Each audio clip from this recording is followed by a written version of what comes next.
I request you all to please put your mobile phones on silent, please.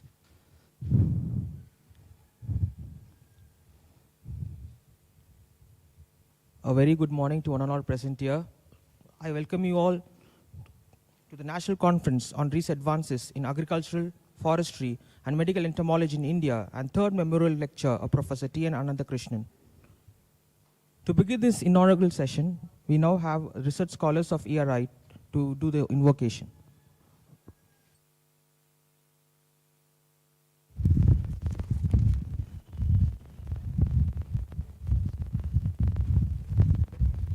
All things bright and beautiful, all creatures great and small, all things wise and wonderful, the Lord God made them all.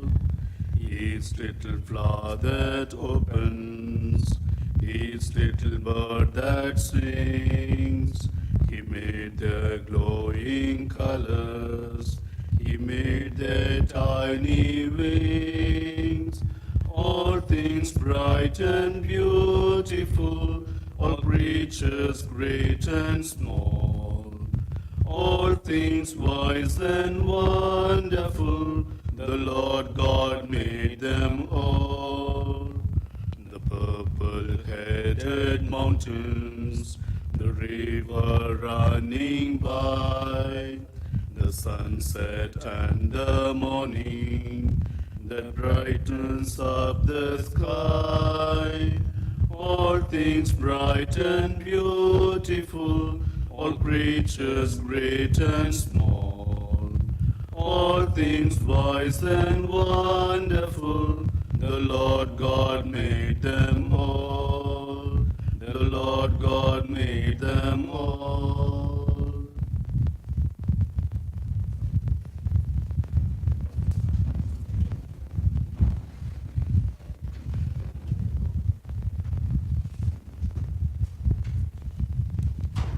Thank you.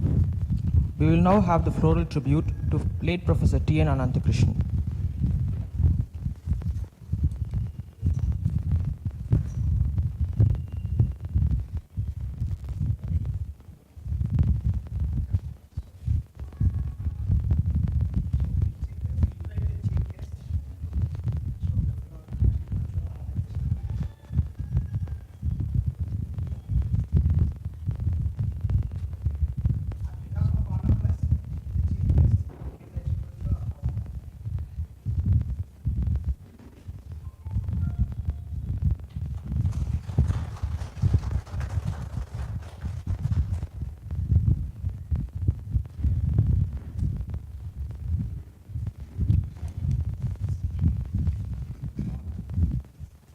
May I now invite Dr. P. Vasantaraj David, Trustee, T.N. Ananthakrishnan Foundation, to deliver the welcome address.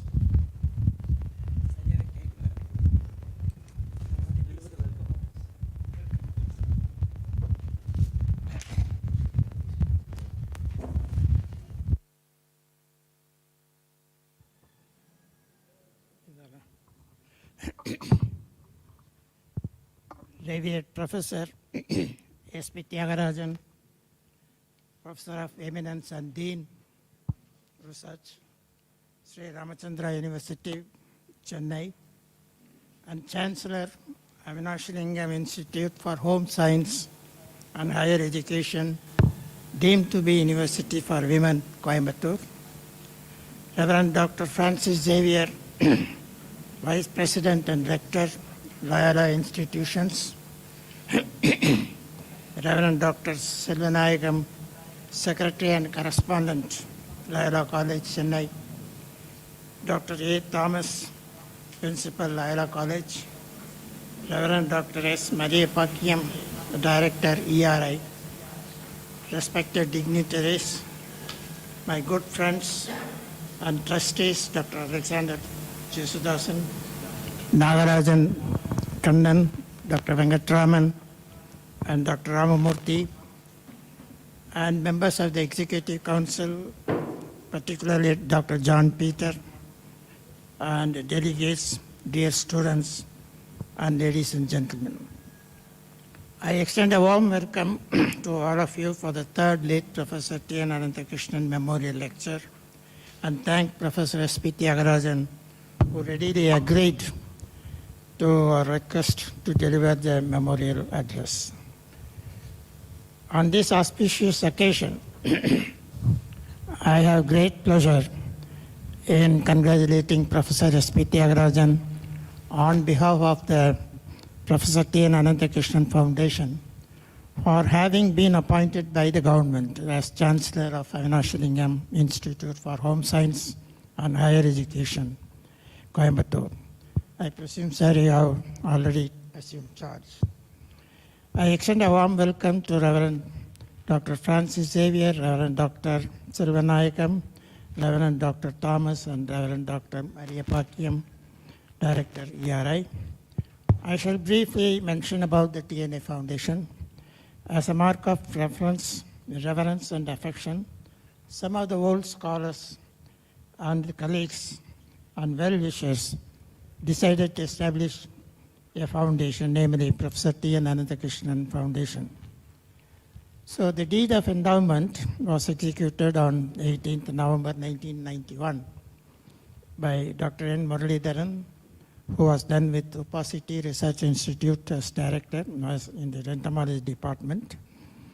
And the board was done with, the board of trustees of the foundation were Mrs. Menaka Ananthakrishnan, Dr. B. Vasantaraj David, Dr. M.C. Muralirangan, Dr. N. Muralidharan, and Dr. A. Raman. And the endowment amount deposited was 75,000. The first activity of the foundation was the celebration of the 70th birthday of Professor Ananthakrishnan, and Professor Madhav Gadkil of Indian Institute of Science, Bangalore, presented a felicitation lecture exploring diversity of life. One of the objectives was to institute Professor T. N. Ananthakrishnan Award for significant contributions in the field of entomology, and the award made once in 2 years. The first award was presented in 1996 for the period 1994-95 to Dr. Raghavendra Gadekar of Indian Institutes of Science. Subsequently, a number of people received the award. Dr. Dharam Paul Abral of University of Agricultural Sciences, Jammu and Kashmir, then Dr. Bentur, Dr. H.C. Sharma, Dr. Chandish Balal, Dr. Shahjahan Johnny, Dr. Anil Kumar Dubey, Dr. Omkar, Dr. Bhaktavatssalam, Dr. Manikya Vasagam, Dr. Asokan, and Dr. Venkateshan.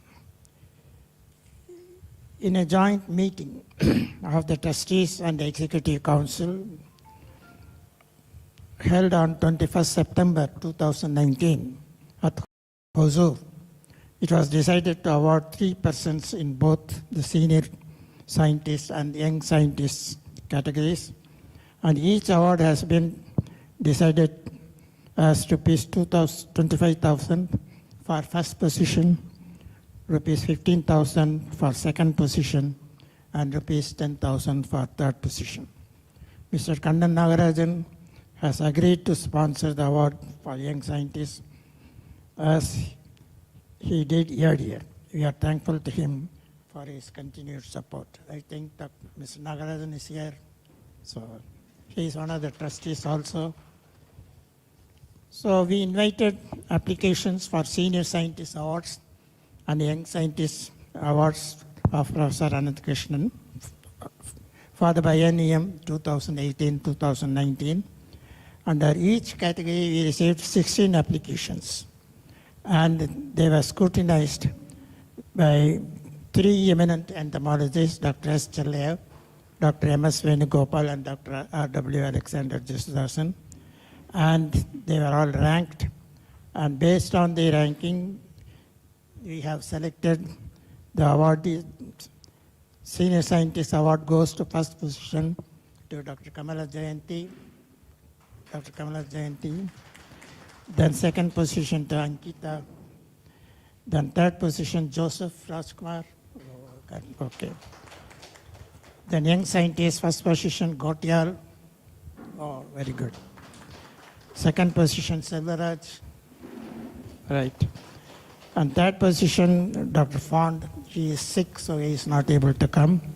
At this juncture, I would like to mention that Mr. Kanna Nagarajan was associated with the family of TNA very closely, and based on TNA's encouragement, he settled in Hosur and established in 1999 the southern flora, supplying fresh cut flowers throughout India. As a mark of reverence and gratitude, he contributed a sum of rupees 51,000 towards the endowment, and now every year he is contributing rupees 50,000 for the Young Scientist Awards. I thank him on behalf of the foundation. He is also part of it as a trustee. I also thank a number of people who have contributed very recently for that thing. On 23rd October, we have received rupees 25,000 from one of the person from Zoological Survey of India. And then John Peter has contributed 25,000. Dr. K. Raman, he is also here, 10,000. Then Dr. Sendrayan from USA, 50,000. And A. Kupusamy, he is also here, rupees 15,000.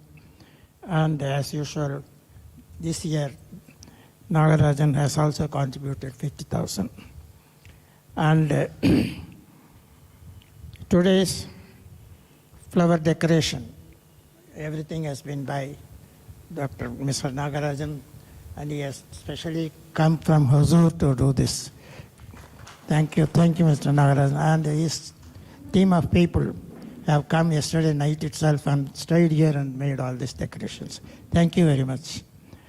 And then the time has now come to form a second line of youngsters associated with the Professor TNA and enlarge the activities of the foundation, because I am already tired. Has to be taken further, and a second line should be thought of, and the youngsters should associate themselves. I intend to spell out my views and request the scholars of TNA may also attend the AGM in the evening today and provide their input. I thank Reverend Maria Pakyam for the cooperation extended in the conduct of the program jointly with the foundation and help at every stage of preparation. For his meticulous planning, it would have been difficult to see the program is a grand success. I thank on behalf of the members of the trustee of the foundation, Professor Tyagarajan, for delivering the first late Professor T. N. Ananthakrishnan Memorial Lecture. Before I say thank you, I have one comment to make. In the sense, I just noticed the thing. Being Entomology Research Institute, I feel that the portraits of Lefroy, the father of entomology, and the three eminent entomologists who are associated with the progress of entomology in the then Madras Presidency, Dr. T.V. Ramakrishna Iyer, Y. Ramachandra Rao, and T.B. Fletcher. All these people's portraits, I think, should be here.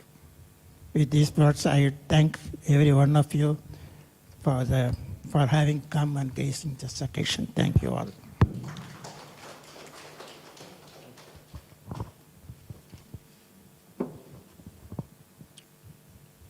Thank you, sir. I now request Dr. B. Vasantaraj David to honor Father Rector with a bouquet.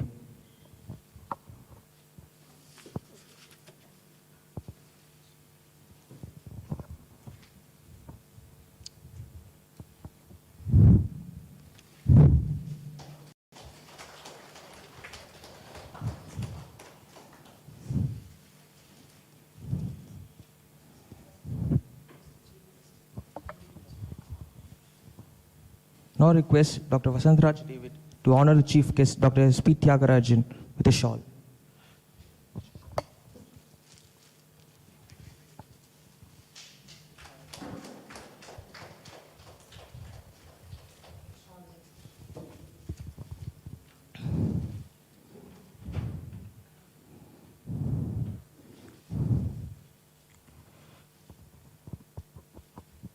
Request Father Rector to honor the chief guest with a memento.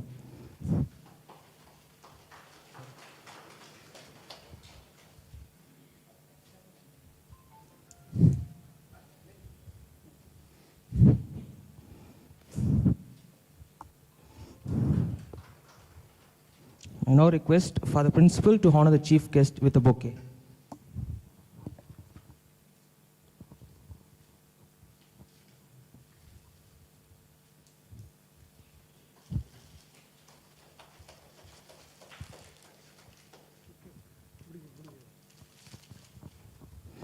I now request Dr. David to honor Father Rector with a bouquet.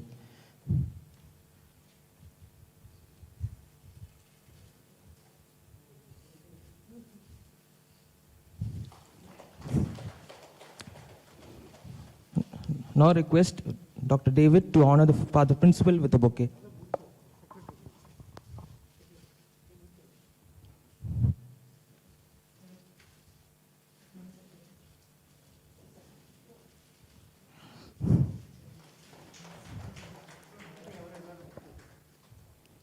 Now request Dr. David to honor the Father Director with a bouquet.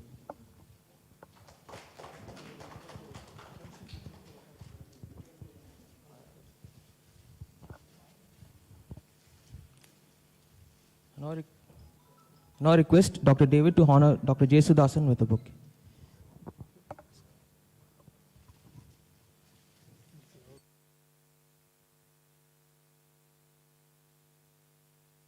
I now request Dr. Maria Vakyam to honor Dr. David with a bouquet.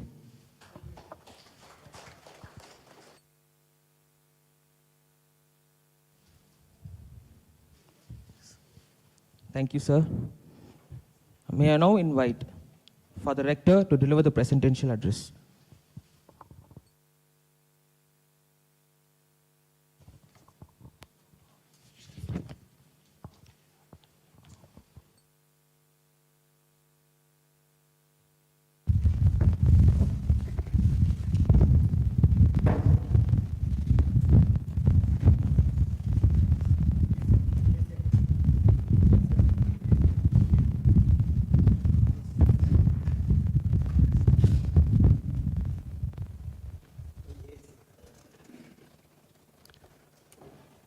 Reverend Fathers, Secretary and Principal, Professor Dr. Tyagarajan, our Chief Guest, the Director of ERI, members and scientists of Professor T. N. Anandakrishnan's Foundation under ERI, all the eminent scientists and guests here, professors, research scholars, and all present here, good morning to you all. Professor Tarakad Narayanan Anandakrishnan was an international scientist, but was very approachable and available. He was a man of creativity and innovation, but he started all with a humble beginning. I have met him a few times in this campus. He would appreciate my scientific works as well as research activities and initiatives, and would encourage me to do more. In fact, one year in 1990s, he served as the referee for the Father Lodi Adinapalli Research Award, and I was selected for the award. Today, as the head of Loyola institutions, I gratefully remember this great person and salute him for his erudite contribution to the world of science. Loyola and Professor T. N. Anandakrishnan have something in common apart from academic and scientific contributions. Loyola was founded in July 1925, and Professor T. N. Anandakrishnan was born in the same year in December. And today we gratefully remember his birthday. Professor T. N. Anandakrishnan a globally recognized entomologist and insect ecologist, conducted extensive research on Indian thrips and made immense contribution. As a professor of theology in Madras Christian College, and then here in Loyola College, and later as the director of Zoological Survey of India, his contributions to teaching and research are non-comparable.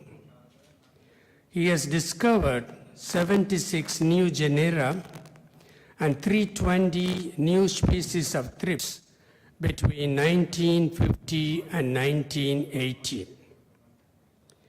He has published more than 400 research papers in prestigious journals, authored many books on entomology and zoology, and written general articles on thrips and insect-plant interactions.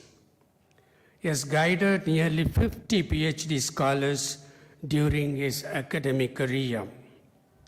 The awards he was decorated with, such as Dr. K.V. Mehta Memorial Award in 1998 and J.C. Bose Memorial Award in 2000, confirm his scientific contributions.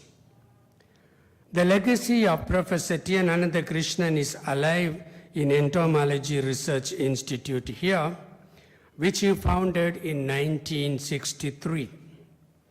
I'm very happy to note that ERA in Loyola is a significantly important institute in our country because the institute is involved in society-oriented entomology research, especially agriculture. The institute has developed many eco-friendly pest control molecules and products from medicinal plants, microbes, and natural products, as well as working on lead molecules from herbs for drug applications. The findings are shared with the farmers through extension activities. The nation is today witnessing the importance of the agriculture and the farmers who feed the nation. Agriculture is the backbone of Indian economy. Over 70% of India lives in rural villages where the main occupation is agriculture. Indian agroclimatic zones are vast and diverse and support a wide range of insects that include pests and beneficial insects. Due to the presence of hundreds of pests, Indian agriculture suffers heavily due to pest damage. It is estimated that the annual yield loss of agricultural crops is 16.8%, amounting to Indian rupees 265 crores by insect pests. Apart from a spectrum of harmful insects in general, fauna includes many beneficial insects. The silk, shellac, honey, beeswax, and dyes are obtained from productive insects. The most important service by insects to human society is the pollination. Many fruit crops, cereals, and vegetable crops require pollinators.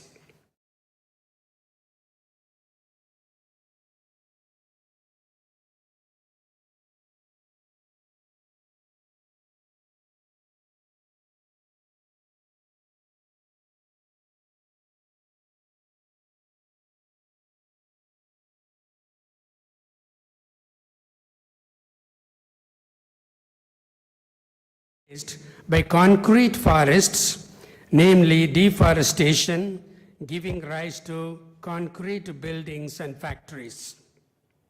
Forests are essential for our survival as they provide a wide range of resources. Forests not only store carbon and act as carbon sink, but also they produce oxygen that is essential for the very existence of life on earth. That's why forests are rightly known as earth lung, and they regulate hydrological cycle, planetary climate, purify water, etc.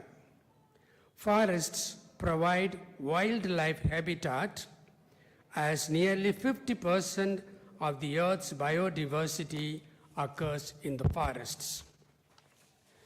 We need forests for the prosperity of a country.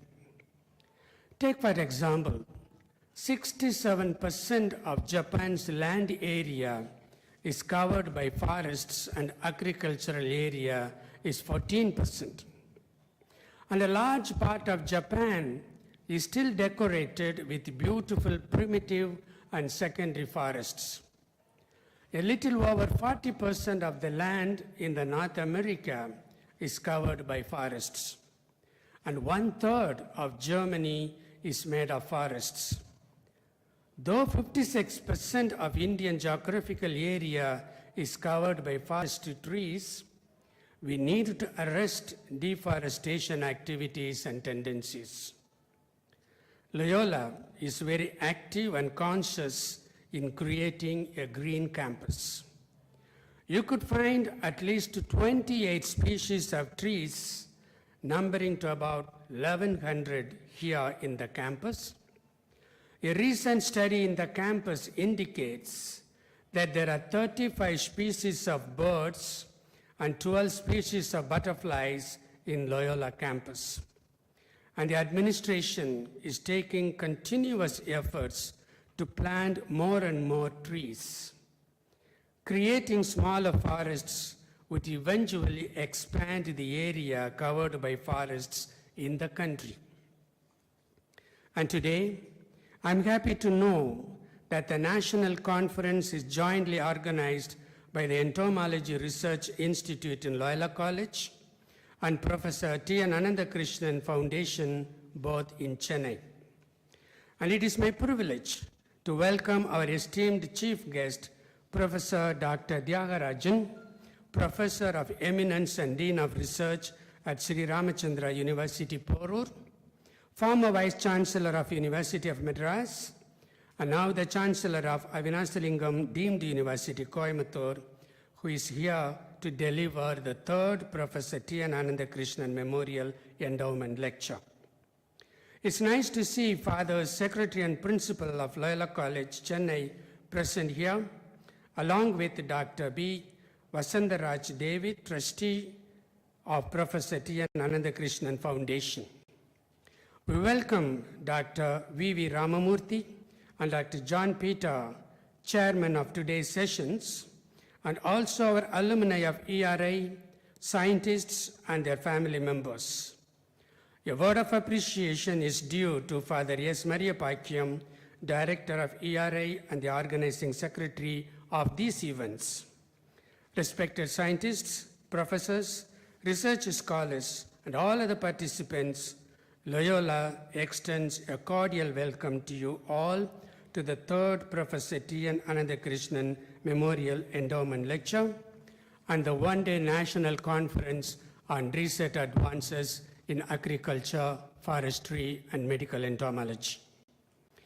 Entomology is an important biological subject because it deals with the most dominant organisms in the world, the insects. Insects are everywhere in the universe except perhaps polar regions and deep oceans. Insects are affecting human economy in many ways. Mosquitoes, the tiny insects, cause the highest number of human deaths in the world every year by transmitting malaria, dengue, and many other diseases.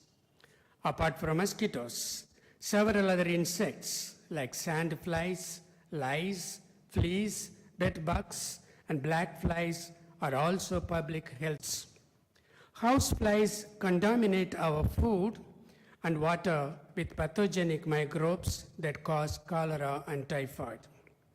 Besides these public health pests, many other insects are damaging agricultural, horticultural, and forest crops, causing severe yield loss. Some insects attack food products during storage and cause economic loss to people and the country. Some predatory and parasitic insects act as biocontrol agents and eliminate the population of harmful insects in agroecosystems, forest ecosystems, and horticultural ecosystems and help the farmers to control the pests in a natural way. So the study of insects is not only essential, but also a fascinating one to everyone interested. And right now, we are trying to decipher the coronavirus. ERA is thinking of venturing into the area of virology.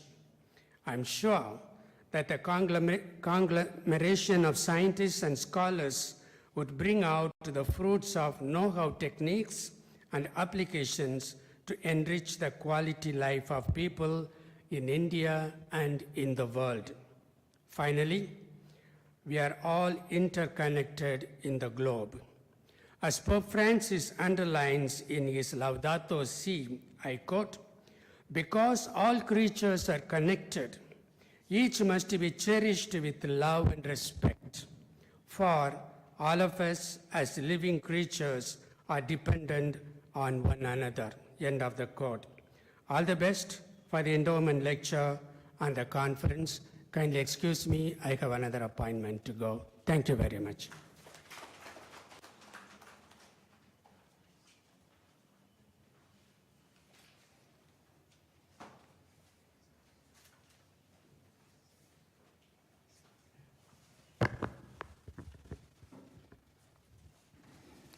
Thank you, Father. May I now invite Father Mayabakim, Director ERI, to talk about ERI and Professor T.N. Anandakrishnan.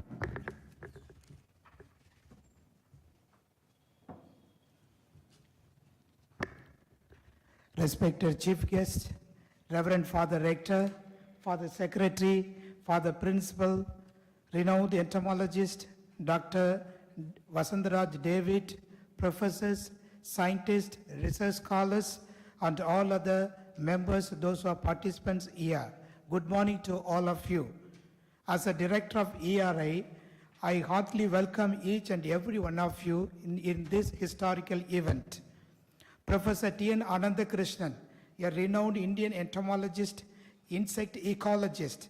Today, as we celebrate the birthday of Professor T.N.A., who was and is a source of inspiration for all of us, because he was enriched very much our knowledge of Indian insects, especially in the fields of systematics and diversity of thrips.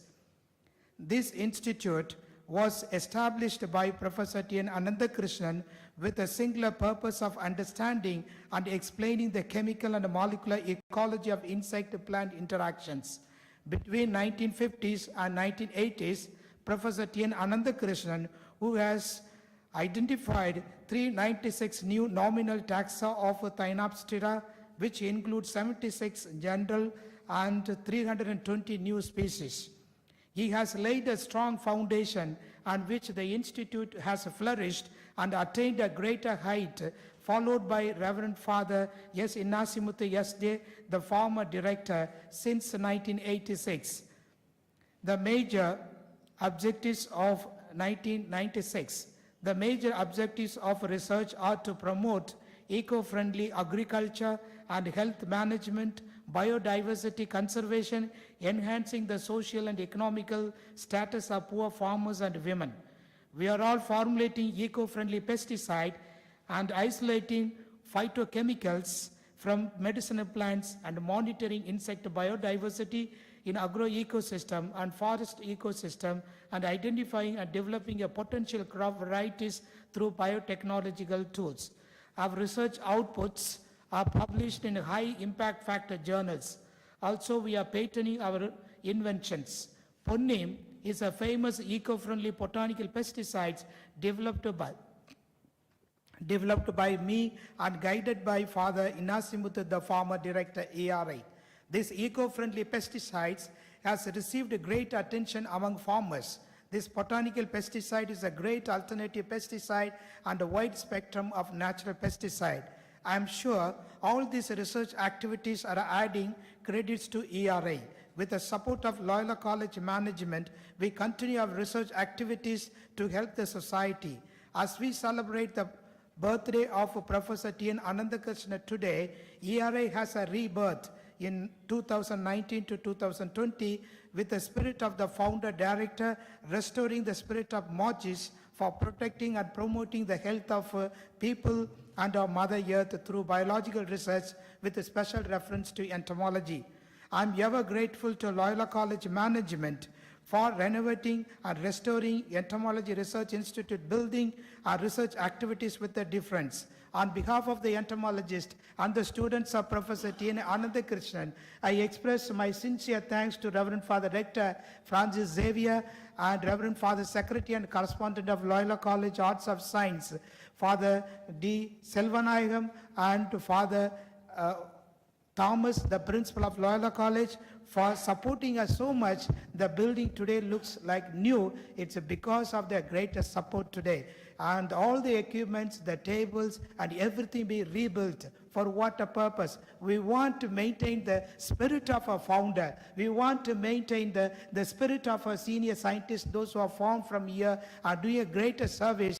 Like Dr. Bhakto Chalam is here, the director of NBIR and the ICR Institute, and he is the oldest student of ours. And all of you are working here. So I like to thank the management for their support and continuous encouragement in developing the research activities for taking care of the environment. So hearty welcome to one and all. God bless us. Thank you.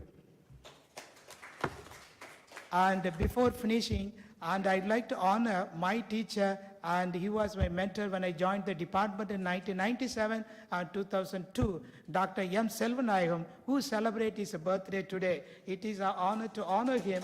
May I invite the chief guest to honor him with a shawl, and may invite Father Principal to honor him with a bouquet. Dr. M.S. shawl to chief guest.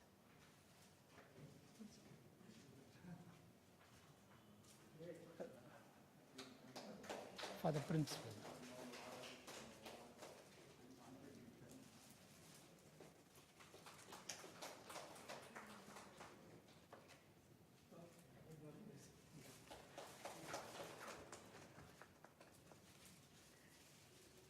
Thank you.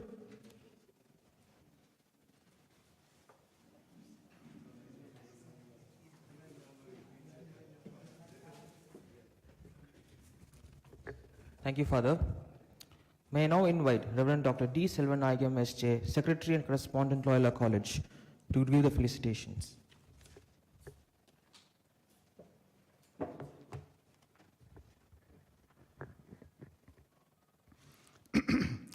Respected Professor Dr. S.P. Tyagarajan, Professor of Eminence, Dean Sri Ramachandra University, Porur, Chennai, Chancellor Avinasingalam Institute for Home Science and Higher Education, Coimbatore, Dr. Vasantaraj David, Trustee, T.N. Anandakrishnan Foundation Trust, Chennai, Convener and Organizing Secretary of today's event, respected Father Rector, Principal, Father Maria Pakyam, respected scientists, professors, research scholars, and all the invitees. Good morning to all. First, I congratulate Dr. B. Vasantaraj David, Trustee, T.N. Anandakrishnan Foundation, and Father Maria Pakyam, Director of ERI, for conducting this important program in ERI, Loyola College, Chennai. Entomology Research Institute is an important research institute in Loyola College. For more than 40 decades, ERI is doing a quality research. More than 100 PhDs were produced by the ERI.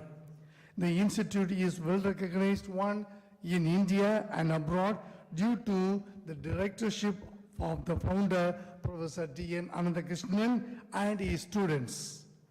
Professor T.N. Anandakrishnan has made considerable developments in the entomology field, when he was the director of the ERI. Even during his old age, he had a habit of writing entomology articles. Every year, he conducted annual meetings with entomologists. Professor T.N. Andakrishnan has guided nearly 50 PhD scholars who are now working in India and abroad. The greatest achievement of Professor T.N. Andakrishnan was that he became the director of the Zoological Survey of India in the year 1977. He has written many books on entomology and zoology. Some of his textbooks and reference books are very popular among the zoology students and the research scholars. Loyola College always remembers Professor T.N. Anandakrishnan and his achievements. I take this opportunity to thank Professor T.N. Anandakrishnan students and all the participants for taking part in this program. Thank you.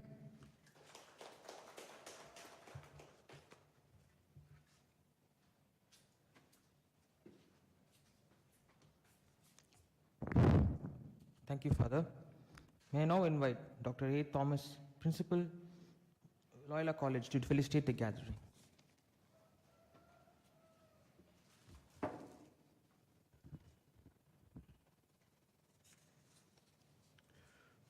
The chief guest of the day, Dr. S.P. Tyagarajan, the trustee, Dr. B. Vasandraj David, for the Maria Pakyam, for the Selvanagam, our secretary, all the eminent students of Dr. Professor Anandakrishnan, and the research scholars and the scientists of the Entomology Department in Loyola College. I deem it my honor to stand before you and be part of this process. One man has produced such illustrious people all around the world. Apart from his academic contribution, the impact that he has left in each one of you is so impressive and phenomenal. I think that is a true mark of an academician. I have come across scientists who have produced illustrious academic accomplishments, but I hardly have come across people who made an impact in the lives of people. I'm really happy, and Loyola is really proud to have such a man start this center, lay a solid foundation for this center, and produce men and women like you, and contribute to entomology and give its due status that it deserves. Today, Professor T. Anandakrishnan is recognized as the father of entomology in India because of this human service he did to this field of science and research. I'm very happy and proud of this program today because this program has brought so many of you back to this center. I think this renovation of this building is only a structural aspect. If this center has to assume life and energy, it is you who will have to begin and provide this, vitality this entomology research center requires. So I would like to, while I appreciate Father Pakyam and Dr. B. Vasandraj for making this event a possibility, I would like to urge them to continue this type of academic gathering, and where scientists are able to come and present their original findings, debate and discuss.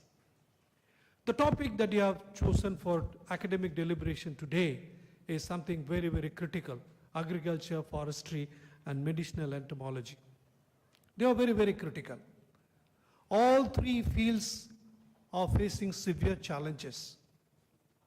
So I wish that the scientists who have gathered here are able to put their heads together and come up with the solutions that will not only uplift our country, but also uplift the people who are dependent on agriculture, forestry, and medicine. The health, the safety, and well-being of this country or the people of this country depend on these three fields. So I'm really happy to see this relevant topic being discussed and debated today. While I congratulate all the organizers as well as the people who are present here, it is my earnest appeal that your research should not remain with the lab, but it should reach the land. If there is an organic connection between the lab and land, obviously the findings of the lab will go to the land, and the challenges and problems of land will come back to the lab, and this way there can be a huge synergy. So I would like to wish all the participants who are here, and as I thank the chief guest of the day, I'm very confident the whole day's proceeding will be a very, very rewarding, fruitful discussion for all of us. I once again wish you all the best and have a very fruitful day. Thank you very much.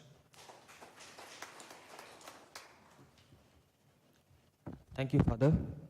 I now invite Dr. R.W. Alexander J. Sudasan, Principal, Madras Christian College, to facilitate the gathering.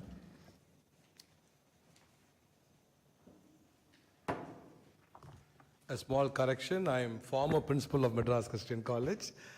Now I am serve in the Hindustan University as the Pro Vice Chancellor.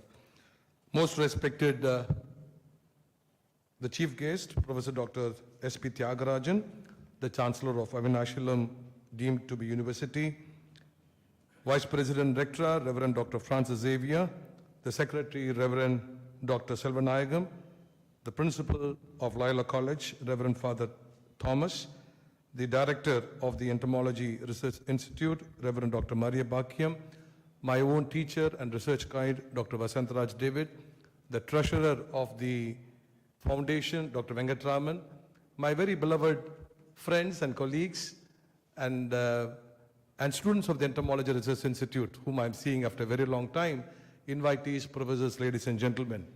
I have more than one reason to stand before you. I represent, as I said already, the Madras Christian College, where not only Professor Ananthakrishnan studied, but also his mentor, Professor T.V. Ramakrishna Iyer. They both studied, and Professor Ananthakrishnan also served in the Faculty of Zoology at the Madras Christian College before he moved to the Loyola College.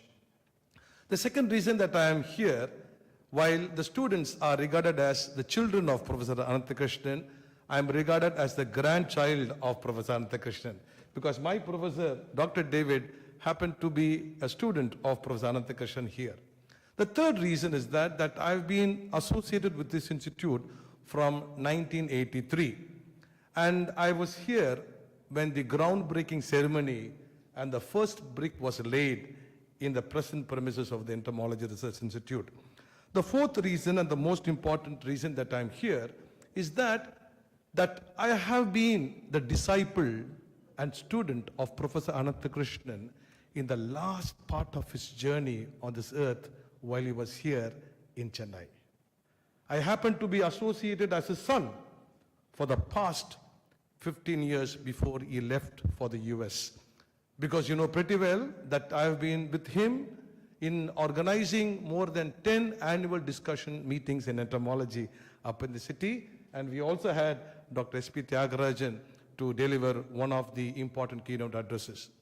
The fifth reason is that Professor Tyagarajan joined BSc Zoology in Loyola College in the year 1962, the year I was born. Now you will know my age. So there are more than one reasons. And my affinity with Professor Ananthakrishnan grew in leaps and bounds. And I used to visit his home almost twice a week. And if I do not make a phone call, he will ask me, like with others, why you have not called me? And that was his affinity. And my respects and tribute to him went when I happened to visit Minnesota last year, April 2019, where I couldn't see Professor Ananthakrishnan, but I spent quality time with Mrs. Menaka Ananthakrishnan at her residence for about half an hour. And I also was privileged to see the great-grandsons, the twin great-grandsons of Professor Ananthakrishnan. In fact, I had posted that in the website. My dear friends, it has been a great lesson. He is a living legend. He may not be here in body, but his spirit continues to reverberate in us The moment you hear of Professor Ananthakrishnan, there is a vibration in our body. That is a kind of a spirit. And every year, the annual discussion meeting in entomology, he used to conduct like a marriage. I still remember he used to reach the Costed before I could reach at 7:30 a.m. in the morning and tell, I'm here to welcome you. That was the kind of, and through him, I was able to be connected with scores of people, which include Professor M.S. Swaminathan. So in a nutshell, Professor TNA, as was said by someone else, he had a unique DNA. And DNA, I would like to expand it in this way, dedicated with natural affinity. He's a dedicated person with a natural affinity, not with just entomology, but with zoology. There can be no better book than his book on invertebrates and chordates, which he has authored firstly with Professor Egamanada Iyer. And therefore, it is my privilege to pay my respects to him and to felicitate this important event. And I'm so happy and delighted that this is an accomplishment not only to me, but to all the students who are here. Thank you and God bless.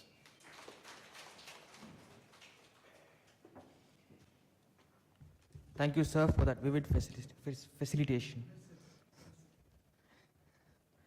I now invite Professor Dr. S.P. Tyagarajan, Professor of Eminence and Dean Research, Sri Ramachandra University, Porur, Chennai. Chancellor, Avinashalingam Institute for Home Science and Higher Education, Coimbatore, and former Vice Chancellor, University of Madras, Tamil Nadu, India, to deliver the third Professor TNA Memorial Lecture on Reimaging Higher Education Teacher.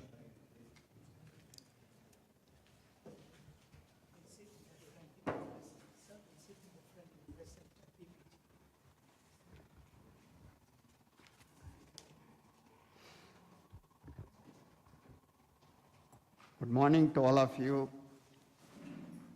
Respected Reverend Dr. Francis Xavier, the Rector of Loyola Institutions, respected Reverend Dr. Thomas, Principal, Loyola College, Chennai,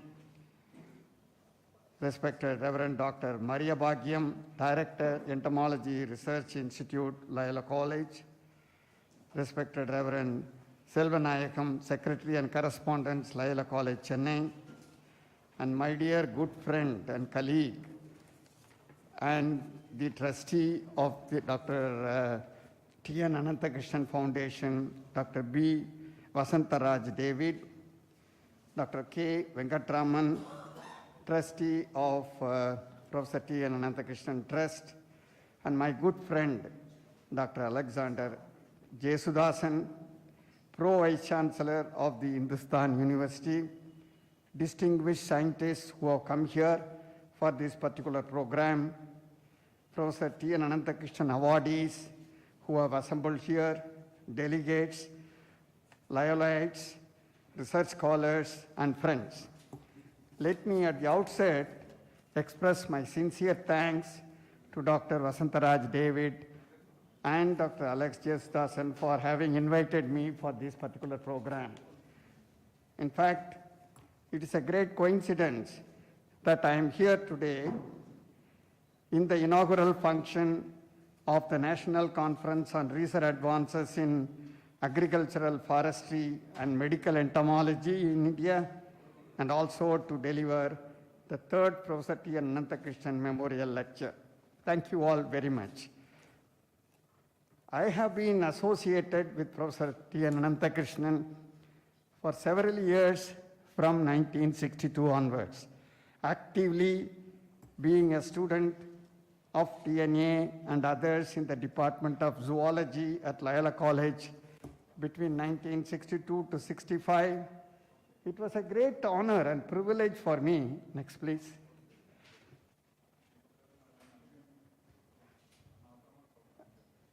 It was an honor and privilege for me to be with him in this particular era of time.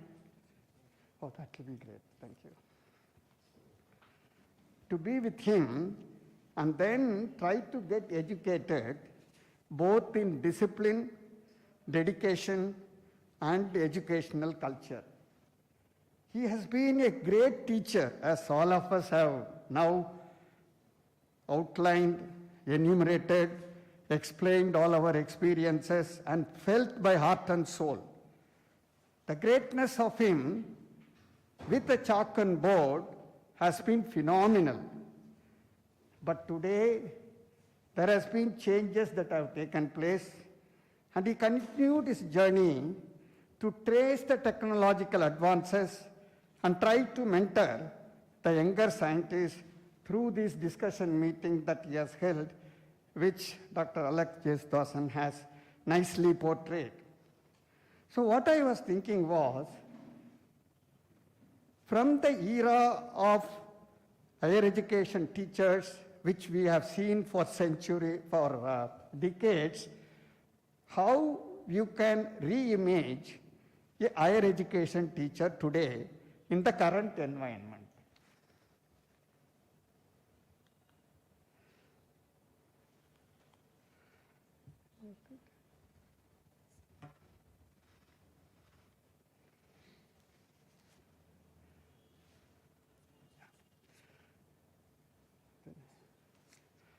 See, today, all of us, whether it is in a university or in a college, we are now under pressure to aspire to become more and more higher, greater international visibility, and then try to build up the institution with so many kind of accreditations, rankings, with not only the national institutional ranking, but also you also try to get into international ranking, whether it is QS ranking or the Times Higher Education ranking, etc., in order to sustain your global presence, and for which it is actually necessary to have lot of partners in academic activities and partners in research. But what is important is, what is the choice of the partner? Are they the next door institutions and next door experts, or are they going to be an international quality expert? Is also a reason why we are doing it. While we do that, we are also having the kind of quality indicators, Times Higher Education indicators, etc. All of them revolve around teaching, research, resource generation, and then try to see how you are able to prove academic excellence, to which you are able to satisfy the indicators of ranking and accreditation. That is the kind of an environment in which higher education is working. For all this activity to happen, you need teachers of backbone of every activity. So the teacher has to have multiple roles to play, as all of us know, not only as a researcher, not only as a knowledge and skill generator, he has also to play a role as social reformer, value generator, pioneer in promotion of new concepts, and teaching and mentoring too. So in that area, how does he has to play in the 21st century as the 21st century teacher's obligation? So the teacher has to use all the available technologies. They have to involve themselves in collaborative learning, and they also have to lay foundation in lifelong learning. So, in a nutshell, we have to gel with old and the new that are coming up today in the 21st century. That is the kind of the transformation that is happening. Because we talk about education 4.0, now going in for education 5.0. Because we relate the produce of the education has to satisfy the industry requirements.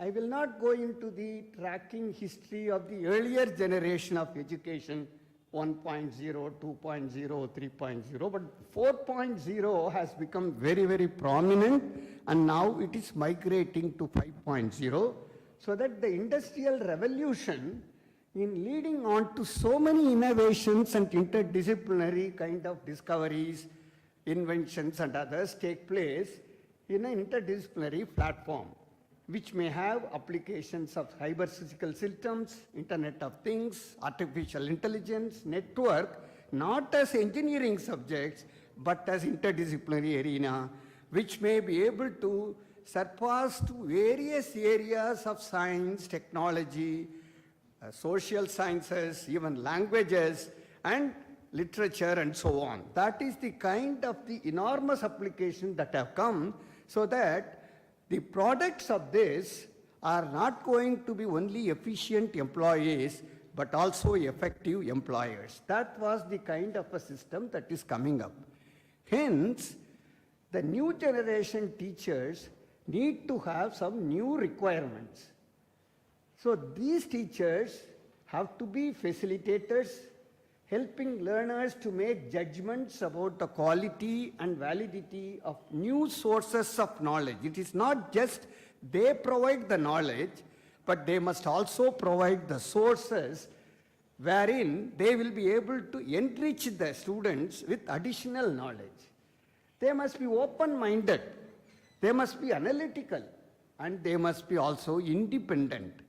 So today, the students have become your partners. When we were all students, we used to sit in the class. Of course, that was a generation which needed it.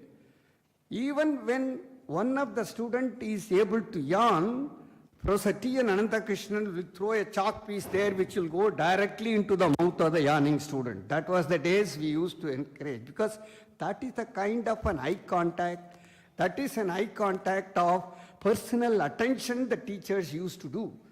But days have changed, technology has come in, and the last 9 months, no teacher has seen the face of the students but for the computer.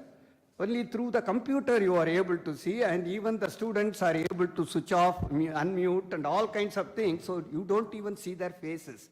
You are talking to the computer, not to the students. So in that way, teachers have to develop certain newer talents, and that is where teachers have to become as active cooperators and collaborators. And they have to be mediators between the different type of learners among the students who are coming in, and then you have to reinforce whatever the students have learned with understanding. Knowledge accumulation is one thing, transforming into wisdom is another thing. That is where the efficiency of the teacher comes in. That is where you are trying to integrate information communication technology in all your skills that you have, so that along with that, or through those kind of methodologies and gadgets, you are able to introduce creativity, you are able to introduce flexibility, and you are able to introduce logistic skills to the students to have experiential learning and work-based kind of knowledge acquirement with skills and administrative abilities, and to work as a team. So these are some new jargons that have come today for which teachers have to get themselves prepared. From an era of a kind of a teacher-oriented ecosystem in educational institutions, today we have migrated already to a learner-oriented ecosystem for which mentally the teachers have to be prepared. Why we have to do that? Because there are policies that are changing internationally, wherein the purpose of higher education is to see that both vocational education and regular academic education are able to play equal role in the kind of skill according to them in building up the economy of the country, as well as to look at and address the diversity of learner between the elitism versus egalitarianism. The contents have changed, the instructional process have changed because of the international quality technology has come in. Evaluation has also changed, and hence teacher accountability has become more and more important. And we know today that the National New Education Policy 2020 outlines all these kind of multidisciplinary education to come into the forefront. If that is to happen, higher education institutions have to get prepared. But the kind of stress that has come in the Indian higher education in this context is phenomenal, which is also will be impacting the teacher's psychology, because there is a pressure to the institution to increase the gross enrollment ratio.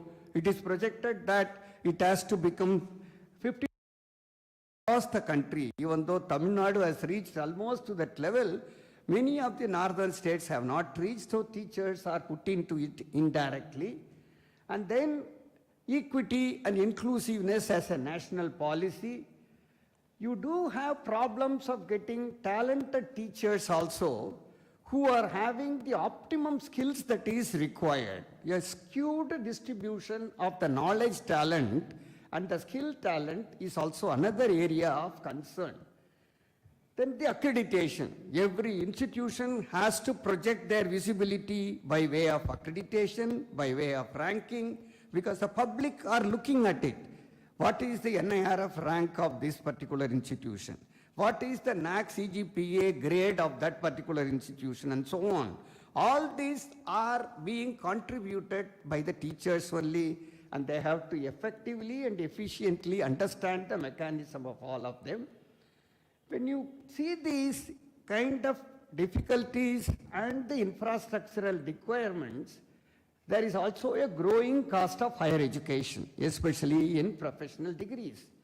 And government is not funding it in a proportionate way. There is also a deficit funding for higher education in general and research particularly there. That is where Professor Nandakrishnan's role in setting up this Entomology Research Center, trying to get resources even in those days, was of phenomenal importance. These are all models for us to emulate, to see how we can mobilize resources and see the quality research can be perpetuated in an academic institutional environment. And those are models which could be, many often we always think we should copy a model in the West. But you do have Indian models. You do have your own indigenous models, which you must be able to utilize and see the kind of quality enhancement takes place. So these are some areas that produces stress among the teachers and the higher education institutions. And again, the institutions themselves have got different kind of preferences, and they have to get into the habit of change of perception in decision making. It has to be reputation driven in the 20th century. We all had, if it is Loyola College, everybody will be praying the Almighty whether we can get a seat in Loyola College. It still continues to be so. That is because it is able to also get into the era of 21st century with big data driven kind of You do have the various kind of social networks and other data analyzing and visualizing tools, and that is why these are able to migrate to that. So there is a need for migrating yourself into the kind of the pressures that are coming in on the higher education experience. The student experience also changes. In those days, it used to be only one size which needs to fit every student. But today, there are multiple kind of education avenues are there. The students can have alternative learning along with the regular learning that they are able to have. So skill sets are being provided for by mentorship, problem solving, and immersive kind of experiences that they are able to provide for. So higher education institutions which are facilitating to all these kind of cultural changes are more often sought after by the students and parents rather than the regular, conventional, conservative mode of higher education things. You will also see that Once in 20th century, degrees of the end of the whole life, but today degree is just a paper. But what is more needed is, it is only a license. Today you need to have additional stacked credentials in the form of lifelong learning. You have to update your educational credentials with several kind of alternative education programs and certifications. So skill set strengthening becomes an important entity that is required for today's students. So you are now open to a world of alternative education, and for which the teachers have to be conscious of.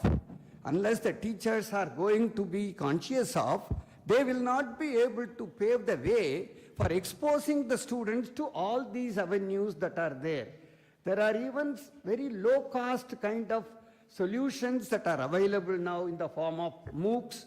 Now many of us know about MOOCs, massive open online courses, whether it is edX or Coursera, and kind of MOOCs are now available through Swayam, NPTEL, and so on and so forth. Quality is again an important factor to decide which one to choose and which one to administer.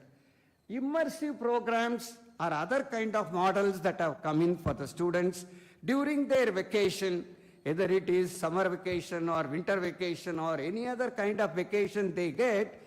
A student can freely go and do an immersive course, can do a boot campus, or they can participate in several general assemblies.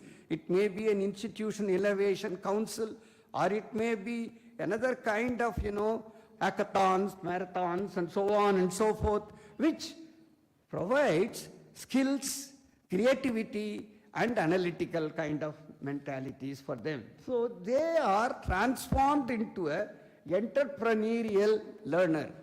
If the students have to be transformed into entrepreneurial learner, the teacher has to be conscious of the entrepreneurial skills. For ages, teachers have been regular people coming and taking classes, taking care of the students, and then their own qualities and all that. So this becomes also another important program, because a learner, an entrepreneurial learner, may have his own or her own kind of dashboard systems in the West. But we don't have got into that, because they may be participating in an online lecture in the forenoon. They may go to a local campus to undergo some kind of a immersive program or meeting an advisor. Then they may also go for an employment interview, and evening they may go back to the advisor to have a discussions and so on and so forth. So finally, teachers need to cultivate a broader, flexible educational ecosystem while they are working in the higher education institutions. That is what is needed today. So the reimagined higher education landscape, everybody has to play a role. The universities and colleges have to close the skill gaps, work more closely with industry, and promote job skill alignment, combine labor market data with industry input, and evolve curricula which are updated periodically, not once in 3 years or once in 5 years. It should be a semester-based kind of a revision of syllabi and curricula that needs to take place today, which is what happening elsewhere in the world, wherever people are sought after. So that kind of a cultural ethos has to come in. The institutional statutory bodies should give room for such kind of innovations and reforms to be brought into the system. The higher education institutions and organizations have to partner with professional social networking sites for campus recruitments, and you may have to have the culture of startups as a follow-up of the entrepreneurship, and for which you may have to have provisions for apprenticeship, internships, and innovations, incubation centers, etc. And for which you may also have MOOCs for training in these particular areas and boot camps, as I had mentioned earlier. It is not only ends with the top-down approach. Most importantly, the bottom-up approach of students also has to be given. The students have to be provided that there are so many avenues, plethora of pathways that are available to them, and with utmost transparency that has to come in. And you will also have an opportunity of exponential change of knowledges that can happen. The students themselves can design their own career path and educational path, and that is what is coming up today. Many of you at least would have heard that there is going to be the launch of an academic bank of credit by the Ministry of Government of India, Ministry of Education. This academic bank of credit is a special purpose vehicle which will make the students to open an academic account. Like everybody has an account in a financial bank, this will be an academic bank where students can create an account and they can go and do any course across the country in approved institutions as per their aptitude and desire, and these credits will be transferred to the academic bank of credit. When the students who is studying in Loyola College or in Madras University is getting the degree through these institutions, they will be able to get the credit transferred from Jawaharlal Nehru Universities or Delhi University or any other reputed university in the country, which will form the actual curriculum and educational content of them. About 60% of the program will be institution bound and 40% of the program will be drawn from outside institutions. And then everything put together, the degree will be awarded. That is the kind of a reform that is being put in. And I'm there in that regulation framework which is going to be launched on 21st of this particular month.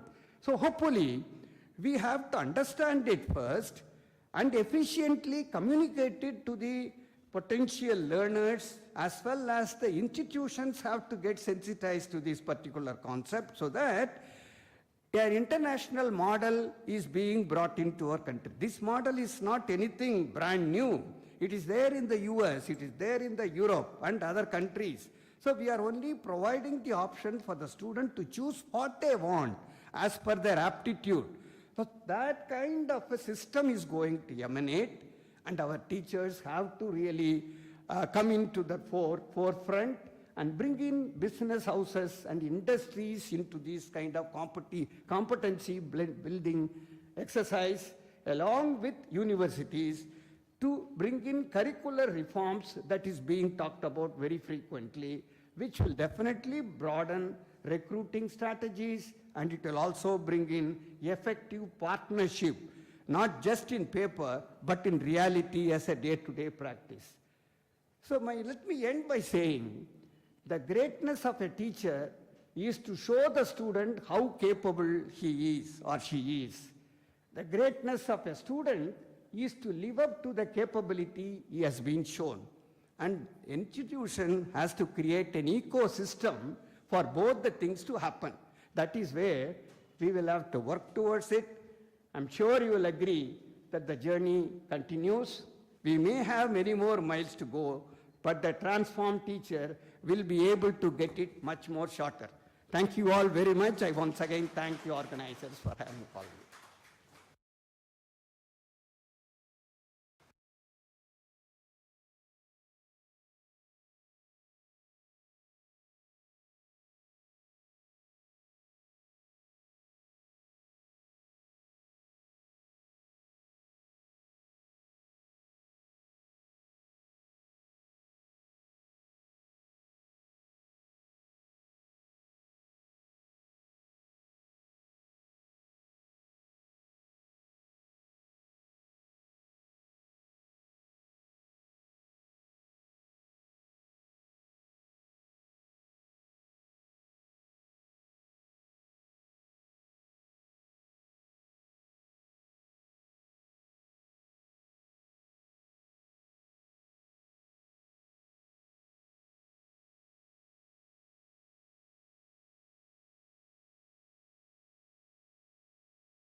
I now invite Dr. P.D. Kamala Jayanti Bangalore to receive the award.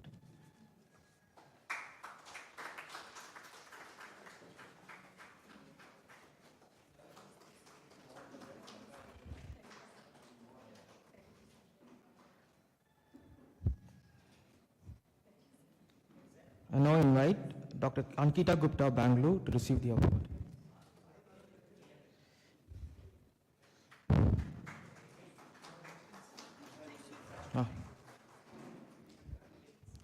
Now invite Dr. A. Joseph Rajkumar to receive the award.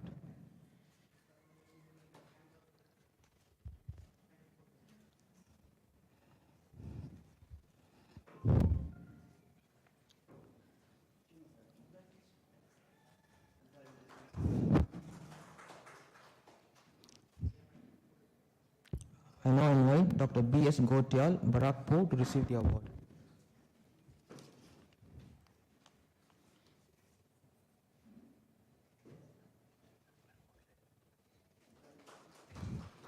I now request Dr. K. Selvaraj, Bangalore, to receive the award.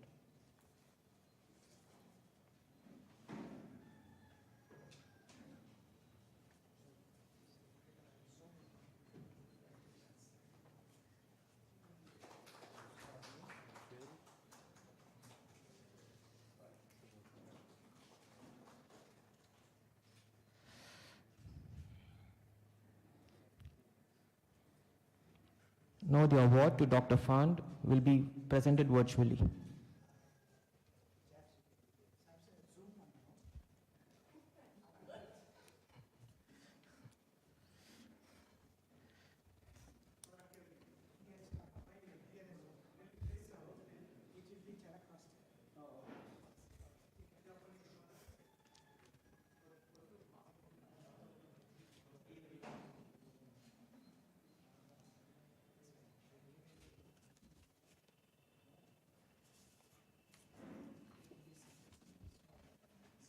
Now Dr. K. Venkatraman, Trustee, Professor T. N. Ananthakrishnan Trust, will give the word of thanks.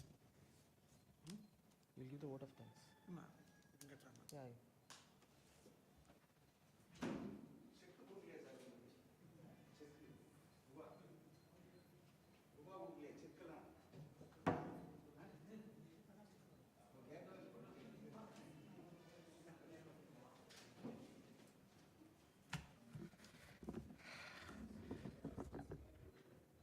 Good morning, friends. First of all, I thank everybody for wearing a mask and then making this meeting not a super spreader and respecting the government of India. Meeting like this, we'll meet our old friends and make many new friends.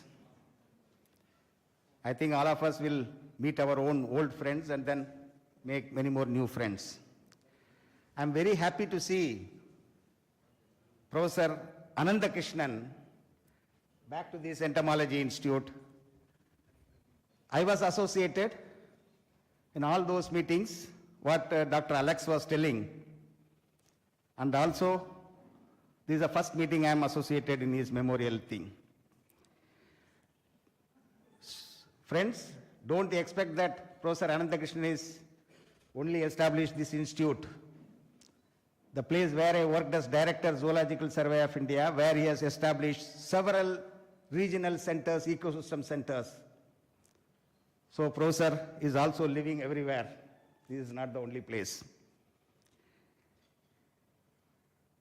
He has opened several regional centers in Zoological Survey of India nobody else can think of. It has been spread throughout the country. Anyway, friends, coming to today's meeting, today we all remember Professor T. N. Ananthakrishnan in the name of National Conference on Recent Advances in Agriculture, Forestry, and Medical Entomology in India. This is the topic of today.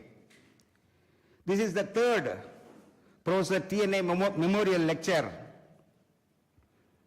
and also Memorial Day.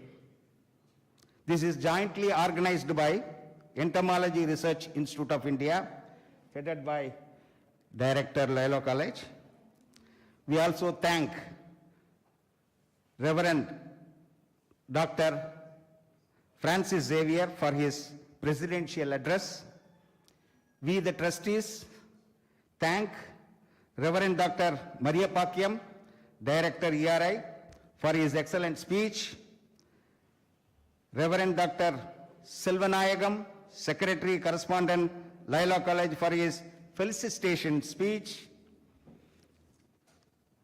We also thank Dr. Alexander for his felicitation. Wonderful lecture, always.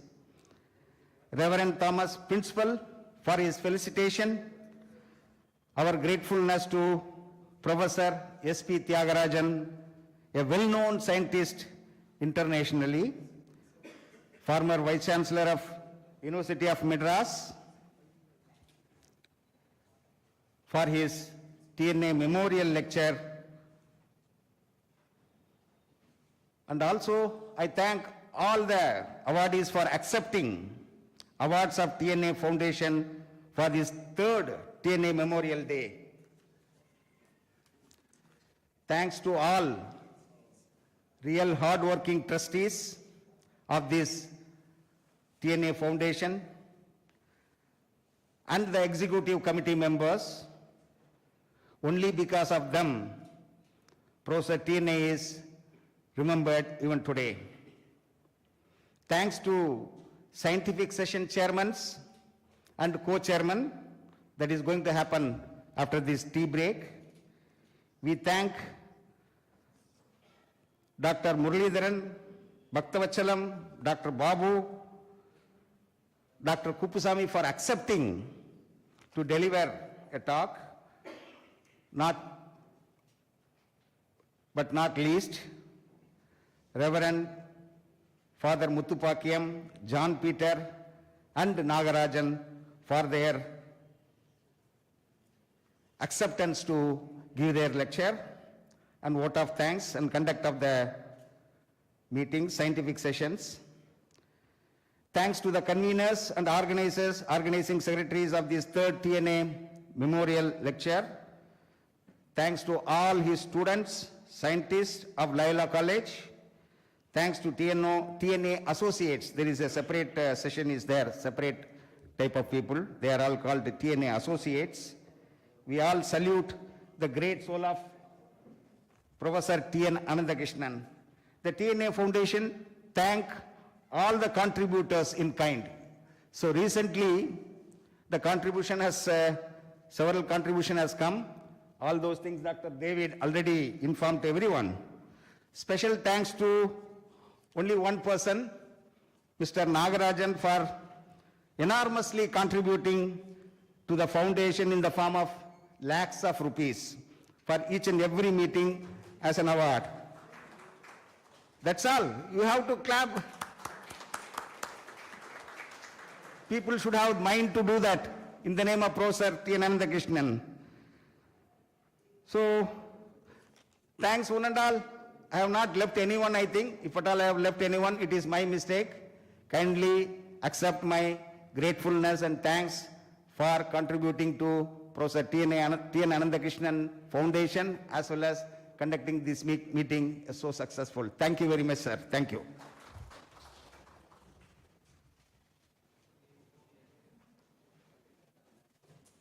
Thank you, sir. We will now break for tea, coffee. It's now 11:40 and we'll be returning by 11:55 p.m.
Kindly be seated.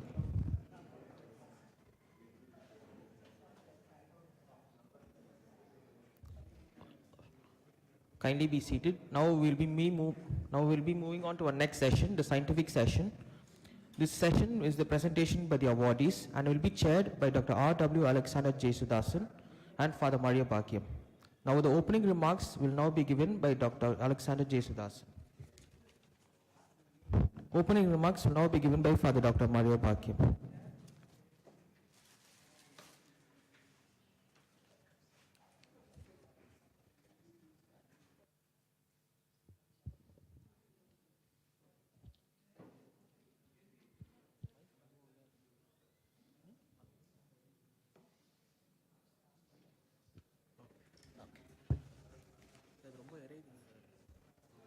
So, good morning. Welcome back to this session. This is a session presented by the awardees, Dr. P.D. Kamala Jayanti, and she's going to present ecological chemistry of insect-plant interactions. We know well how the plants and the insects are closely related. The health of the environment depends upon the healthy relationship of insects and ecology or plants. It's very important. So may I invite Dr. P.D. Kamala Jayanti to present her findings and her own works. Hearty welcome, ma'am. Time is 10 minutes from Dr. David.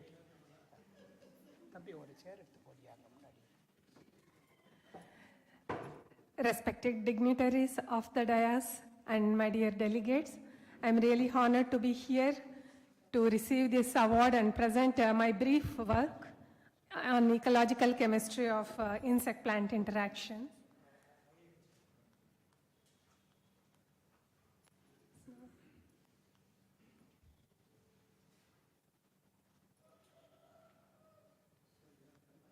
Yeah, at the outset, I would like to thank Professor T. N. Ananthakrishnan Foundation for bestowing me with this honor. I'm really overwhelmed to receive this for the reason I will be letting you know later. And also my parent institute, IHR Bangalore. This is the reason. I personally feel Professor Ananthakrishnan as father of chemical ecology, though he is also known for his wonderful works in taxonomy and other entomological sciences, because just I would like to see you his publications. When I was searching for my review of literature to support my works, I found all these publications by him way long back. I really salute this visionary, and I'm really honored to receive this award today in his name. And I thank the foundation once again for bestowing me this honor. Yeah, coming to the pest scenario, we know the intensive monocropping coupled with the changing climatic conditions really putting pressure on insect pests and also posing challenge for farmers as well as researchers. And if you see particularly horticultural crops, even crop husbandry is totally different. Even within the same crop, the niche requirements that are provided to the insects are totally different, and challenges also. For the reason, there are annuals in horticultural crops, there are perennials, there are rain-fed versus there are irrigated crops, and also open field cultivation and also protected cultivation. So the challenges are really, really tough for researchers, I feel. So in this direction, when the global emphasis is on green chemistry and also to find methods to identify the chemicals which reduce the burden on the ecosystem, one way where we can look forward is ecological chemistry. Why? Because insects totally depend on odors. They perceive odors to locate their mates, to locate their host plants. Totally they are odor dependent. So if you can identify any critical odors that these insect pests are using, you can confuse them. And it can become a part of sustainable pest management solutions. So in this direction, if you see the semiochemical technologies in India, not that bright, particularly chemical elicitors, push-pull strategies, crop-wise. I think my voice is quite audible. Okay, thank you. And also chiramon and alamones. Coming to the sex pheromones, yes, there are a good number of candidates in the field, particularly from the knowledge imported from elsewhere, like Spodoptera, Elcover, and all. However, if it comes to our indigenous insect pests, still there is large gaps, particularly for semiochemical technologies. And yeah, my project majorly revolves around tritrophic interactions, majorly around from insect perspective and plant perspective, with main aim to isolate and identify the cues which insects are using, and with an aim to use them as a pest management tools. So we know the insect-plant interactions, as earlier speaker was telling, it is quite dynamic and changing every time and in every situation. There are specialist herbivores and there are generalists. And the situations and challenges from plant perspective and insect perspective, it is quite different. So I will be taking about this insect. I know already I have only 10 minutes. I will be revolving majorly on this. This is mango fruit fly, major problem in mango.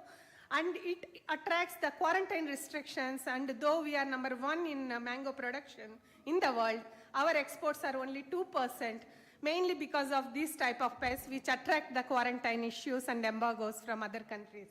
So we were looking into several aspects from this pest, like oviposition site selection, unisex lures, and also male lure substitutes, mate selection, niche partition, and so on. I will briefly describing each one. So this is the typical mango orchard. If you go around, there will be several fallen fruits around. And we studied the pattern, the egg-laying pattern of the insect, and we found it is majorly on fallen fruits, not on the fruits which are on the tree. But usually entomologists recommend fallen fruit collection and destruction. But farmers will have their own excuses not to do it. I agree with them also because of labor and so many other things. But having said that, why entomologists say fallen fruit collection and destruction? I will just, we collected the odor and binding proteins of dorsalis, and when we built the phylogeny, you can see the Bactrocera dorsalis is closer to saprophytes, like Musca domestica. So it loves and it likes the fallen fruits. The fallen fruits are there in the field, it is ample population will build up, and later on it will go and attack the fresh fruits on the tree also. And the current management practice mainly revolve around methyl eugenol to trap the males. It is called as male annihilation technique. But the thing is, the females are highly polygamous. And even if you trap 95% males, the remaining 5% will be sufficient to fertilize the wild females. So we thought, why can't we trap females? But it is not that easy to trap females, because any sex pheromone you can use, you can trap the male insects, but not because the female odor strategies are totally complex, and it is different. So, but if you see, I am here giving one hypothetical example of mango fruit fly with 1200 eggs per fly, and a hypothetical sex ratio 1:1. In generation 1, if one female you are going to trap, over a period of time, the geometrical effect it has on the pest population in the field. So with this idea, we went ahead to trap females, but let me admit it is not all that easy. So what we did, we exploited the maternal instinct. Across the animal kingdom, let it be mammals or insects, the maternal instinct is highly conserved in females. So we thought of exploiting the maternal instinct, and for that, first, when we are starting our job, it is all chemical ecologists, I think several chemical ecologists are here, and they agree with me the job is not all that easy. It needs tremendous efforts and also huge lab procedures, isolation, identification, and funds. So with this idea, what we thought, one reverse chemical ecology approach, taking advantage of the current advances in antennal transcriptomics of insects, because several odor and binding proteins and ORs are deciphered across the insect pairs. Using this, we proposed one reverse chemical ecology approach that will shorten your identification of attractants, and we could successfully establish in the Bactrocera dorsalis, this really works. So Taking this methodology further, we went ahead and we isolated a huge list of attractants from mango because mango is highly preferred host for the mango fruit fly. And here you can see, just I want your attention here, 3-carine, osmine and all this. They are really, really interesting chemicals and also serve as attractants. I will be talking about this little later. And we identified very powerful ovipositional stimulants like ethyl tiglate, 1-octane 3-vol and all. And when we went ahead and we proved that there is innate recognition template tuned to gamma-octalactone in mango fruit fly. So when we smeared the gamma-octalactone, you can see here, to non-hosts like cucumber and potato, the mango fruit flies just throng and they start ovipositing. So such cues we need across the insect pests, across the crops to make semiochemical as a technology in the field. So we went ahead and we could develop one female attractant which is already established and patented and in the process of commercialization. Considering the carcinogenicity of methyl-eugenol and also the species complex available in the fruit orchards, we went ahead and with our own reverse chemical ecology, we identified several methyl-eugenol isomers which are really, really potent attractants for several species. And we went ahead and we developed a multi-luric species attractant, and this is really working for fruit orchards. And having said that, why to have one male attractant, one female attractant? Can't we have one unisex lure? And we found answer in jackfruit. Jackfruit aerial volatiles are highly attractive to both sexes, and we are working now currently in this direction. And another thing, I was mentioning about Professor Ananthakrishnan works. When I was writing this paper for my review of literature, when I was working on salicylic acid related work, particularly in entomology, I didn't see much work except Professor Ananthakrishnan publication in Current Science, because salicylic acid is widely exploited in pathology but not in entomology, and that too in perennials like mango. So when we sprayed salicylic acid to mango fruits, you can see here, this is the treated fruit, this is the, this is the treated fruit, this is untreated. When we are spraying, the 3-carine and osmine are totally disappearing. So mango is not there for fruit fly. It is becoming Mr. India like. So you can see when we went to field, 50% we can bring down the fruit fly infestation with just one single spray of salicylic acid. It won't cost much more than 1 rupee per liter. So this is one our pre-harvest spray for mango fruit flies in the field based on this salicylic acid work. So coming to the lecking behavior. The fruit flies particularly, they have very enormous mating habits, like just like mammals, they have swayamvara. We know in our own ancient kingdoms, there are kings used to come and sit and the princess you go around and choose the king. So the similar type of lecking, we call lecking behavior, happens in the fruit flies, and like it is leg formation take place with the males and they attract the females, and selection happens between male and female, and finally mating. So in this whole episode, the males produce long-range pheromones, and also males choose females, and females produce short-range pheromones. So we are working in this direction. And when we went inside, there are endosymbionts which are playing role in the mate selection of fruit flies.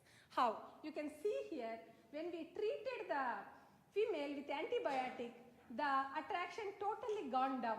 And when we reinfect again with endosymbionts, the attraction came back. So endosymbionts were playing very major role in the selecting the fit female, to be frank. So then we identified it is a Klebsiella oxytoca, which is associated with mainly the ovaries, mature ovaries of the female. So the males are identifying the fit females through Klebsiella oxytoca odors. And we further went ahead, we found there are several species of fruit flies in the field. How the niche partition is happening between the species. And again, the microbes are playing role here. Here you can see when, this is the Bactrocera dorsalis mango fruit fly, and this is Bactrocera correcta guava fruit fly. And when correcta oviposits the fruit, dorsalis doesn't prefer that, and vice versa. So we thought, why the same guava fruit, they are not having any marking pheromones, nothing, but the volatile profiles are totally different when these two species infest the fruits. So when we went ahead and we found again egg-associated microbes are playing a role in this niche partition between these species. And we are now deciphering the volatile cues which are basis for this niche partition. And also we thought mango fruit fly is highly polyphagous. There are more than 250 hosts. Is there any way how the fruit fly is switching the host? We want to know, is there any way to train the fruit towards host? So what we did, we took already the established cue gamma-lactone and non-host cue beta-caryophyllene we took. We started increasing the ratio initially in the first generation 1:1, then we went ahead and to 1:5. It's amazing results we got. You can see here how the fruit flies are tuned to beta-caryophyllene, which they did not prefer initially. So we working on that, the molecular basis also. We are looking into rutabaga and as well as the crab bee, which are related to learning in insects. Another interesting thing, Ecophila red ant. It is known for its biological control abilities, but what we found, wherever a red ant moves, fruit fly never wants to oviposit.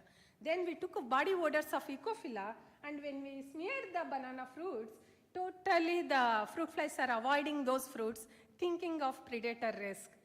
And the cues underlying these body odors are andicane, tridicane, and dodicane.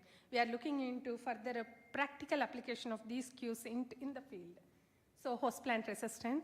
We screened hundreds of varieties, I should say, in last 20 years, but not much light we could see. But however, recently we found Mangifera camptosperma, which is native to Andaman. It is resistant to fruit flies. So we are further increasing our studies in this direction. And also, having seen my work in fruit flies, ovipositional stimulants, Central Silk Board approached me, is there any way to identify the ovipositional stimulants for silk moths? Because silk moths, you know, they are domesticated, and before they die, more than 20% of eggs, they are there in their abdomen. So when they approached us, and I went into the literature, and there is very interesting publication by very top-notch laboratories in the world, like Max Planck and Japan laboratories. They said the odor perception strategies of this mulberry silk moth, Bombyx mori, is compromised. I should say they are compromised when compared to wild progenitor, the Bombyx mandarina. And I looked into the complete paper, and they used general odorant cues for testing the odorant perception between mandarina and mori. I found, I think many of you must be knowing the recent Idli Gate episode, right? One professor from UK trolled when he said idlis are boring. And I think Professor Anderson. So, it is like that. When a person who doesn't know about that dish, when he offered the dish, he don't find it exciting. So, same thing happened with mori also. It was given the general odorant cues, which it didn't relish, and they concluded the odorant perception strategies are compromised. Then we looked into last 3,000 years, they are domesticated, they lost flight ability, their only life aim is to mate and lay eggs. And for laying eggs, the females are given just brown paper sheets on which the female has to lay eggs. When a gravid female lays eggs, it looks into the progeny survival. So, yeah, just we took the mulberry volatiles, we sprayed the brown papers which were given to the silk moths, and we found astonishing results. And now silk industry is testing this technology, and we got very good positive feedback from them. After seeing this, the Northeast Vanya silk moths, DBT asked us to work on Eri silk moth, Muga silk moth, as well as Tassar silk moth. Our efforts are on in this direction. And also another challenging which faced in pomegranate fruit sucking moth. We standardized technologies based on chemical ecology inputs what we got from the lab, but finally we couldn't succeed in the field. Again, we intensified our efforts, taking our own studies, and we are identifying much more powerful cues to attract the fruit sucking moth in the field. So our journey in chemical ecology started long back, and long road ahead. And thank you for your patient hearing. I once again thank the organizer for giving me this opportunity. Thank you.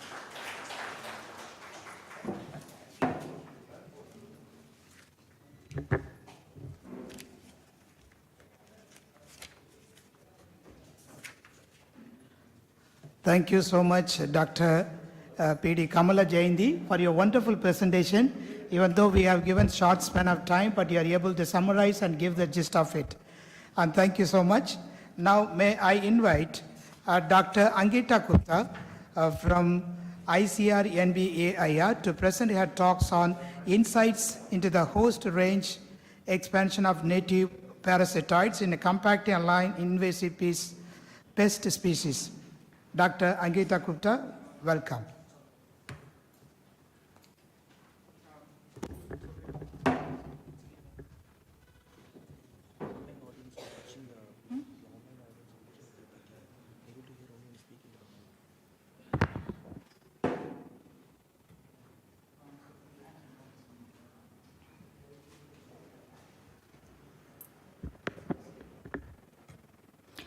Okay, paying tribute to a late Professor Anantha Krishnan sir and showing my gratitude for the award which I have received today, I would like to start my presentation.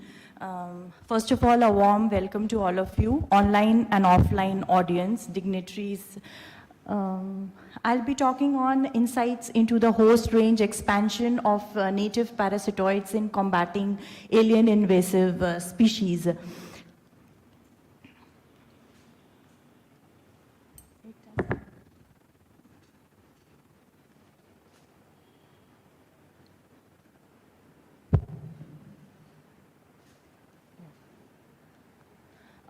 I am not presenting my entire work or what I have done. I'll be just dealing with 2 case studies for the past 2 years, which I am doing. The one is very recent one, the cassava mealybug, Phenacoccus manihottai, the steps taken by ICR NBIR for the importation of the parasitoid, and Spodoptera fujiperda parasitoid complexes, the expansion of host ranges I'm going to discuss.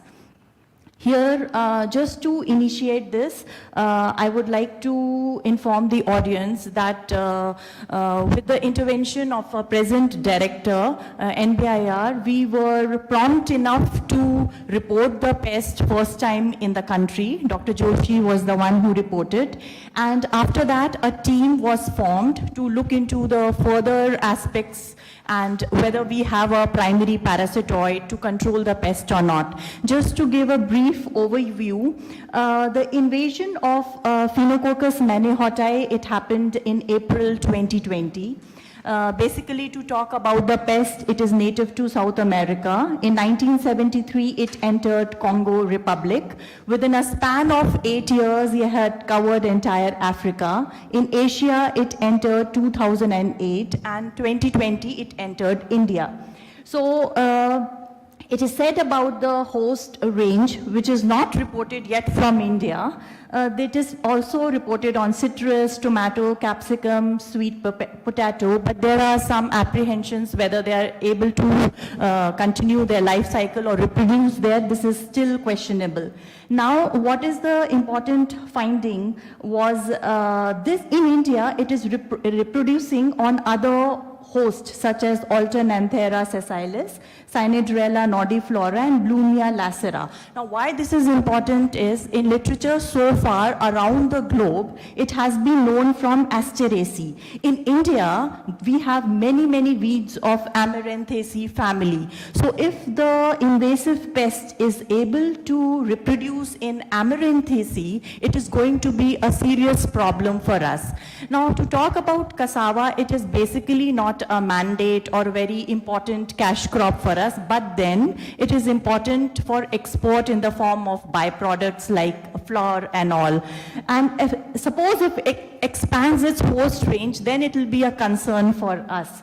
So as you can see, the nature of the damage is huge. It is drying and crinkling of the leaves, no formation of tubers, bunchy top, stunted growth. So what we did was that from April to October 2020, massive surveys were taken. To mention here, this was the time when we were undergoing peak lockdown, and two prominent scientists in NBIR were involved in surveys, Dr. Mohan and Dr. Sampath Kumar. And I was involved in searching for the parasitoids because we were rearing in the laboratory, and we wanted to make sure that parasitoid is there or not there. We wanted to report it. So we had followed Neuschwander et al.'s, first we had to assess the economic damage. So based on the following categories, our economic damage was more than 1,000 cassava millibugs per shoot tip. And the same shoot tip samples we used as described by Ronze and Pronum, and there are different ranges, as you can see: no damage, slight curling, slight bunching, pronounced distortion of the tip, bunchy top, and severe defoliation. So whatever is happening in India is at the severe defoliation. It is like a high economic injury level. So based on our surveys, which primarily started from April to May, we reported that the economic damage score is of the range 4 to 5, with more than 1,000 cassava millibug per shoot tip. Now, this is the first study which is done from NBIR, and all our papers at present are under publication. And then from many corners, we started receiving parasitoids, even reports that there is a parasitoid which is targeting cassava millibug. When, in fact, we saw the videos also, and when the videos were shown by the director, we came to the confirmation that it is not the parasitoid which they were claiming for.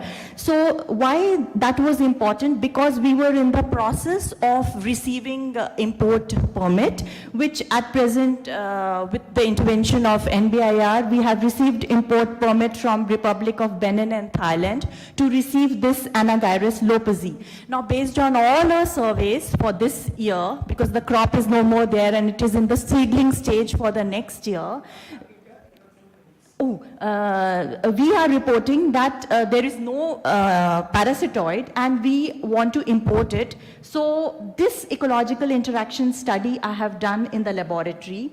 Now, based on our surveys, I realized that this is sharing the niche with two another invasive species, Paracoccus marginatus and Pseudococcus. And there are two predominant predators which have interspecific competition. There are 11 gills which are the major gills here, and the general predators are there, all competing for the same autotroph, that is the primary trophic level. Up till 4 trophic levels, I have undergone this study, and I have found 6 predominant parasitoids. As you can see, these are 2 parallel gills in which both the predominant predators, the Malada as well as Hyperesmis, is under tremendous secondary parasitoid pressure.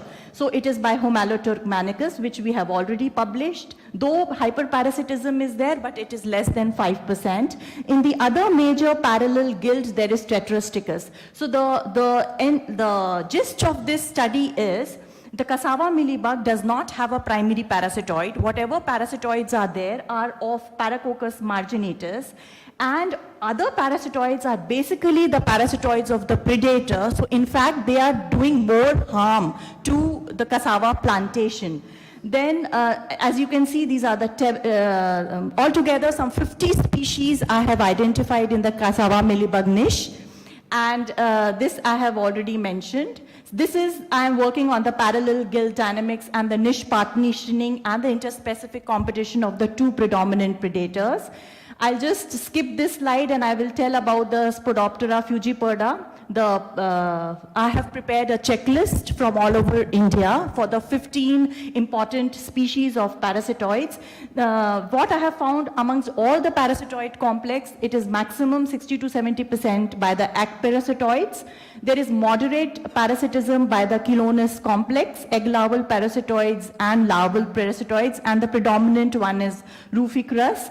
And there's a huge chunk of occasional parasitoids which are coming now. Now, this is what my observation, that only in late 2019 we have got many parasitoids, and again parasitoids of the predator which are causing more harm. So I will like in a gist, I will concise my observations that in the beginning the indigenous parasitoids are, since they are acclimatized to the already existing predators, our predators are facing a lot of pressure in controlling the invasive pests. In due course of time, many indigenous parasitoids are trying to get acclimatized and they are targeting the invasive pests. So I think so within a span of 2 to 3 years of the invasive pests, we should have patience enough for the indigenous parasitoids to work. Thank you all. I would like to thank the foundation and a director and the council for giving me this opportunity. Thank you very much. I now invite Father Maria Bhakyam to give bouquet to Dr. Ankita Gupta.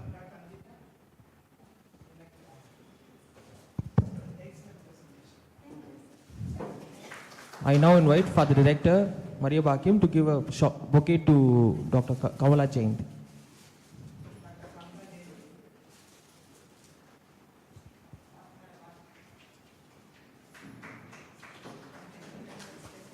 Thank you, Father.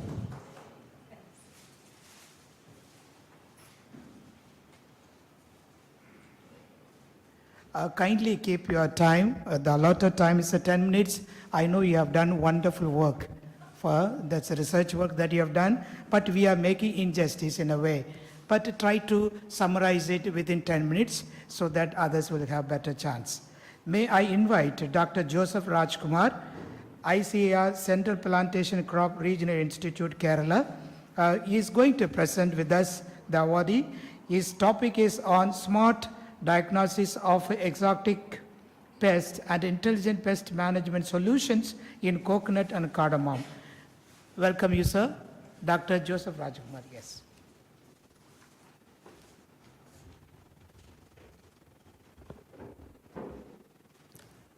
Very good afternoon to everybody. Respected Chairman, learned delegates, Dr. David sir, my teacher, Dr. M.S. Venugopal sir, and all my senior colleagues and my dear friends.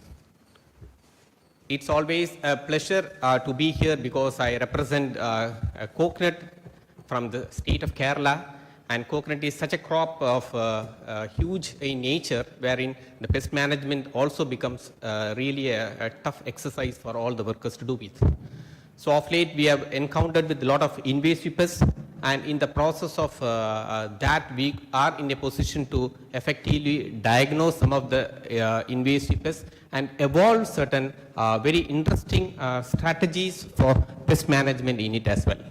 So with this background, let us see how exactly coconut, which was normally used for a kind of ceremonial planting, is now used for a kind of a ceremonial harvesting. So that much of allied proficiency it has now become with. So if you just see here the diversity, I think you will all agree with me what kind of diversity the coconut has got. Previously it was used as a kind of a ceremonial planting material. Now we have using it as a kind of a ceremonial harvesting material because the stature has come down to a greater extent. Let us now see exactly what we will be getting. Can I go to the next slide, please? So where we will be seeing. So in coconut, there are at least 3 important pests of perennial nature. One is the rhinoceros beetle, wherein the adult damages the crop to a greater extent. So we found a kind of a nudie-virus, Oryctes rhinoceros nudie-virus, which is found to be very effective, and it is a long-term strategy in the management of the pest as a biocontrol tool used elsewhere in the Asian Pacific region as well.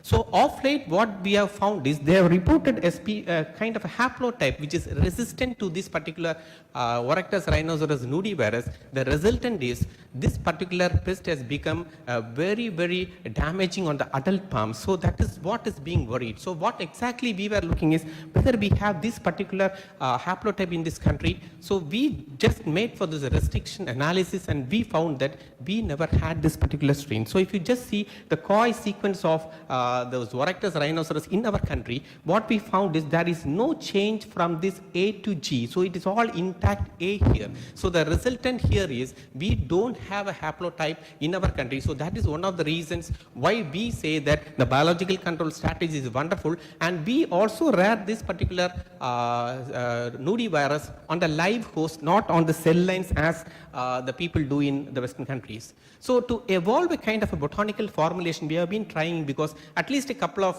botanical products like Clerodendron, Ageratum were found to be very effective in the repulsion modes. And so what we found is we developed a kind of a cake for just applying on the leaf axil of coconut, as well as a paste with all these botanical formulations. So we found both these products are very effective, and this is in the process of commercialization. This is the area where we are just focusing to use some of these botanical products in the pest management as well.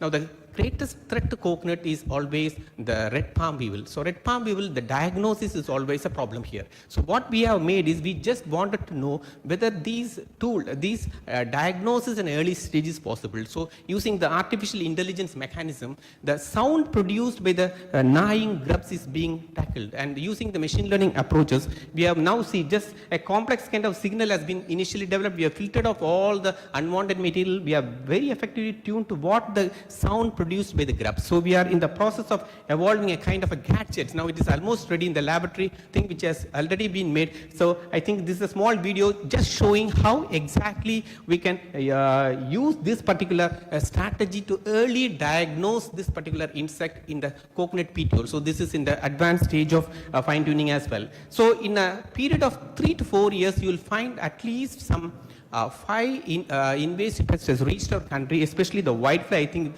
most of the whitefly authorities are from this Dr. David Sir group, even Dr. Alexander Sir is here. So if you just see in a period of 3 years, 4 years, we could find Rugi operculators. We have 2 nesting whiteflies and the palm whitefly. Dr. Selvaraj has reported a couple of them, and we have also reported a couple of them in this. So the easiest method of diagnosis we have made, sir. So this is Alerodiscus dispersus, where you will find the pupal structures as well as the pupal features, especially the vasiform orifice. You can just see Rugi operculators. You will find a kind of triangular thing, and just see how these adults can also be used in the identification process. The 2 nesting whiteflies which we have defined is completely diagnosed based upon the genitalia, and finally the palm whitefly, which is also diagnosed at the earliest stage by various stages.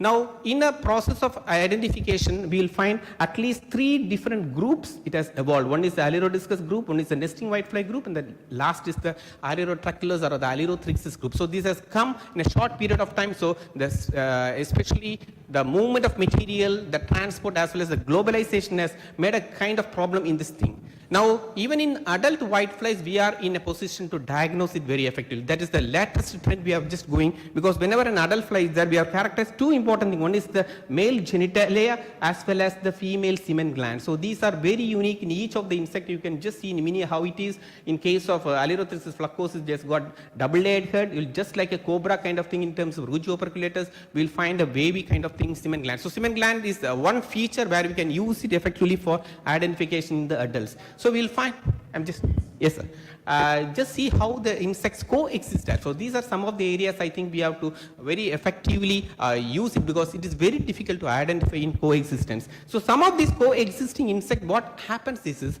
it always have a kind of a competitive regulation. So that is the mechanism of which means one insect is in a position to regulate the population of other. We will just see here Rugos and nesting whitefly are in a kind of competitive regulation as well. Now we find temperature is very much critical for that. Gradient outbreak is linked with the temperature. Higher the temperature, higher the difference in the maximum and the minimum temperature are found to be positively correlated, and the other way as well. So you will just see some of the natural means very, very effective. So that is the process we have been using in this mechanism. This is Dicochrysa aster. We will find Incarcia Guadalupe very successful. More than 50% it has been parasitized, and the other less 10% is by that general things, cybocephalics and the natural meat. So what I'm trying to highlight is, if you understand the natural meat complex very perfectly, perfectly, a conservation biological control itself is working fine. So for the first time in the entire world, we will just say that we have just identified a sooty mold scavenger beetle called Leocrinus nilgrianus. It just feeds on the sooty mold and then takes away. So because in whitefly the sooty mold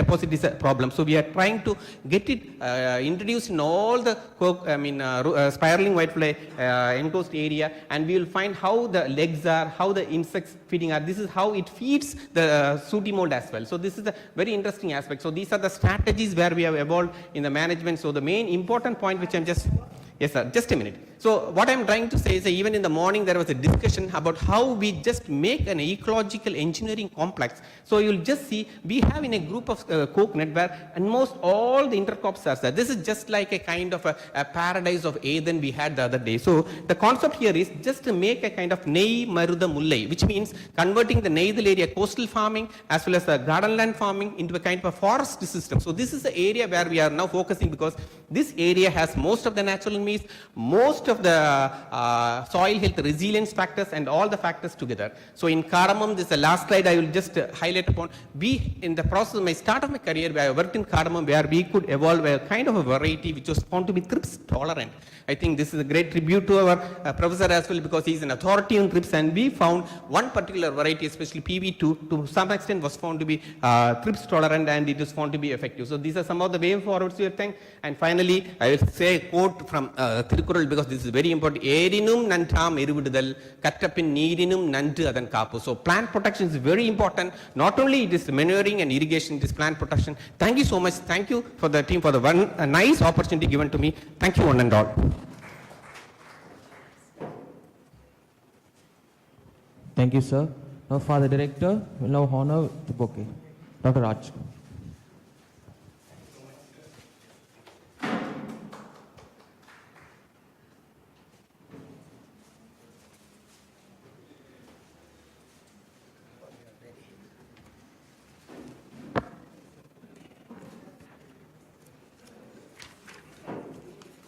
So thank you, Dr. Joseph Rajkumar. May I invite Dr. B.S. Kotial to present his talk on host plant resistance HPR against insect pest in jute crops. ICR, Central Research Institute for Jute and Applied Fibers, Kolkata. Welcome you, sir. Thank you, sir. Respected Chairman and respected dignitaries of the dais, first of all, I thank the organizing committee for selecting me this prestigious award on the name of a great living legend, Professor T.N. Anantkrishnan. So myself, Dr. B.S. Gota, working as a senior scientist at Central Research Institute for Jute and Allied Fibers at Barakpur, Kolkata, since last 11 and a half years. So I'll be speaking in brief of my work, which I have carried out in host plant resistance against insect pest of jute.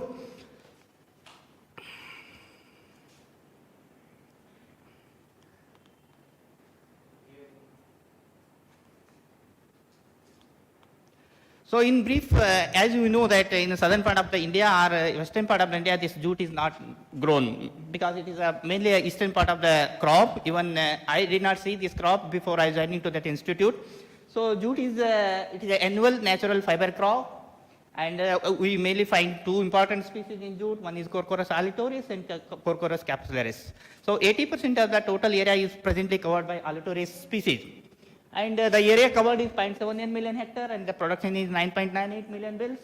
And as you know that this jute is popularly called as golden fiber because of its color and luster. So jute, it is the second in the world's production next to the cotton. And India and Bangladesh are the leading countries for the jute production. And this crop is mainly grown during March to April months, and it requires 24 to 37 degrees Celsius average temperature, and it is a hot, humid loving crop. So plant height, it grows up to even 8 to 15 feet. And this is mainly harvested during 100 to 110 days old crop for the best fiber quality. So more than 30 species of insect pests has been reported from this crop. And the yield loss has been estimated up to 31 to 34%. So no doubt many insect pests has been reported in this crop, but my work is mainly focused with the hairy caterpillar, that is Pilosoma obliqua, what we call commonly during our entomology studies is BR hairy caterpillar. Here I use it as a jute hairy caterpillar. So it often causes the yield loss report up to 20% in the fiber. And what is the need for host plant resistance? As you know that as we are going day by day away from the insecticide use, because we have realized the problem of insecticide resistance, residue and resurgence. So like other crops, no doubt it affects in our jute crops. As the eastern part of the country, they are mainly growing for many vegetables, and this jute crop grown in between this season, because it's just 100 to 120 days old crop, because immediately they will be going for vegetables cultivation and rice cultivation. So looking into the this food crops, so we have to restrict it. There may be a question that since it's a fiber crop, why can't you think of residue? No doubt it's, this pesticide residue is reported in fibers, and it is affecting our export also, since it's a major export commodity crop. So along with that, we have to look into the crops which are sown for food, as a food. So till date, there was no resistance source for insecticide. When I joined in 2009, when I digged out the so far studied literature, and there was no any work done on host plant resistance. Mainly they were focused on screening of insecticides and some other basic entomology work. But what I thought that let us take the work in host plant resistance, because as a breeders, when I discussed with the plant breeders, they told that we need some resistance source for breeding the crops, because whatever they have bred the crops so far, they have mainly focused on the quality of the fiber. So I thought it was a need of the hour to look into the insect resistance crops also. So looking into this thing, we started screening of many number of germplasm.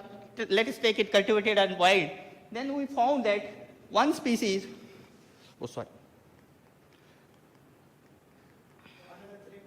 Okay.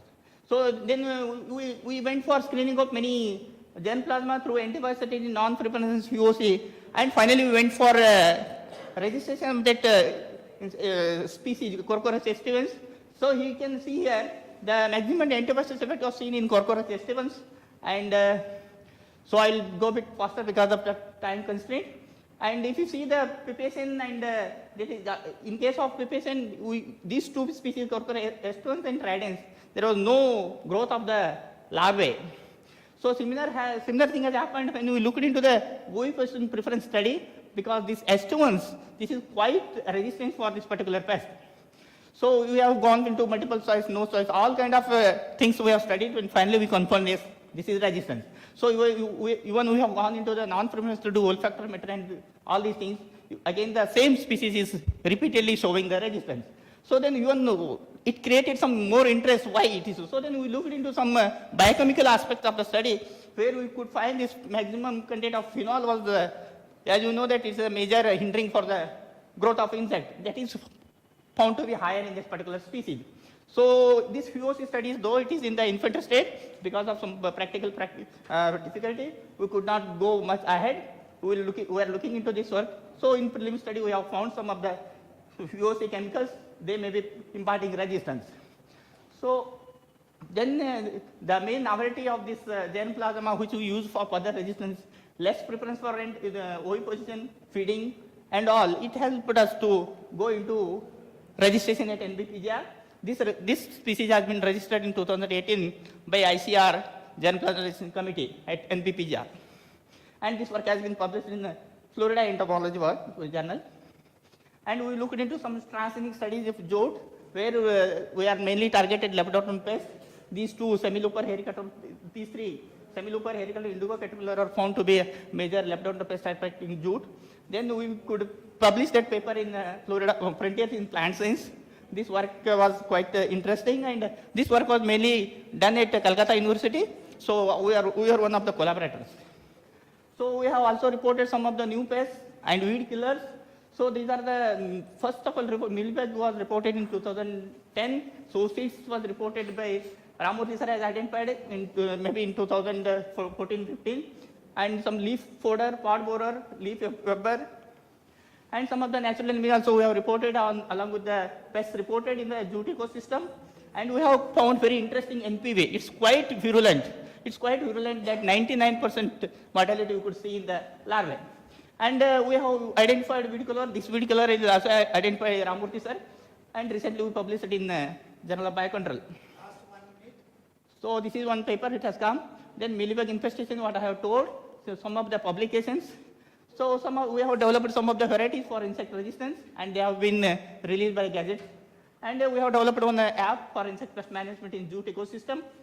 So then the logo of this particular app has been registered from trademark by the patent office, and we got the certificate. And we have developed this app, and this app is released by Honorable Minister of Agriculture. Then some of the student guidance, these are some publications which are made out of this work. And I am happy that in 2009 my work has been recognized by the NAS, and I have been awarded NAS Associate. And last year again from David sir, I took one Young Scientist Award. In 2015 again at Chennai I got a FIFRA Award, and Best Poster Award at ICBC Bangalore. And the bulletin which we have published has been released by the Governor of West Bengal. So it was one good moment for us. So still a miles to go. Thank you one and all.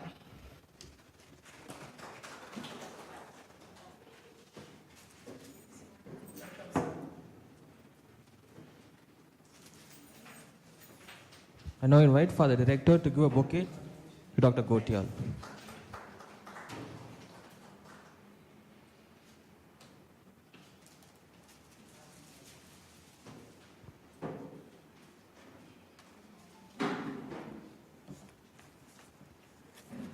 Thank you, sir, for your wonderful presentation and getting many awards.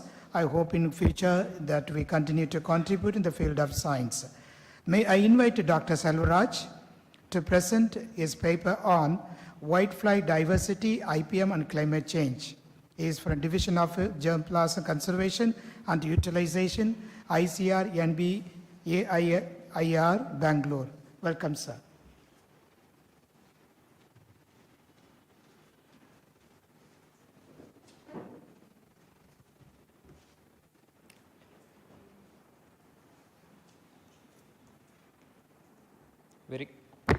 Very good afternoon, everybody. Respected Chairman, Co-Chairman, Dr. T.N. Anandakrishnan Foundation Trust, and board members, and other Entomology Research Institute, Loyola College dignitaries from the college as well as from other part of the country. I am very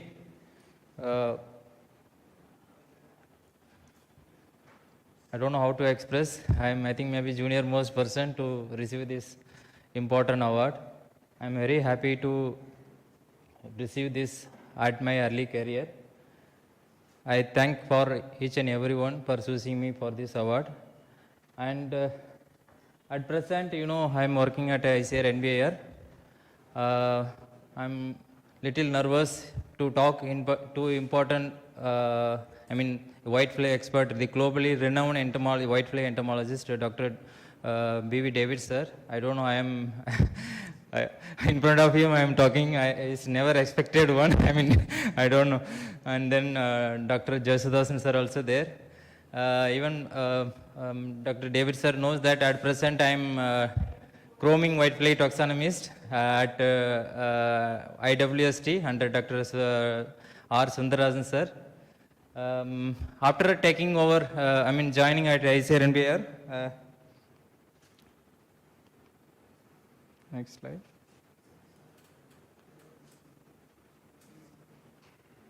Yeah.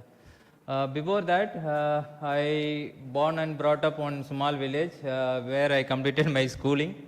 And from there I studied my UG, BSc Agriculture at Anbil Dharmalingam Agricultural College and Research Institute at Tiruchirappalli. And later I moved to Chaudhary Saran Singh, Haryana Agriculture University to pursue my MSc at MSc Agriculture Entomology through the ICR JRF. And further I moved to pursue my PhD at IRI, where I worked on ecological infocrop modeling as well as the IPM of rice important pest. And then after joining my service, my first posting at ICR Krijab, that jute and allied fiber, where I was Just now my colleague Dr. Gotial presented some of the work. As we know that many of our work we carried out together.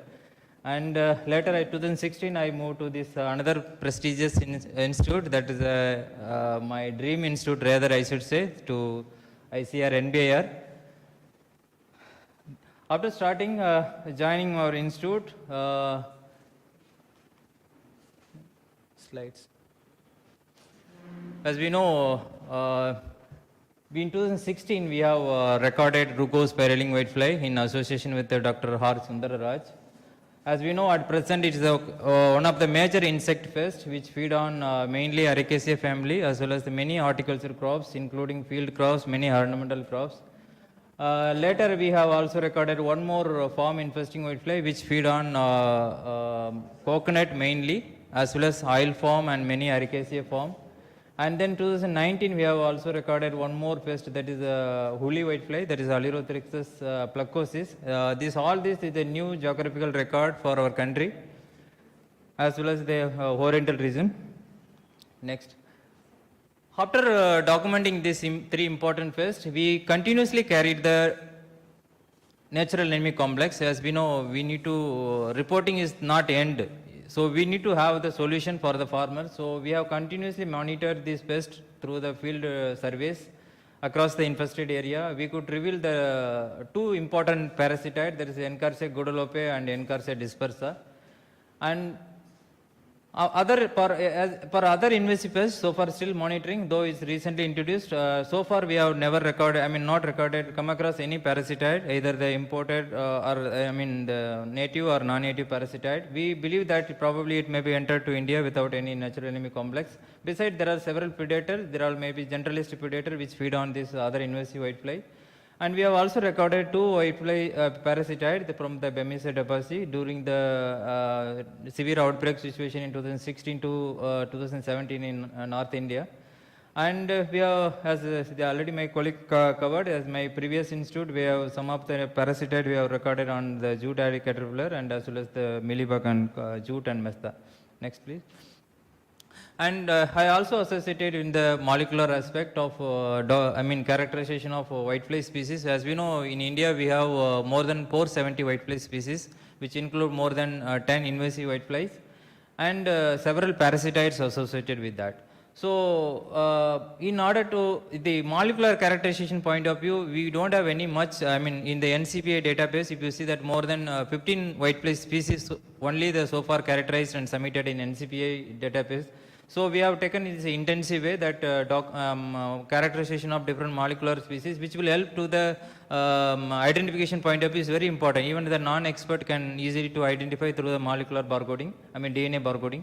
And in India, we know many genetic group, more than 11 genetic group of Bemisia depasi reported. Among that, we have mainly come across the Asia 1 and Asia 2.1 and as well as the Asia 2.5, which is very predominant in Chhattisgarh.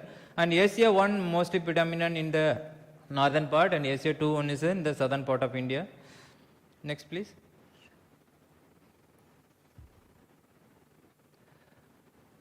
Beside this nesting whiteflies, we have also during the different survey, we have documented many host plant of this invasive whitefly. Beside the Ericaceae, they are feeding on the many other whiteflies. So more than 37 host plant for Solanum whitefly, and Rugose we have more than 40 host plant. For nesting 34 host plant, and Paralidotus mini for 25 host plant recorded so far in India, and form infesting only the 3. Next, please. And as I said, there actually my PhD program, I am specialized in the modeling. Okay, so this using beside this invasive pest, this is a co-occurrence. This maybe Dr. Joseph Raskumar already covered, because they are co-occurring each other, all the invasive whitefly, even in the same plant, even the same leaf. So this may be kind of unique mechanism to avoid the interspecific competition, and which we are surveying throughout the year. And there are some population dynamics, but still exactly the species competitive ability we need to study in the scientific way. Next, please. Using that parasitoid, we have developed the mass production protocol for this Encarse guadeloupe. Probably I can say this is the first attempt in our India. As we know, we don't have any mass production protocol for any of the whitefly parasitoid in India. And we have developed the augmentation strategy for this whitefly, this parasitoid, for the management of Rugose spiraling whitefly, and standardized the dosage and the release technique. Next, please. And then conservation, as we know, conservation is the most important part of the biocontrol of any pest. So we have developed the different conservation strategy like habitat manipulation, and we have carried out extension and awareness program on this invasive pest, and then this biocontrol of this important pest, and we have popularized this biocontrol strategy for this important pest in India. We have also identified one important entomopathogenic fungus which effective in killing all the life stages of Rugospiraling whitefly. Next, please. This is a different formulation of this Eisseria pimesculaceae formulation we have developed, and this is we have supplied input for the management of this important pest to the different stakeholders. This is the impact of climate change assessment of rice pest interaction. You know, climate change is going to be kind of the tridropic interruption get affected. In rice crop, we have analyzed this crop pest interaction using infocrop model, which we can validate. This is not location specific model. This model was validated in the this model was validated. This can be applicable throughout the world. It's not like what you call this is not location specific. This model we can apply throughout the world. And this is the thermal constant. This is the population dynamic stick model. So it works based on the thermal constant. So this thermal constant we have determined for the rice important pest as well as for the jute pest. And I am also working associated in the insect SF feed. We have used this black soldier fly for the this one of the potential carbon-based decomposer, and we have formulated this one as a fish feed as a part of the feed, and we used to given the fish and as a poultry. And as I said, the multiple pest economic injury level is a new concept. It's an old concept, but not much work done in this aspect. Usually ETL is done for the single pest. So we have attempted to, for the simultaneous occurrence of more than one pest, then what will be the ETL. So this we have developed for the rice. Yes, sir. Over, sir. Live table we have constructed for the two important pests, and rest we have some of my colleague already has covered. And these are the 5-6 technologies developed on different aspects. And there are two technology. These are all recent technology which have developed the mass production technology for Encarsia. This is the Eisseria for the mass production and the utilization. This is the release technique for the parasiticide in coconut garden.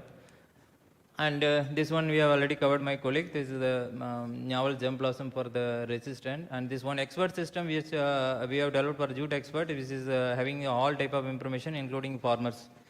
And deputed for the two aspects, one IPM training for SARC member country and Australia to get the hands-on training on mass production of parasiticide. And this is my training programs and the RSW management. These are all demonstration activities and the different extension folder for the different languages to spread the knowledge about the biocontrol. These are all the first media coverages, and this is my deputation from Australia and from Bangladesh. And with this, I would like to thank Chairman, Co-Chairman of the session, and all my advisors, teachers, directors, HODs, and my research team members, students and collaborators, and ICR and funding agency like Coconut Development Board. And I also thank for Loyola College for giving opportunity to talk about my little bit work on this forum, sir. Thank you, one and all. Thank you, sir. I now request for the director to give a bouquet to Dr. Selvaraj.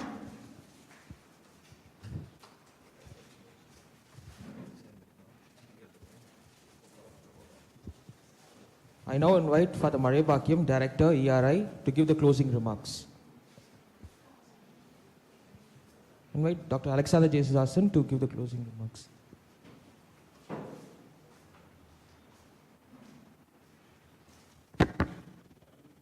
Dr. Balakrishna, a former chairman of the National Biodiversity Authority, the chairman of this session, the director of this institution, Dr. Maria Bakiam, learned entomologists who have come from different parts, and the students of Professor Ananthakrishnan, and all those who are viewing in the YouTube and in many other connectivities, ladies and gentlemen. Today, first of all, on behalf of the Professor Ananthakrishnan Foundation, let me take this opportunity to congratulate all the recipients of the award, and may you continue to contribute richly to the development of entomology and the related studies in this country and beyond. Professor Ananthakrishnan guided 50 PhD scholars, out of which only one woman was got the PhD.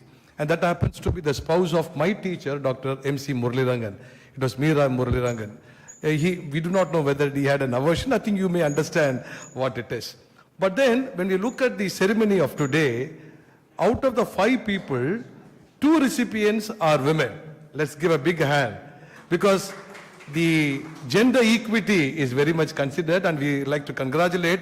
I'm sure in the years to come, the women scientists would overtake the men scientists in terms of quality work and also the awards that they will be receiving. Yeah, they've already taken over. Thank you. And coming on to Professor Ananthakrishnan, we know that he had 2 children. But in the academic field, in the entomology, he had many children. But today we know that we are calling him as not only father of Indian entomology, father of insect ecology, father of chemical ecology, father of insect-host plant interaction, and so on and so forth. These were his favorites. I'm sure he was a very great prophet and visionary. Whatever was spoken today in 2020, he visualized long ago. As I was telling you about insect-plant interaction, insect-host plant interaction, chemical ecology, the tritrophic interaction, which was his favorite nomenclature, all these were already prophetically told by him. And here we have the scientists who had made this presentation. And I'm sure that the spirit is revolving here, and you would have definitely appreciated the presentations that have been made, the PowerPoint presentation, because I remember whenever there was a Viva year or of his students, used to be so, strict that the quality slides are presented. I still even remember if there were about 500 pictures that were taken, photographs taken, you would choose only 1 out of the 500. He was a person who looked at quality, and I'm sure that you'll be rejoicing in heaven, looking at the quality presentations made by all these awardees. Friends, we had 5 presentations, as you know, Dr. Kamala Jayanti, Dr. Ankita Gupta, Dr. Joseph Rajkumar, Dr. Gotial, and Dr. Selvaraj. And each of them actually have presented in a very beautiful way some of the new areas that they have introduced, where I think spraying the extract of Oikophilus maragdina, the army worm, to deter Bactocera dorsalis and things like that, and also the jackfruit extract. I think these were some of the very novel approaches, and you also said that you're going to be exploring more on the latter. Coming on to Dr. Ankita Gupta and a few others, they dwelt on the invasive species. This again was a favorite topic of Professor Ananthakrishnan, and especially Dr. David and myself will be very happy, or we are very happy, because a lot of emphasis was done on the whiteflies, the invasive whiteflies, and how it could be handled, and so on and so forth.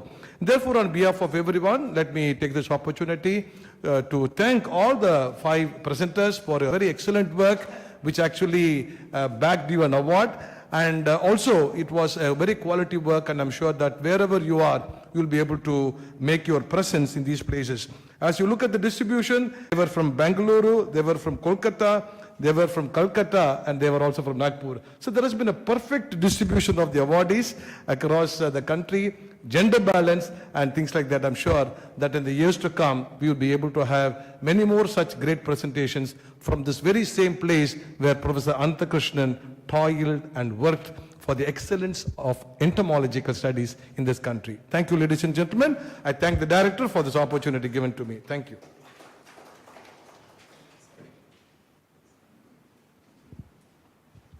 Thank you, sir. I now invite Father Maria Bhakyam, Director, to introduce Dr. Balakrishna. We have an eminent person with us who studied here, worked at Entomology Research Institute, Dr. Balakrishna. I'm very happy to introduce such a person to give us a short presentation of his own work and life. Dr. Balakrishna is currently the global head of United Nations International Environmental Governance, where he leads and advises UNEP and UN Secretary General of Environmental Sciences. And he had held positions like Vice Chancellor, Transdisciplinary University, Chairman, National Biodiversity Authority, Coordinator, UN Biodiplomacy Program, and the Chief of UN Biodiversity and Governance Program. He spent his around 2 years of time at Entomology Research Institute working with Dr. Raman. May I invite, sir, Loyola College is proud of inviting you, that your presence and your presentation may inspire us and continue to collaborate with us. Hearty welcome, sir. Now, may I invite Dr. Bhaktav Chalam to honor him with a shawl.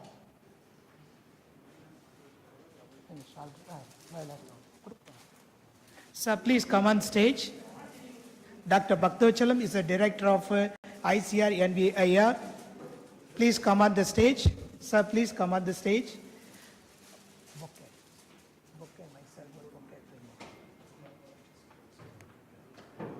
Please come. Dr. Bhaktav Chalam is an old student of ERI, student of Ananda Krishnan, I hope. Thank you, sir. Now I honor him with a bouquet.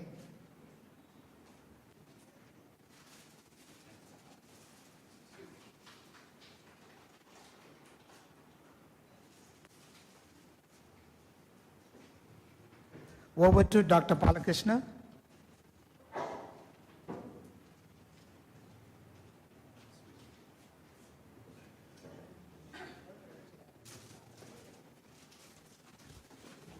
Thank you.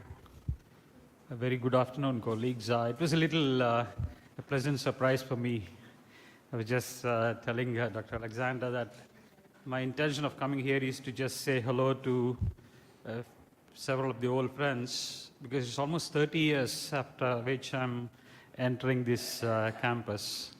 So my intention of coming here is just to say hello, but then I was invited to say a few words, and I cannot certainly refuse. Friends, colleagues, great opportunity and a great event, coming at a time perhaps several of us are physically meeting in this kind of a setup after the current pandemic started. So more than anything else, it's also a very, very important event in that context. When I first met Professor Ananthakrishnan, it was in the second or third floor of the chemistry department building. The ERI used to be there, many of you are familiar. And I met him for a very, very different purpose, not for a PhD. But my first meeting with him was to seek some guidance and advice about my intention to resign from a central government job and come to academics and come to do some research. And I studied here. I did my BSc here in Loyola College, 82 to 85. And Dr. Raman was a very, very fond teacher, later family friend now. And Dr. Raman said that, look, are you sure you want to do it? Because at that time, financially, we had a very, very difficult situation in the family. And do you want to resign a central government job to come to do research? Are you sure? I said, yes. I somehow feel that I have an inclination for that, and I better do it. He said, no, I can't say yes or no, because my advice may go well or may go wrong. So the best person to advise will be Professor Ananthakrishnan. So would you like to come and see him? And of course, I've seen him, a person of that stature, walking past, getting down from his car and walking up the stairs of the chemistry department at that time. So I didn't know what to ask, what to say. I just sort of met him approximately for about 3 minutes, if I remember it correct. And he asked that, yes, Dr. Raman said that you want some guidance. I said, yes, of course I do. So what is it about? I said, look, I now work for central government, the Indian Railways, and I don't like the job because somehow it's just not enthusing me, it's not inspiring me. I'm getting, the financials are good, but it's just really not helping me to, have a good sleep and be happy with what I'm doing.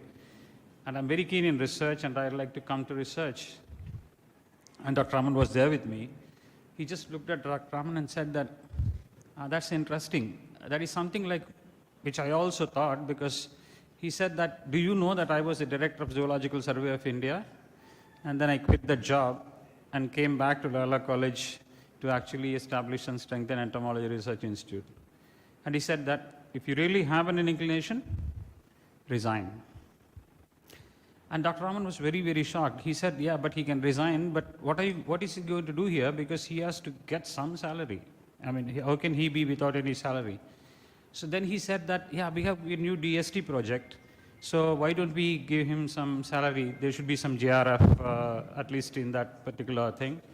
I already had an MSc at that time. So Dr. Raman said, no, all the positions are already filled. We only have a project assistant position. So then he looked at and said, no, with an MSc, you want to be a project assistant, like, cleaning the utensils and looking at the petri dishes. I said, look, my intention is to come back to research. So the position doesn't matter. But I want that environment, I want the atmosphere, I want that kind of a learning to happen. I quit my job, I came back and joined ERI. And I tell you, in the first 18 months of my stay here, before I moved on, I had 5 publications on insect-plant interactions. It's just not to say so much about what I did, but my observations of Professor Anandakrishnan are actually very, very keen. Of course, after that, somehow we developed a lot of fondness for each other. We never had a kind of a teacher-student interaction initially. We still sort of became like family friends. So whenever I was in India, my mother, my family, we used to go, they used to come. So we had a very, very different kind of an interaction. So even though my interaction with him was short, there are 2 or 3 things which I observed very keenly, which were very important for me on many situations in my life as well. The first thing was that, in a very positive way I'm saying it, he had an immense intellectual arrogance. He was absolutely sure of what he is, what he does, and he can challenge anyone on this planet when it comes to ensuring that his ideas, his research, his results, and the way he interpreted the results are to the dot. Of course, that kind of an ability you will only get, that kind of a character you will only get based on years of research, based on years of experience, but it really sets you apart amongst a number of peers that actually work with you, that are with you. So that's the first thing. The second thing is that many of you, I still remember John Peter doing PhD, and I think Kupusami is also here doing PhD, and several of you doing PhD at that time.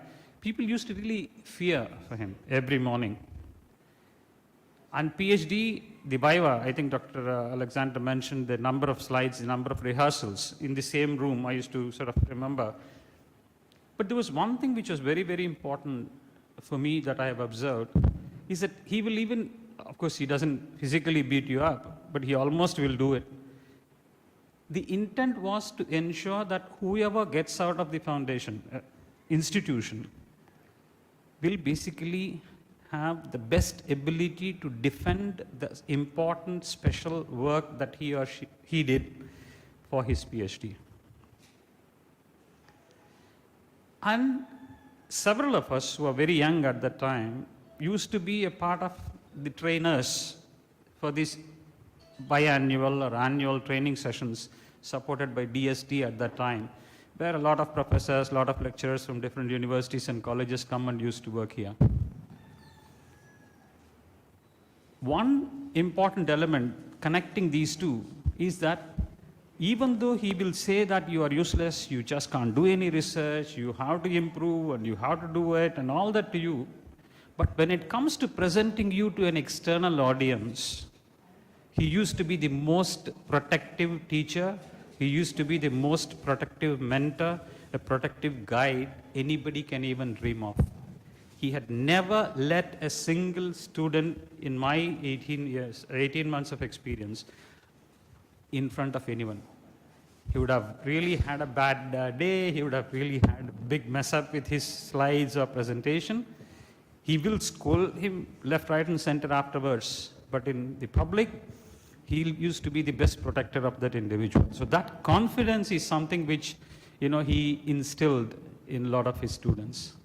And the last bit of it is that he always had a childlike enthusiasm for new developments in science, new developments in technology, and new equipment.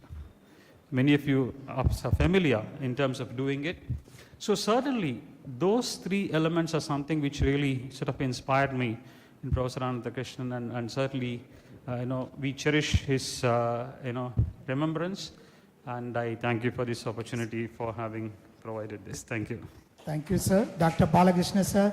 It's a really unexpected presentation, and he has really shared his own life experience. The motto of Loyola College is, let your light shine. And we are all shining the lights of Loyola. That's wherever we go, we take the spirit of research. Now may I invite Dr. Venkatraman to give the cash award. Dr. Venkatraman. Not Venkatraman alone, other trustees will also join me. It is not Venkatraman alone is making it. வாங்க sir வாங்க Alex நீங்க சிரிச்சிட்டு உட்காந்துருக்கீங்க வாங்க sir எல்லாரும் வாங்க sir யார் announce பண்றது யாரு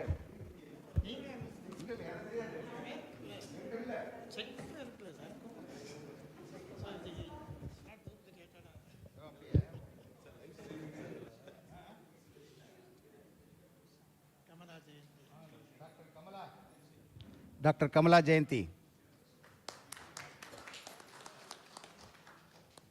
Congratulations. Thank you, sir. Thank you so much. Dr. K. Silvaraj.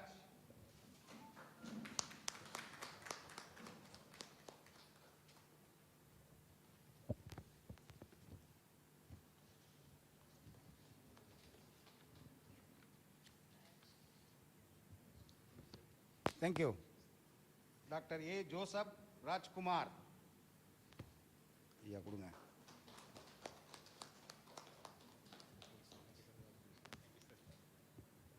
Congratulations. Dr. Gotial.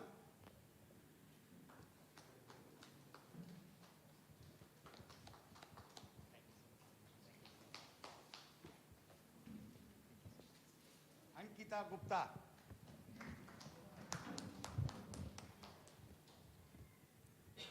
Congratulations.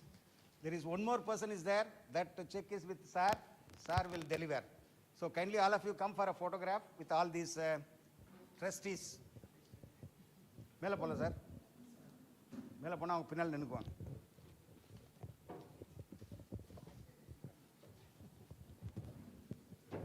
Sir அது கொஞ்சம் முன்னாடி நின்று போறாங்க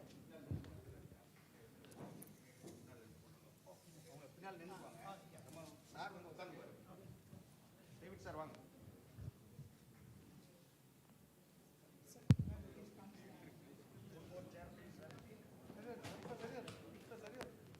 எதுக்கு நீங்க உட்காரணும் நாகராஜ் உட்காரணும் நீங்க உட்காரணும்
Muralidharan, and welcome you, sir, for giving the guest lecture. Thank you very much.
Shall I start?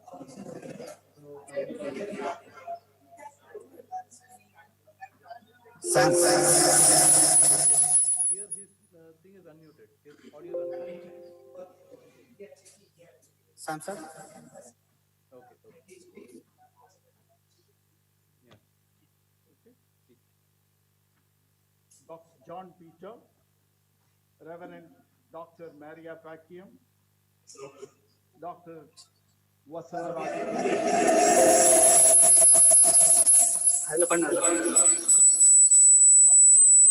and distinguished participants. Good afternoon to all of you.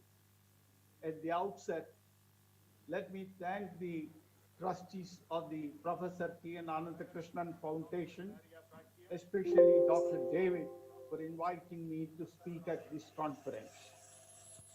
My association with the TNA Foundation dates back to early 1990s, when I attended a conference organized by the professor at the Entomology Research Institute. At the end of the conference, we, the participants, especially the students of Professor TNA, decided to honor him by starting an endowment in his name. It was called Professor T.N. Ananthakrishnan Endowment, and I was interested with the task of building a corpus for the endowment. Over a period of a couple of years, I built up a small corpus of around 70,000 rupees or so, and the endowment became functional. However, regular and smooth functioning was difficult since I was located at Valparai, a remote tea plantation area. Therefore, I requested the members of the endowment to shift it to Chennai.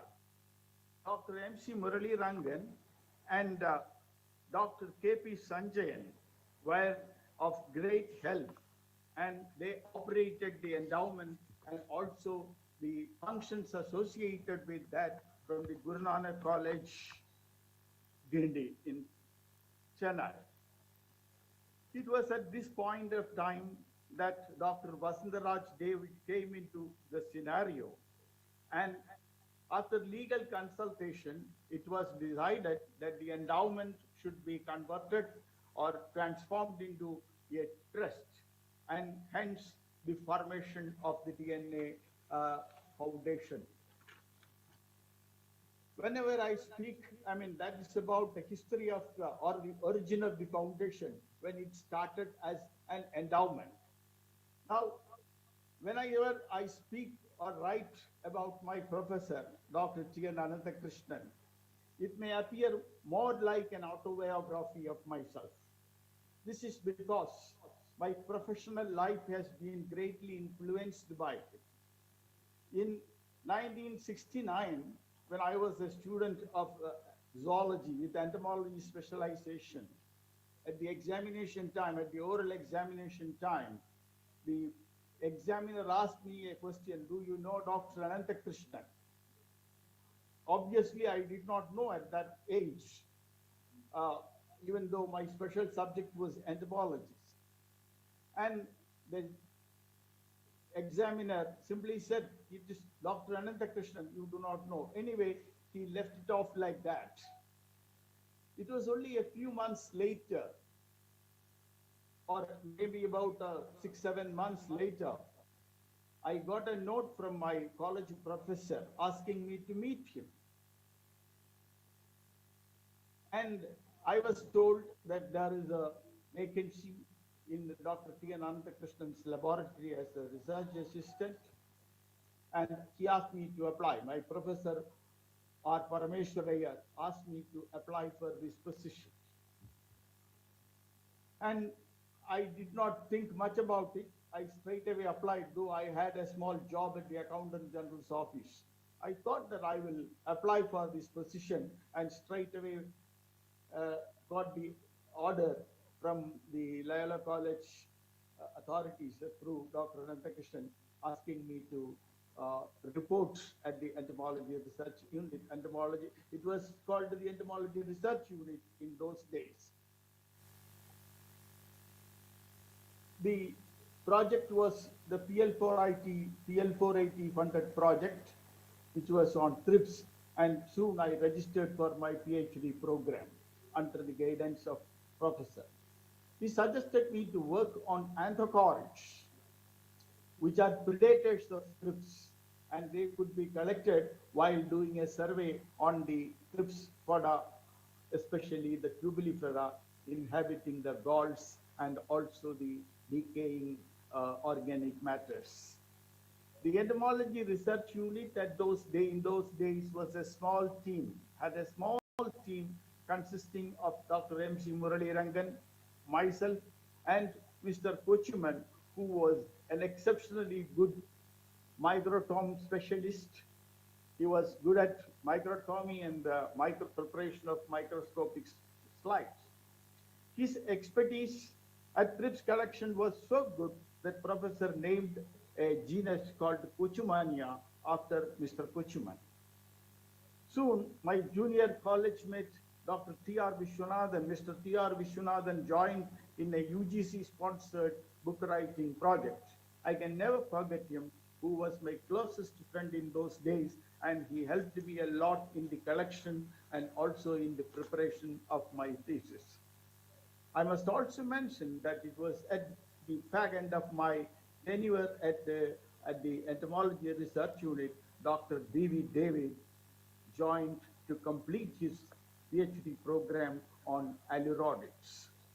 My primary job at the ERU was the collection of thrips, and in most of the field trips, I accompanied professor. He taught me field entomology, ornithology, and botany during these trips. He took me to Haridwar, and after a dip in the holy Ganges, he laughingly told me that all my sins had been washed off. I was agnostic, and he played a major role in converting me to a believer in God. During my tenure at ERU, I got opportunities to visit many universities. The PL4IT project was nearing completion, and soon I was selected by the Union Public Service Commission for a position as assistant zoologist in the ZSI, and I was posted at Calcutta. It was a big fortune for me that very soon Professor joined the ZSI as director, and I was transferred to his thrips laboratory from my original Hemiptera section. I concentrated on thrips and visited many northeastern states for thrips collection. The results were very encouraging, and we could find out many new species and many new genera of thrips from these unexplored areas of Northeast India. Again, professor advised me to apply for a job when it was going on smoothly. Then suddenly he advised me that you leave ZSI, you join the United Planters Association. He said that it will give you better opportunities for working in research and also in your career. And for me, whatever professor has been telling was just like the words of God. So I simply applied for the position and I was selected and I joined the Upasi Tea Research Institute in 1980 at Valparai. And I continued from 1980 to 2011 in different capacities. In 2011, my tenure was completed. In fact, I was on extension for about 3 to 4 years. And after that, I came back to my hometown, and within a few months, I joined the Toklai Tea Research Institute of the Tea Research Association. And the position was the Toklai Centenary Chair on plant protection in the entomology, in the plant protection department.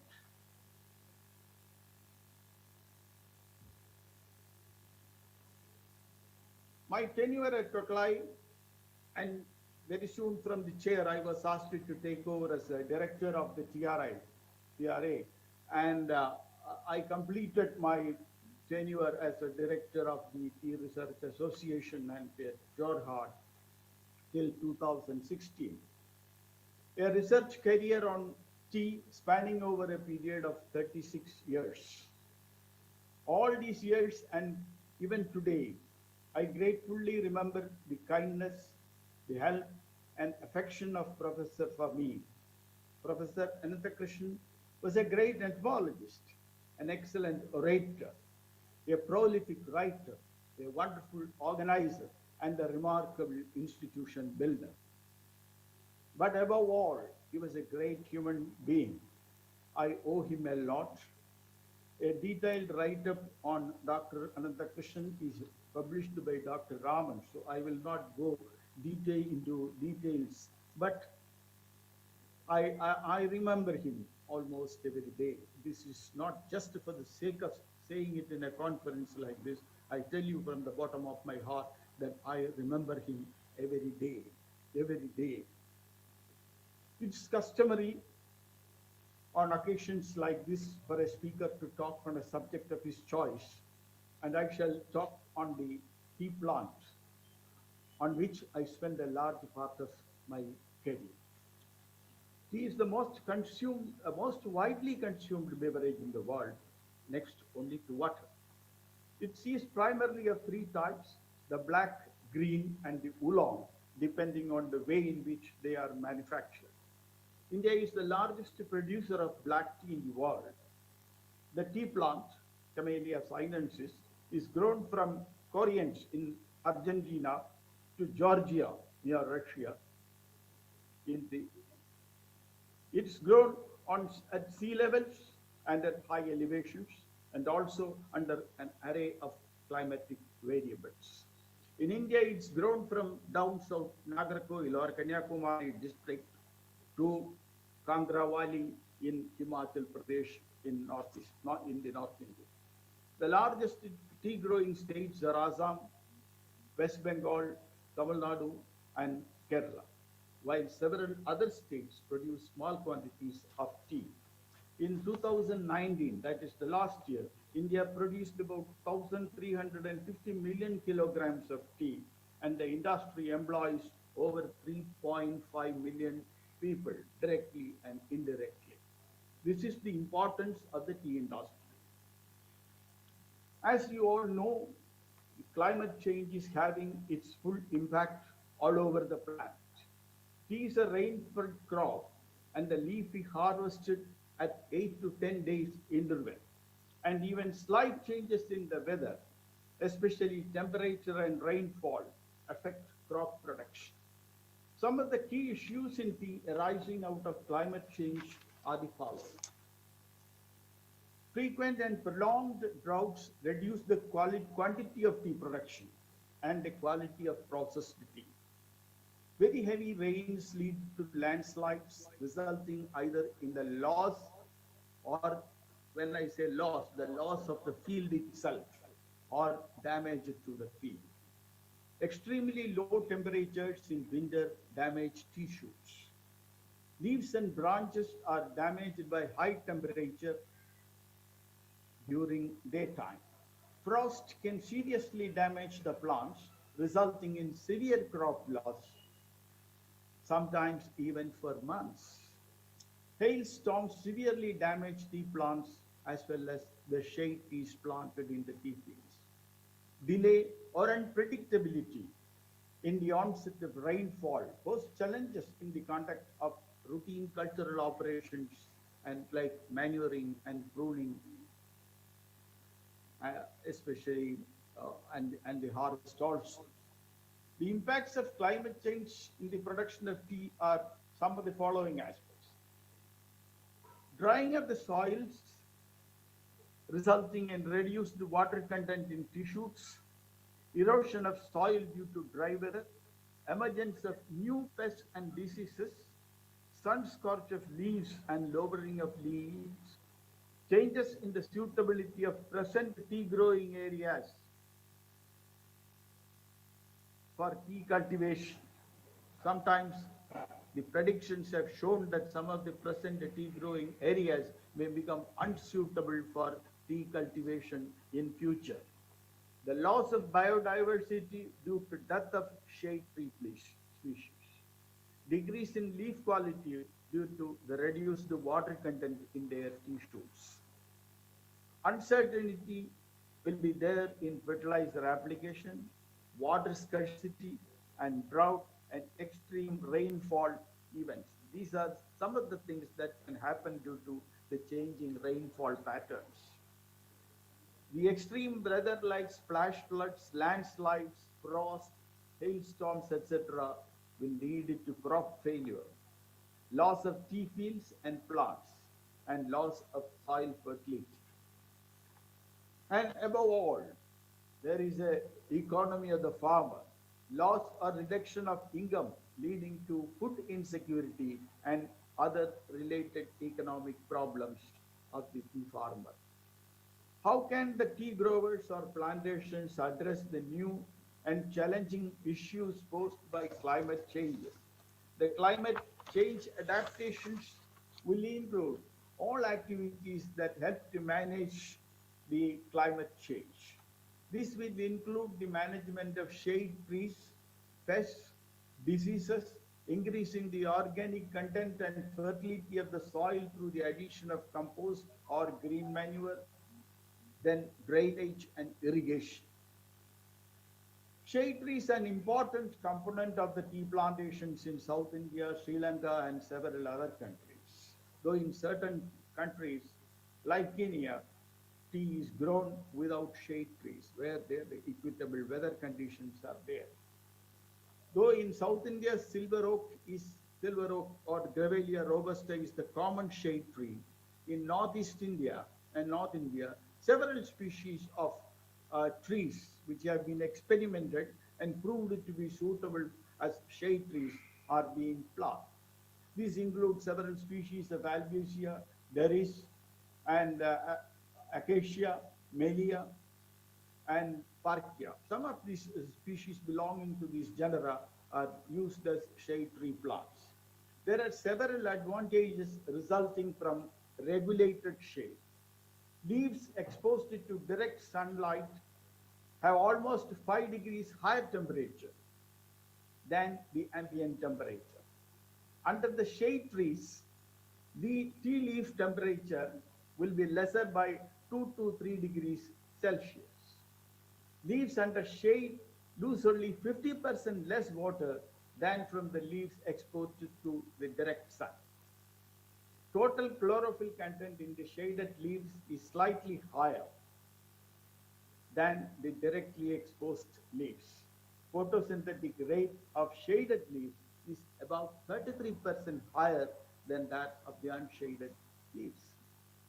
High light intensity creates radiation stress to the vital physiological processes. Tea plants in the unshaded areas or which is exposed to the direct sunlight suffer serious stress, especially during the periods of soil moisture deficit. Shade trees also help to reduce the transpiration losses and stomatal conductance of the tea leaves. Shade trees add large quantities of leaf litter to the soil. In the mid and high elevation areas, this contribution is about 40 to 45 tons per year per hectare. Under shade trees, roots of tea plants can penetrate deeper and minimize soil erosion. It has also been shown that tea plants under shade trees have better utilization of fertilizers. They also can serve as standards for growing pepper vines and help to increase the biodiversity as well as the income of the tea farmer. The second option on climate change adaptation is the use of cultivars, tea cultivars, which are tolerant to drought. Plant breeders need to concentrate on this character in the selection and breeding. It has also been found that grafting high-yielding varieties of tea plants to the drought-tolerant rootstocks of certain other varieties of tea. Soil conservation and management is the third aspect of alleviating the ill effects of climate change. The best way to prevent soil erosion is to have a complete coverage of the field with vegetation. Vacant patches in the field could be filled by growing Guatemala grass or vetiver grass. Repeated addition of compost or vermicompost will enrich the soil and help in moisture retention. There will also be a better utilization of the synthetic fertilizers when organic matter content of the soil is high. Water management is yet another important aspect of climate change adaptation. In Northeast India, tea fields are flooded. Tea fields are flooded during the rainy season, and proper drainage is the only answer to this problem. During drought, which is experienced both in north as well as in south, plants needed to be irrigated, preferably through drips to save water. Tea plants are infested by several pests and diseases. In fact, insects and mites are a major limiting factor in tea production in India. While many old pests continue to damage tea, new ones have emerged in the recent times, indicating the influence of climate change on the emergence of new insect pests. The major pests affecting tea are mites and thrips, greenhoppers, phylobeltis, and termites like microtermis. Some of these are the major pests affecting the tea. Pest control in tea in general is achieved by the use of pesticides which are approved by the Central Insecticides Board and the Food Safety and Standards Authority of India. However, several non-chemical methods are employed since chemicals do not provide satisfactory and prolonged control and also can lead to problems of pesticide residues if not properly applied. Though the FSSA has stipulated the residue levels of a number of pesticides on tea, the primary job of the tea farmer is to monitor the pest population. And when I say this, I must assure you that many gardens, especially in the Northeast, where they are spending 30 to 40,000 rupees per hectare for pest control, they have started employing the people to monitor the pest situation in the tea fields, regular monitoring of the pest situation and need-based control applications. The tea mosquitoes can be managed by altering the harvesting interval, by skiffing the top foliage and reducing the intensity of shade during the periods of infestation. Complete removal of all young shoots help to remove the eggs of yellow pelt. Keeping the field free of weeds will reduce the tea mosquito population because it will remove the alternate hosts. Botanical pesticides prepared from using the local herbs and proprietary formulations are being used for pest control. Sticky yellow traps are being extensively deployed to attract the moths of looper caterpillars and also to trap thrips. Cleaning frames of tea bushes and field sanitation will help in reducing and the damage of live wood termites. Use of microorganisms for pest control in tea is rather very much limited and is still in the initial stages. The tea plantations of India are facing the impact of climate change, which are adversely affecting the livelihood of millions of people. Therefore, it's imperative that the tea growers adopt the sustainable cultivation practices to meet the challenges of climate change in the tea growing areas. Thank you for your attention. I would like again to thank all the organizers, especially the trustees of the Professor T.N. Ananthakrishnan Foundation, for giving me an opportunity to address you, even though it's online. And I know that I am missing all of you. I lost an opportunity to meet all of you in person. As I always told you that I have a very, very personal bonding with the ERI and the Loyola. Thank you very much. Thank you very much, sir, for your wonderful talk. Thank you very much. Now, there are 3 invited talks, and all the 3 speakers are Professor T.N. Ananthakrishnan students. And the first one is Dr. N. Bhaktavachalam, Director, ICR NBAR, Bangalore. And I request Dr. Kamala Jayanti to honor Dr. Bhaktavachalam. About the speaker, Dr. Bhaktavachalam has done his PhD at Entomology Research Institute between the year 1981 and 85, and he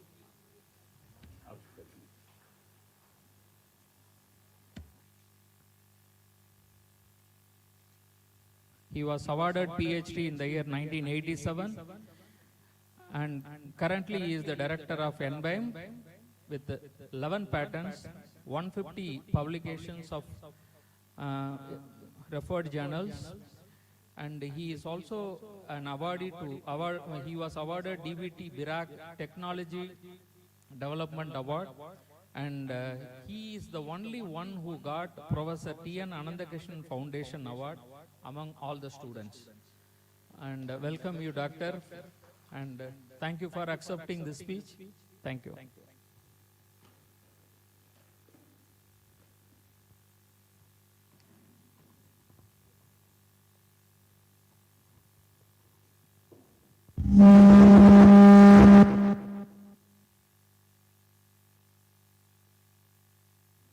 One request, though 30 minutes is awarded, we request as early as all the 3 speakers to consolidate as early as possible because of the strike. Yes.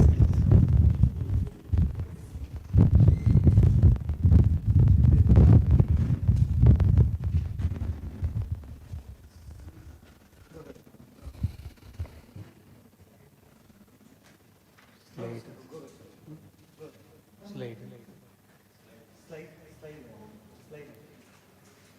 Slide change.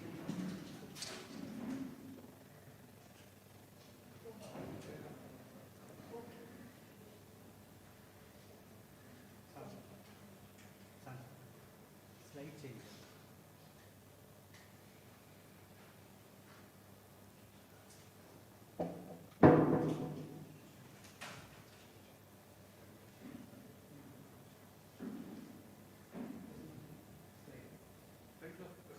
greenery.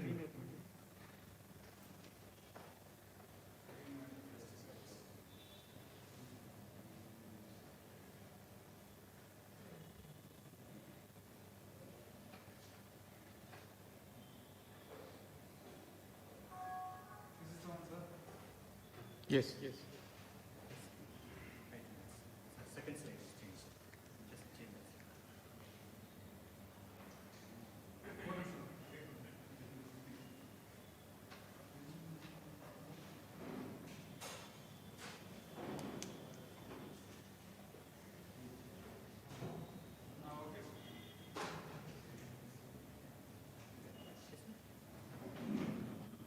Good afternoon, everybody.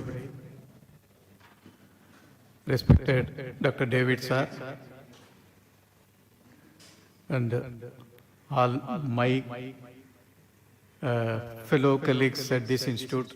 I have Dr. Raman, and I know Dr. Wesley, Dr. Kupusamy, Dr. Babu, all of them joined little later. So, Dr. Alexander was telling about, and Dr. Balakrishna Pasupati, they were telling about the qualities of professor. I always remember two things which he has imbibed in our minds. One is always the name, his name. Dr. Raman knows. There is a small one-letter mistake gives a different meaning for Professor Ananthakrishnan's name. That A-N-A-N. So he knows several times we had a typist who will type as Ananthakrishan and he will get scoldings from professor. And another thing is Dr. Balakrishna was mentioning about pre-Viva OC. So we used to have it, and incidentally I had in this hall in 1987. So as soon as I started, within 2 minutes I got a very good banging. What you are talking within your mouth, you are not talking out, like that, because I was a different type. I mean, I used to talk very soft. Then after that, I started shouting. Then at the end, it went on well. Again, in 2010, the last 10th annual series, which we used to call it as Chennai series, which Professor Ananthakrishan used to host it at that coastal. That time I made a presentation, and that was the last meeting in the Chennai series. So he came and just patted me like this. So I still remember. So I have a topic which usually for the green pesticides, I am not going to tell what we have done. I am just want to have a discussion where the green technologies are leading to and what are the things we expect from everybody, including government.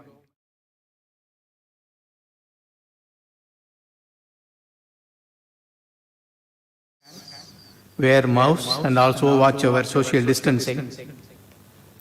So obviously I refer to the green pesticides, so-called green pesticides, whether India can hope anything from these green technologies or whether it is going to be only a myth. So I always, this is the definition of green pesticides. So whatever we get from nature, we refer to as green pesticides, let it be pheromone, anything, which doesn't cause any damage to environment, human, animals, etc., etc. So usually we refer to these things, botanicals, microbials, entomopathogenic nematodes, pheromones, parapheromones, everything which is of nature in origin. So we all should be proud about this achievement of India. So this is our food grade production in 2019 and 20 and 20 to 21. And again, this is the horticulture production which we are having, and we are against the one of the 16 leading agriculture exporters in the world, and our organic segment is going to be, in 2022, it is expected to be almost $327,000. And our area under organic production is almost something like 1.5% of the total area. And this is in terms of the total production. I am not going to the details. So here we can see always the positive trend is going on. This here is 5-year average we are compared. So we are, you can see we are going towards the progress. And again, this is for the horticulture production. Here, except fruits, this is again 1890 we are comparing with 1920. Of course, for the 2021 figures we don't have because that takes time to come on the public internet and other things. So we are moving from begging bowl to export country. So we all proud about that. And again, we are not expecting much from our genetic variations because whatever we could exploit, we have already exploited. So only what we anticipate now is maybe either the nutrition management or through pest management.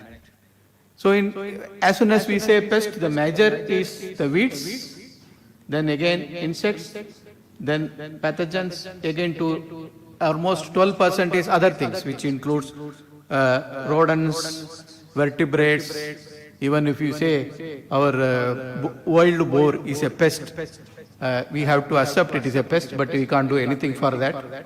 So again, the yield losses caused by all the insect diseases together, you can see how much it is starting from 5 to 10% up to 50% it goes, depending on the crop we are talking about.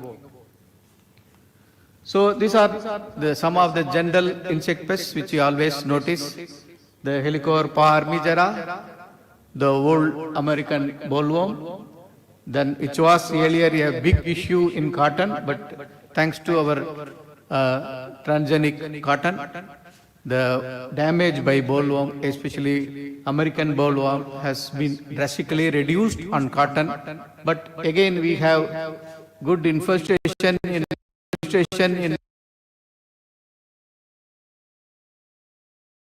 other plants like Podoptera litura.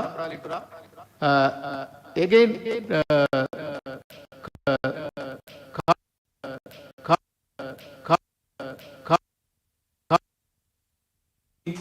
becoming a serious pest now. Of course, rice, this remains the stem borer is the main pest. We have kylo species, maize, sorghum we have, sesamia, and again our aubergine, that is the brinjal, we have lucinodes. Apart from that, fruit fly is becoming a major issue for our export-oriented fruits, especially the mango, which Dr. Kamala Jayanti was mentioning about. So we are also when we were in this, we used to say the thrips is not really a major problem, but now thrips is becoming a major problem, especially in the polyhouses. Rose, chilies, capsicum, these are severely infested by thrips. So we are trying to look out some green technologies for that. Of course, rose we are able to do something, but again, chilies we are not able to do it because of three species which we have. Apart from that, we have uninvited guests, alien invasives, starting from coffee, berry borer, Hypothenemus hampi, up to recently, I am not going into the details. The recent one is the coconut rugose spiraling whitefly, which Dr. Selvaraj was mentioning about. Again, we have, this came in 2016. Incidentally, it was noticed in Pollachi area, but it started now going towards Andhra Pradesh. Now in Andhra Pradesh, it is a serious pest on coconut as well as in the oil palm. And Spodoptera frigipeda is very recent. 2018 it was noticed in Karnataka.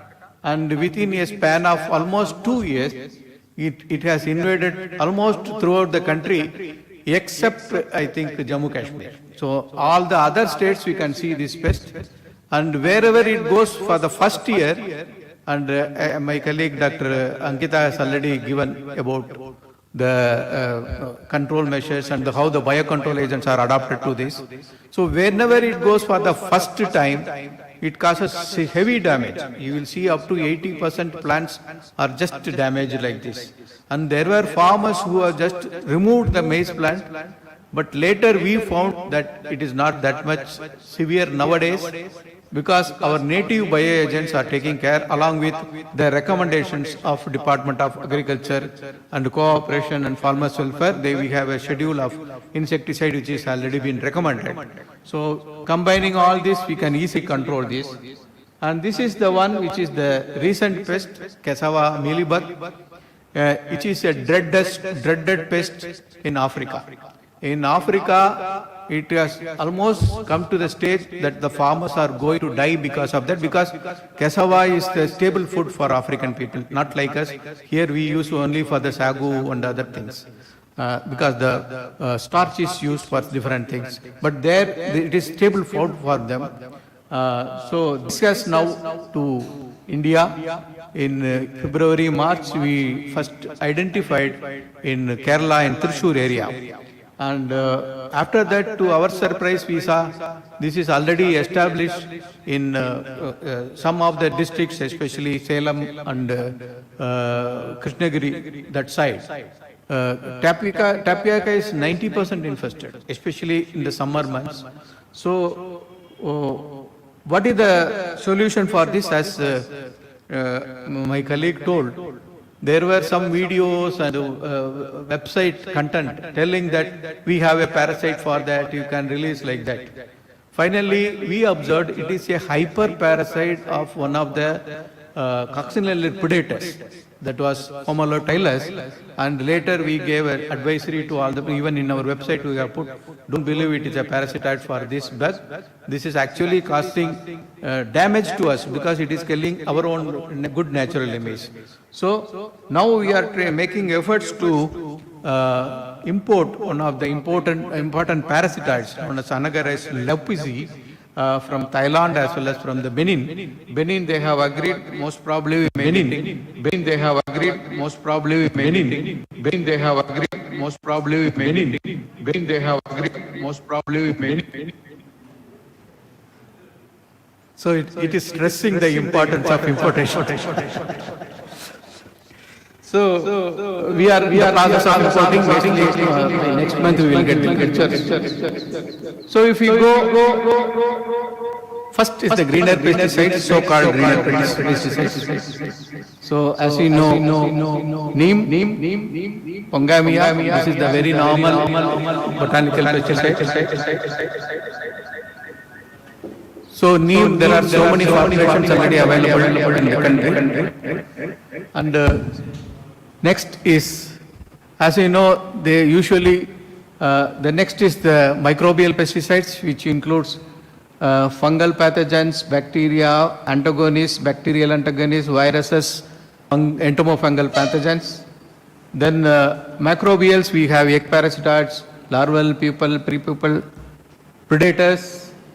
Then entomopathogenic nematodes, because it doesn't come under microbials or macrobials, it is in between. And we have pheromones, parapheromones, plant volatiles. So if you see the biopesticide market worldwide, it is almost 6% consumption among the pesticides, it's biopesticides. But in India, it is still very low, it is 3%, but there is one report which says it is almost like 5% of the global pesticide market.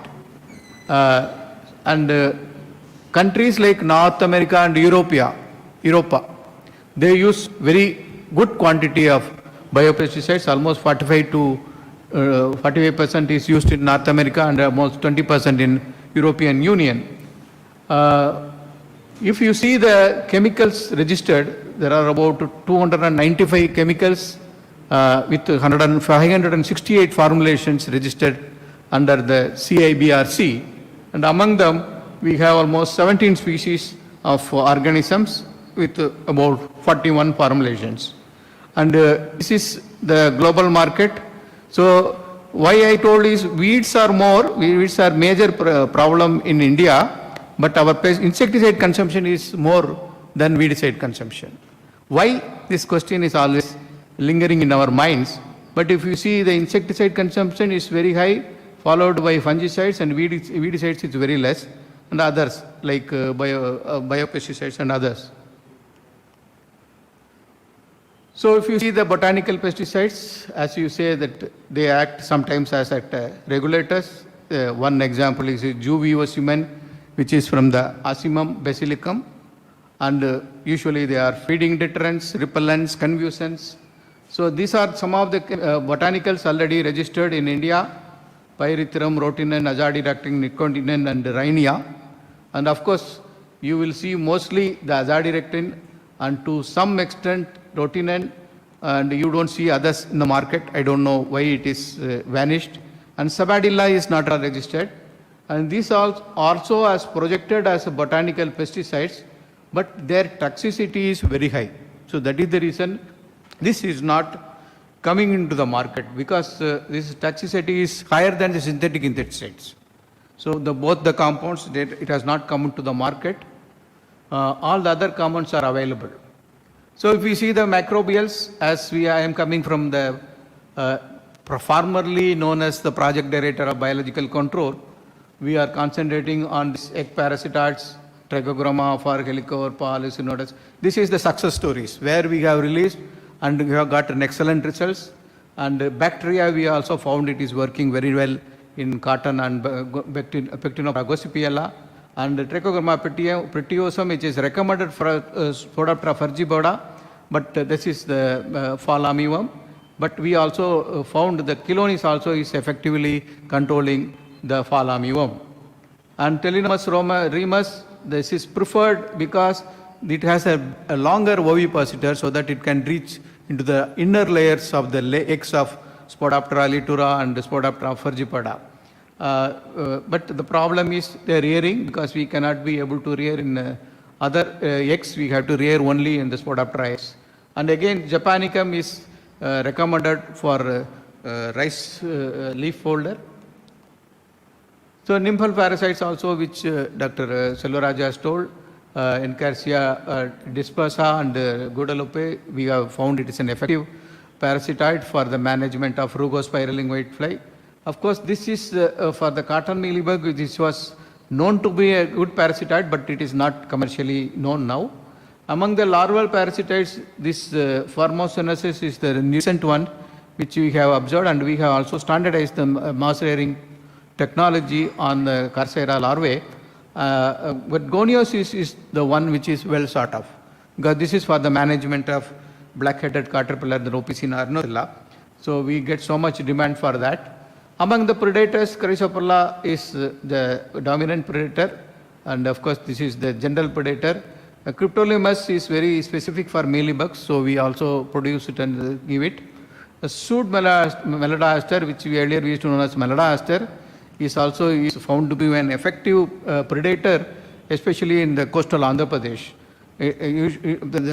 Several acrip units are rearing and releasing in the field. And again, this is age-old predator of scale insects. And apart from that, we also recorded different kind of bugs, but we have little difficulty in rearing them and releasing in the field. And of course, Redivits, you know, the work of Dr. Ambrose and group. So these are the microbial biological control unit agents. Metarhizium, we always recommend for one strain we have, MA4, which we have also got toxicology data, and we are in the process of registering it.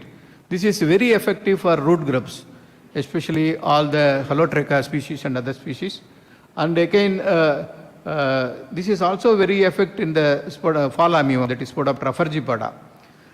Again, we found the Beveria also is very effective for Spodoptera fergipoda. And this Hirsutella thompsoni, now we found is an effective pathogen for the broadmate. Broadmate is a serious pest in mulberry, and where we cannot even spray any insecticide. So we found this is also an excellent fungal pathogen. And Aishwarya has already Dr. Selvaraj mentioned about it. This is for Rugo spiraling whitefly. Wherever we found that the Encartia is not able to establish, we found the Aishwarya is establishing very well. So again, bacterial pathogens, we don't want to repeat what is already known. For Kursitiki is for the Lepidopteran pest, Israeliensis for the diphtheria pest, especially for the mosquito. We also have got a strain which is very, very effective for the mosquitoes. And Pseudomonas is now becoming a good fungal pathogens for thrips, and as well as it is also giving excellent results for Spodoptera frangipeda. As you know, viruses, so they are very specific, and already we have got Spodoptera frangipeda virus also. So these two viruses are already in the market, Helicobacter and Spodoptera litura virus. The other virus, we are planning to take it to the market. One good thing with entomopathogenic nematodes is you don't need any registration. So that is the reason we have almost like 22 organizations we have licensed our technology. And among them, almost 6 companies are doing excellent results.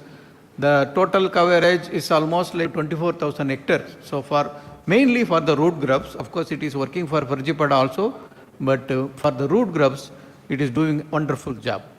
And both the species, of course, we are having this Heterodaptis indica only we have commercialized. So we have bacterial antagonists. Of course, I am not going into the diseases aspect. So Trichoderma herzianum also is an effective fungal antagonist for soil-borne pathogens. So this is the pheromone market.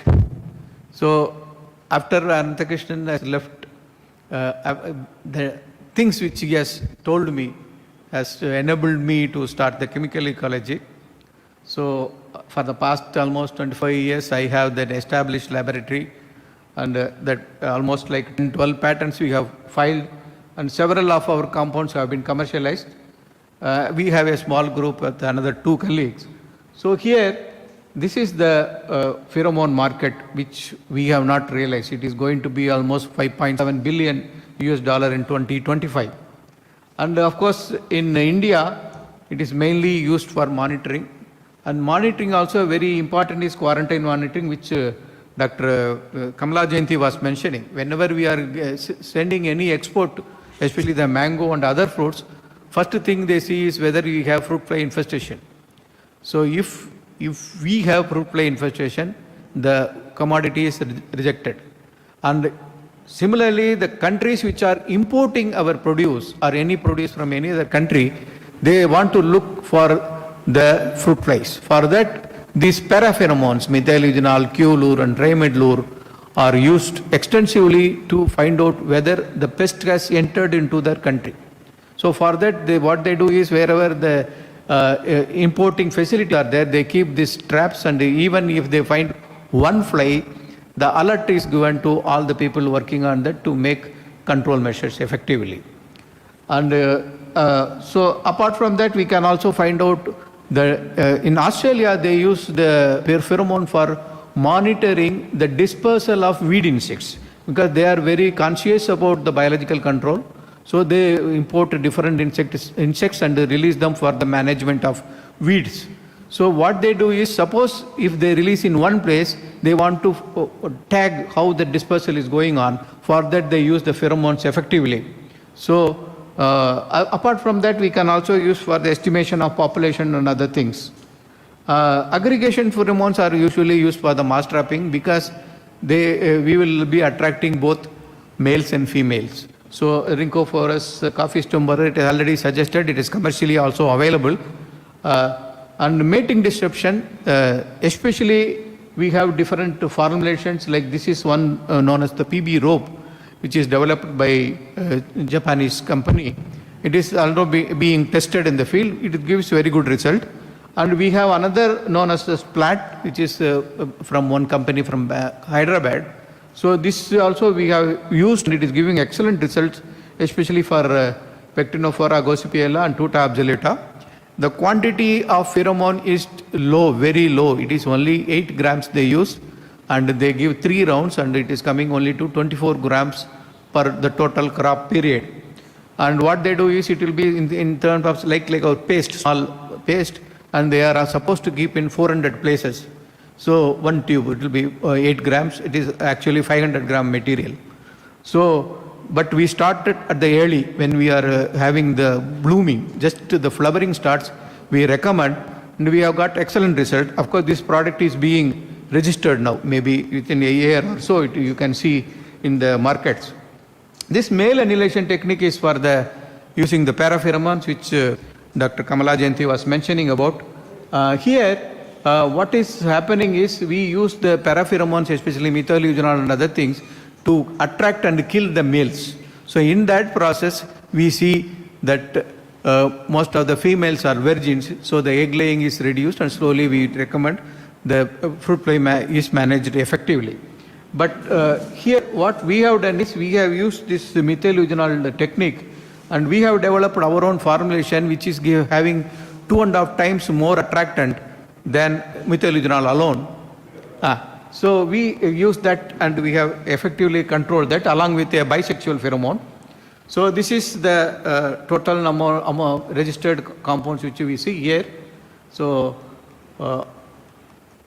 so this is just give our productions. So 1 year production, you can see the maximum production is mostly the egg parasitoids. This is about, just why I am figuring it is where we are standing now. So this is the fall arm management, which we have got excellent results. These are the natural enemies, already some 25 natural enemies or so we have already recorded.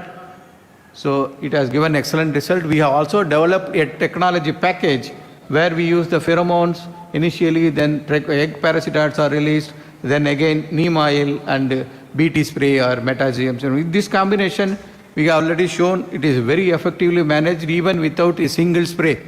So here always we used to think for the maize only it is working, but we have proved it also can work in sweet corn. Sweet corn also we have made excellent demonstration last year.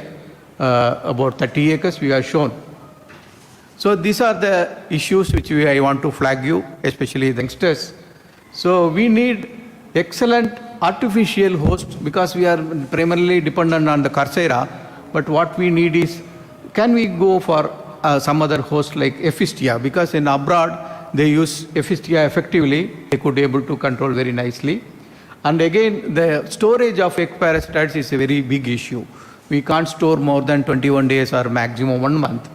Then again, when we depend on the fictitious host, the rearing is becoming very difficult. Can we have some artificial egg or something like this, which you can have throughout the year so that we can have very good production of egg parasitoids? And again, quality parameters are especially very essential for microbial because research institutions have to develop. From there it has to go. Then we need to go for mechanization of production. That is more essential. Then we have to also map the microbials and microbearers where it will work. Say especially if you go to hot region and release egg parasitoid, it doesn't work. So those kind of things also we have to see. And developmental issues are very many in that we have to make the farmers aware of this.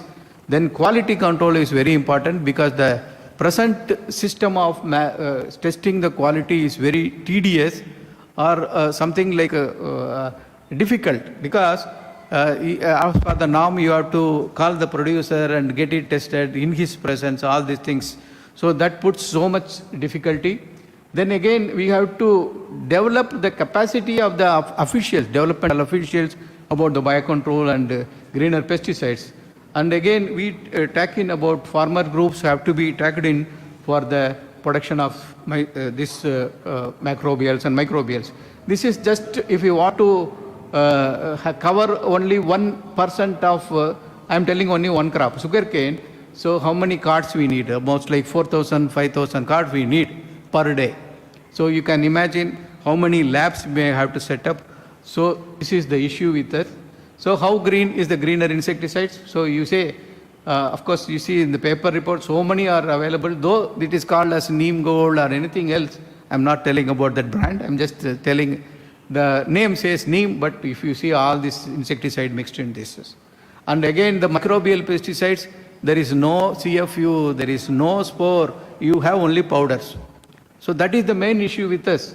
So this is another report, say even, I am not telling of biopesticides alone, even the general pesticides used in these states is 40% of them is spurious, it seems. So less is almost like other states is 20 to 40%, that is Orissa, Punjab, Haryana. So this is the present situation of pesticide industry. So the policy issues, if you say, we always bother about the inter-country quarantine, but not about interstate or intrastate quarantine. Then again, quarantine, inter-country quarantine also we need to strengthen. Say again, this also I will say residue analysis, we say for export-oriented commodities, why not for us? If I want to say to how much pesticide in my bendi I am taking, I should be able to assess. So why not we have more laboratories? Like if you have to test your diabetes, you go and test in any laboratories. Why not we have that kind of laboratories, testing laboratories? And again, the time gap registration process, Dr. Peter knows about that. So we want to reduce it. They are having any online process and other things, but still it is slow only. Then we need tough actions for the producers, fly-by-night entrepreneurs who just make money in 2-3 years and vanish.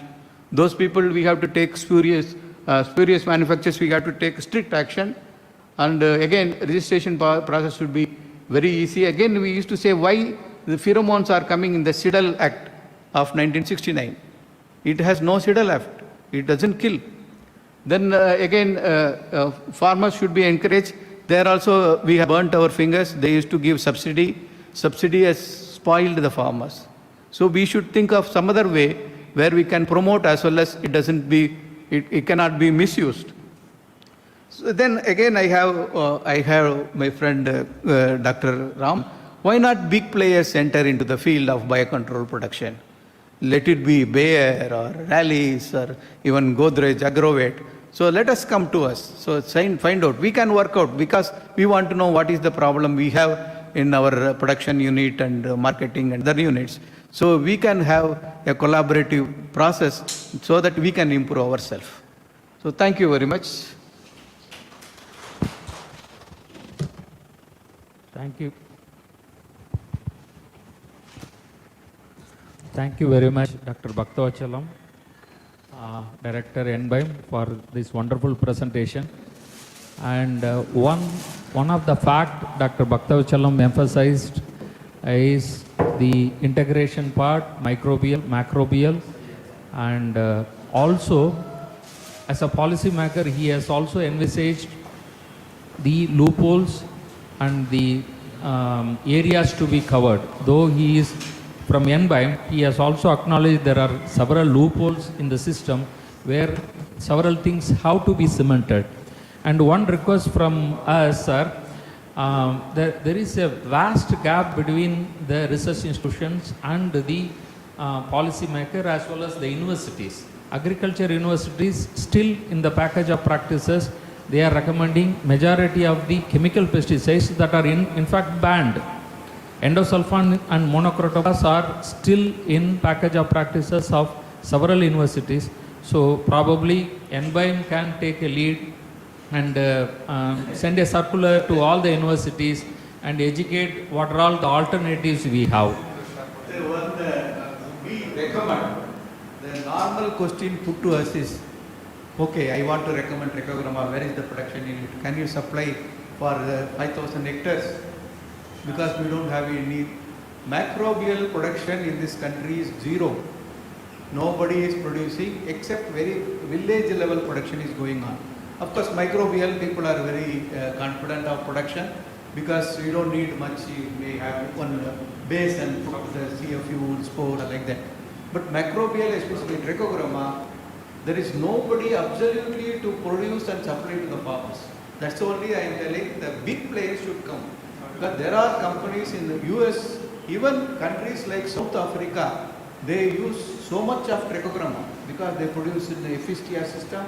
They supply, I was surprised to hear, I think they were telling about 40 million carts, 40 million cc they were telling.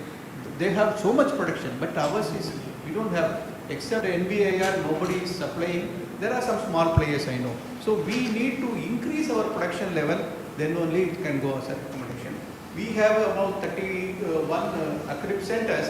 They are also producing, but not to the extent of covering the whole. That's why I projected that. Then we have to.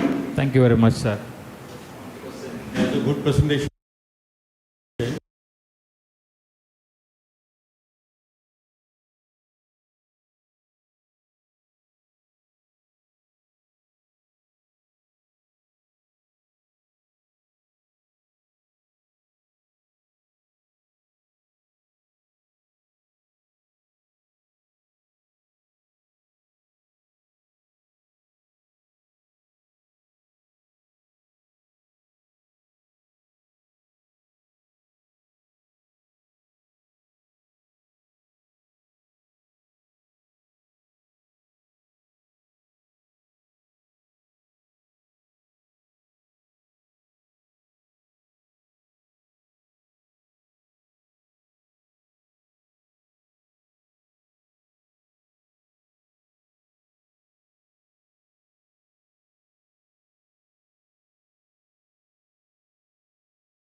Aspects of tea, I will pass on to keep the time.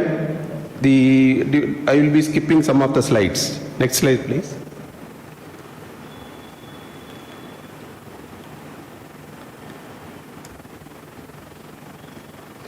This is our institute. Actually, my presentation I prepared in such a way that tea industry in India, pesticide residue problems in tea pest problem and current use of pesticides, identification and sequencing of microbes, formulation and lab studies, field trials, studies as per CAB requirement, and commercial opportunities of microbials. So tea, as you know, I'm passing on to that. It is almost 5,000 years old, this thing. And this is a world scenario. And tea in India, it is cultivated in more than 5,79,000 hectares, and 50% of the crop comes from Assam, and the rest of the thing in the North Bengal region, including Darjeeling, it covers about 25%, and rest of the things from Kerala and Karnataka in South India.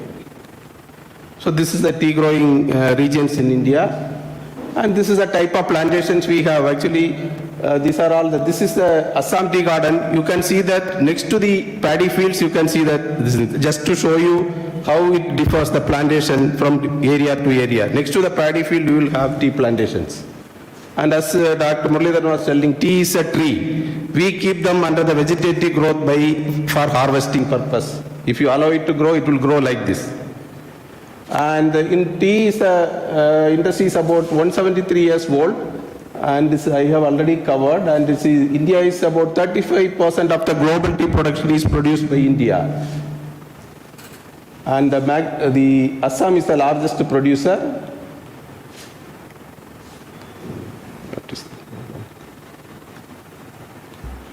Can you change this next slide?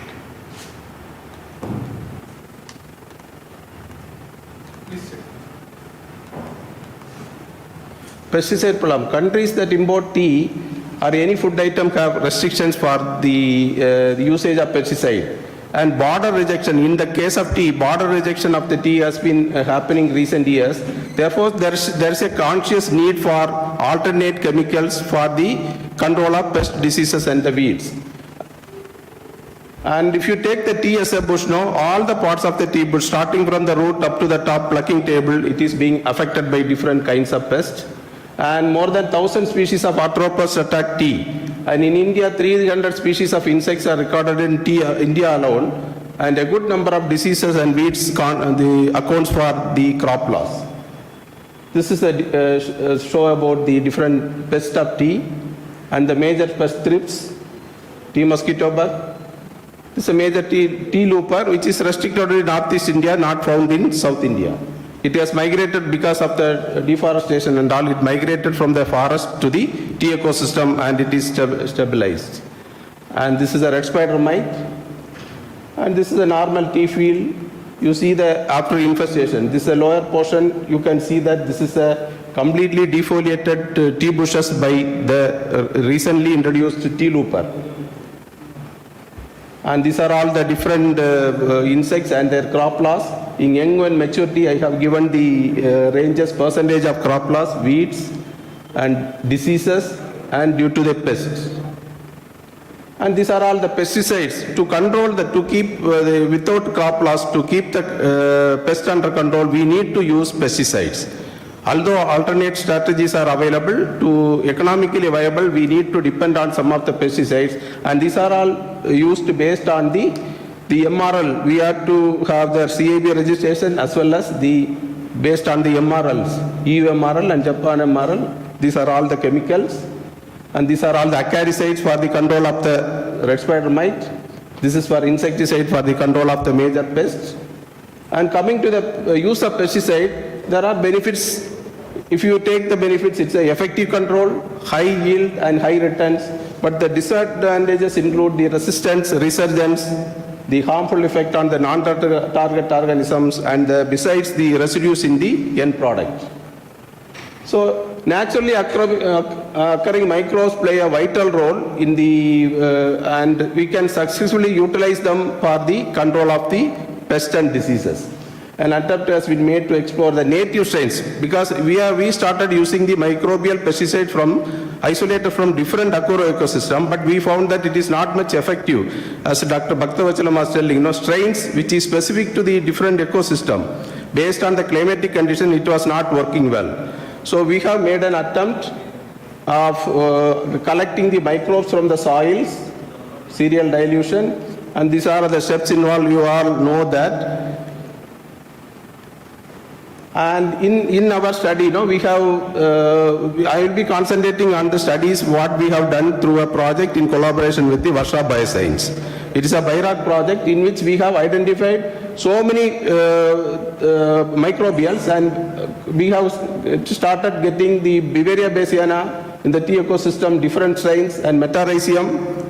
And we have done that screening of this thing, and the most effective strain was taken, and we even gone for the DNA fingerprinting. And this is at Beauveria bassiana and tea mosquito bug. This is for Metarhizium on the red spider mite. We have evaluated for red spider mite as well as the termites. This is the effect of our strain on the red spider mite of tea. And the salient finding includes that the isolate was identified by Beauveria bassiana, that BKN1 by 14 by DNA fingerprinting, and the Metarhizium 5x1 identification, Metarhizium anisophilae.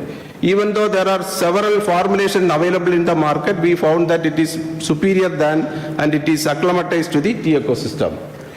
And it is registered under the West Bengal Biodiversity Board.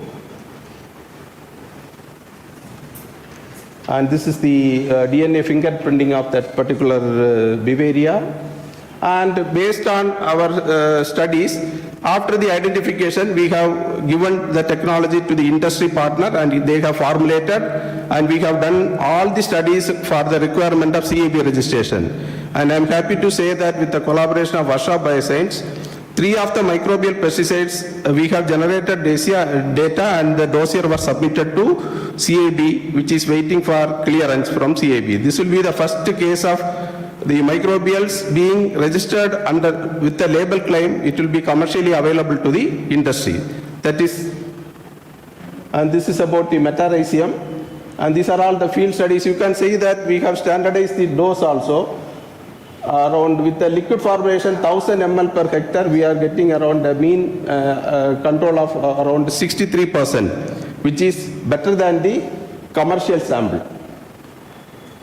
And coming to the tea loop, another microbial, the NPV, for the first time we have the looper, among the tea loopers, the Basura suppressoria was the common tea looper. And as I told you earlier, the Hyposita talaca, which has migrated from the shade trees or the shal trees from the forest, migrated to the tea field. Being a perennial crop, there is plenty of food available, and now it prefers more than the salt tree main host. It is restricted to this tea and devastating, causing heavy damage. And we have identified one. We have seen during the after the rainy season, we found that around a lot of insects are being attacked by the NPV. And we did some survey and collected the NPV, and we have got it identified. And we have done a whole genome sequencing with one of the industry partners, Genome Foundation from Cochin. And we have done that, and this is the whole genome sequencing of the particular virus, and we found that it is a species specific which is attacking the Hyposeta talaca, and even the Basura and other species are not attacked by the virus. It seems to be a very specific one, and our work was published in a scientific report in 2018. And we didn't stop with that. What we have done, we have gone for the development of the microbial formulation for the use. So we have developed an artificial diet to rear the main problem with the NPV is we need the host insects to rear. So we have developed an artificial diet, and a complete life cycle is completed with that artificial diet. And we have gone for the preparation. This is artificial diet we have successfully done, and we have gone for the isolation of NPV PIBs.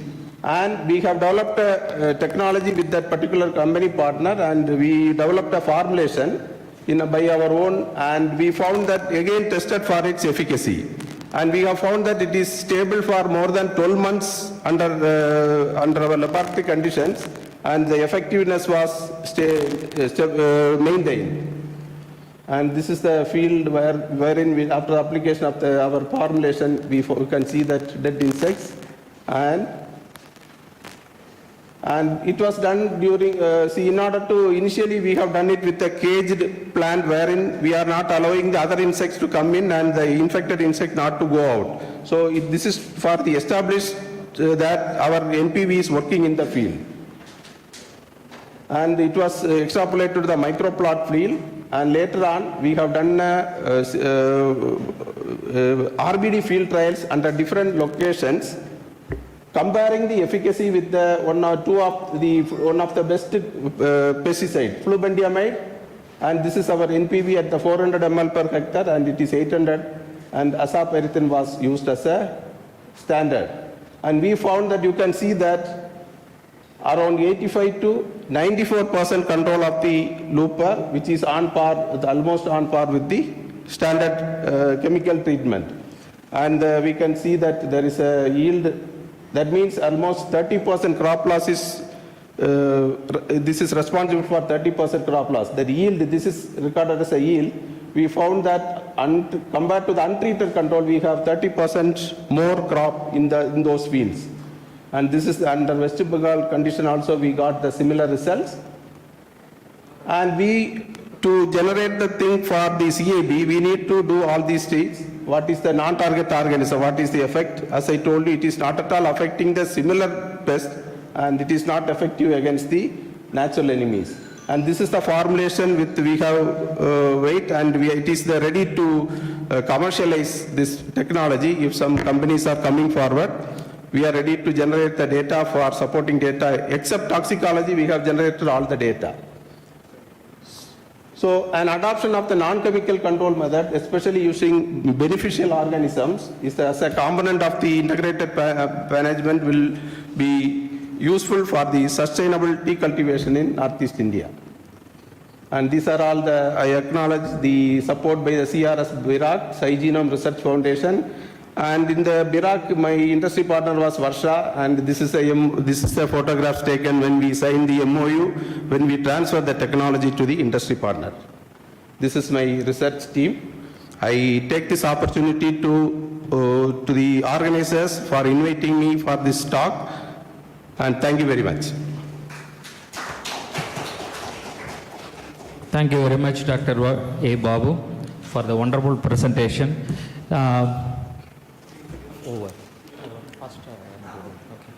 And Dr. Babu's research initiative is one of the best examples for the public-private partnership program.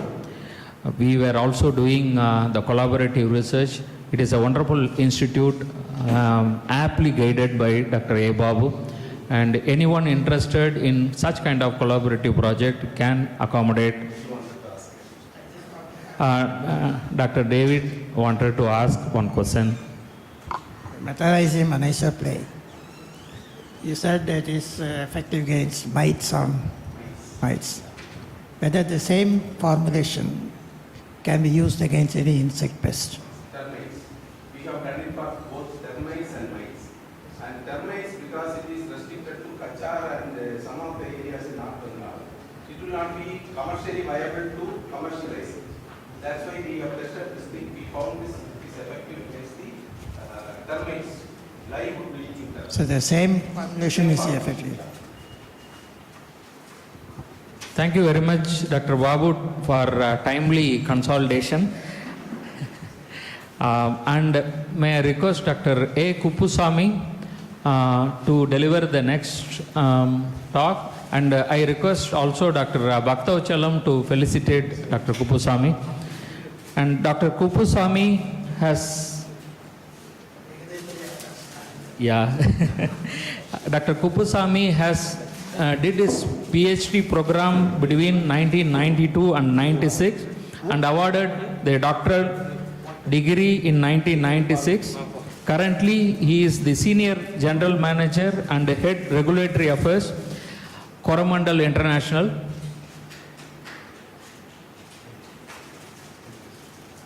Formerly, Dr. Kuppusamy was with the Parry and Company, and currently he is with the Coromandel. You can continue. Thank you, Dr. John Peter, for a nice introduction. Respected Professor B.V. David, sir, and other my seniors, and hello, and other professors, and the director of current director of this ERI, and my seniors, and other dignitaries. Let me first pay my respectable tribute to Professor T.N. Anandakrishnan. Today we are here because, especially I am here because of Professor T.N.A. My career my associations with the ERI starts in 1992.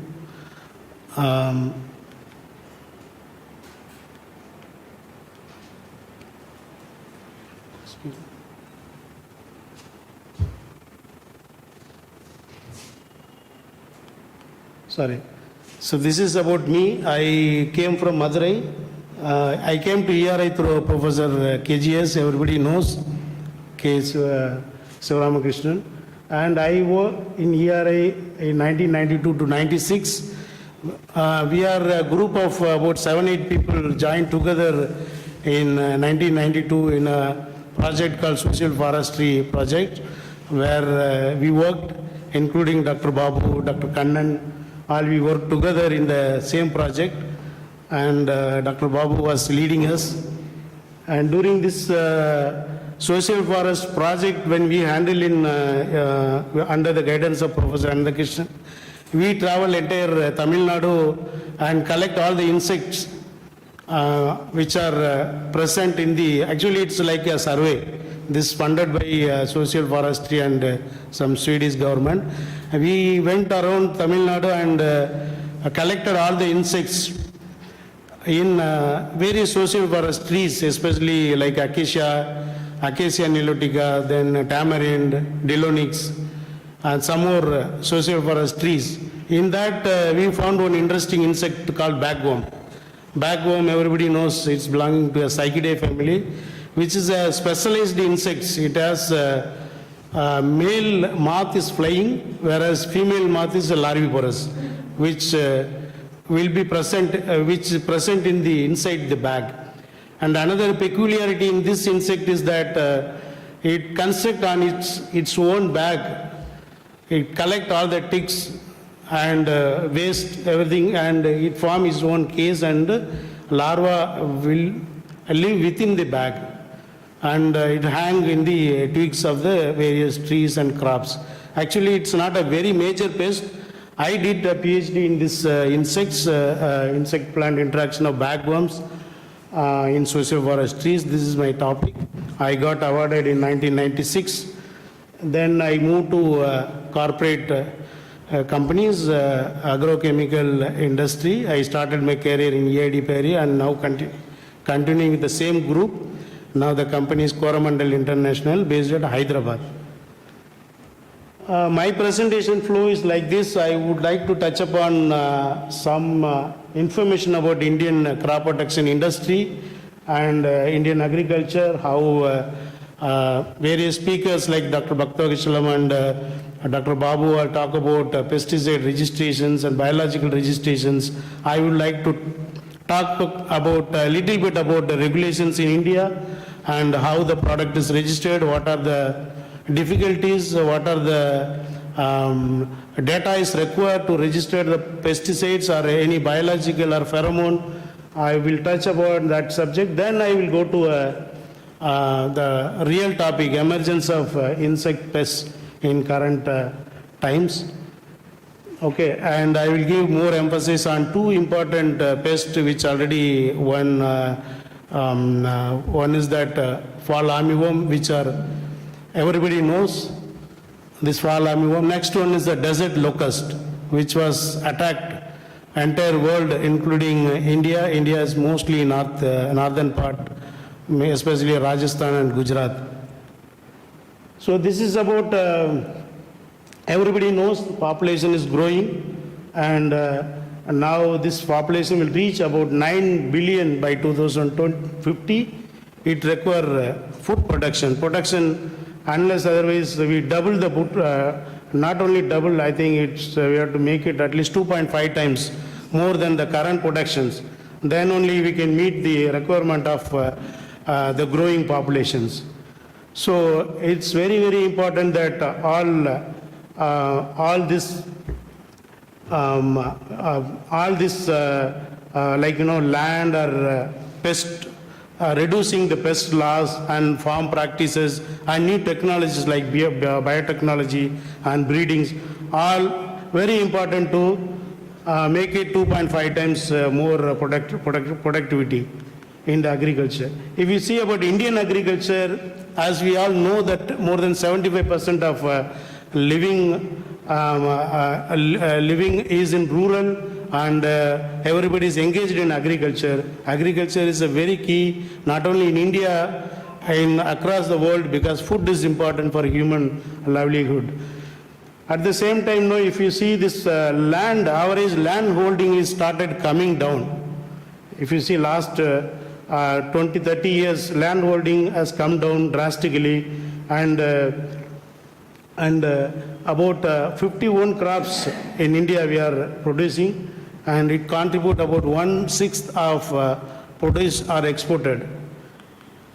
This is a method how to improve our yield. crop protection, chemicals is going to play a major role. And you see 42% actual loss due to pests and diseases caused by various insect pests. You can see that side a loss more about insects. You can see about 33% by weeds, unwanted plants, and insects is about 28%, disease 26%. Rodent also cause major damage, and other pests cause about 8%. This is about per hectare yield in India compared to the world. Obviously, India is the lowest producer compared to world in almost all the crops, soybean, maize, rice. See, you can see 57%, 48% lower than the developed countries in the world. So agrochemicals is playing a major role, a vital important role in all the value chains, agriculture value chains, starting from seed, soil enrichment to the harvesting. You can see seed treatment is there, and crop protection chemicals play a major role, like herbicide, fungicide, insecticides, seed treatments. Biological play a major role, as earlier speakers already discussed. Biologicals including plant-based as well as microbials and adjuvants, crop nutrients like plant biostimulants, which also play a major role bringing up the productivity. This is a per capita consumption of agriculture. If agrochemical in the world compared to India, India is one of the lowest user of agrochemicals. We are using only 0.6 kg, that is 600 grams, compared to like 13 kg in China, Taiwan 17 kg. So this may be due to the awareness and low purchasing power of farmers, and maybe the various reasons like limited reach and lower accessibility of the products, also one of the reasons to use. If you see the global crop protection market, about $60 billion US market, I divided into six continents. We are part of Asia. Asia is growing, whereas Europe and other European regions are coming down because of a lot of regulatory changes. They are trying to ban many products. About 70% of the global market contribute a generic pesticide. Generic pesticide in the sense of patent products, which are old, more than 20 years old products are called generics. And 30% are patented molecule, which were dominated by MNC companies and Japanese companies. This is the market in the world. If you see, India is playing 5th major agrochemical market, including that means not only by usage, by producer also. We are the fifth largest producer of agrochemicals in the world, followed by Brazil, USA, China, Japan.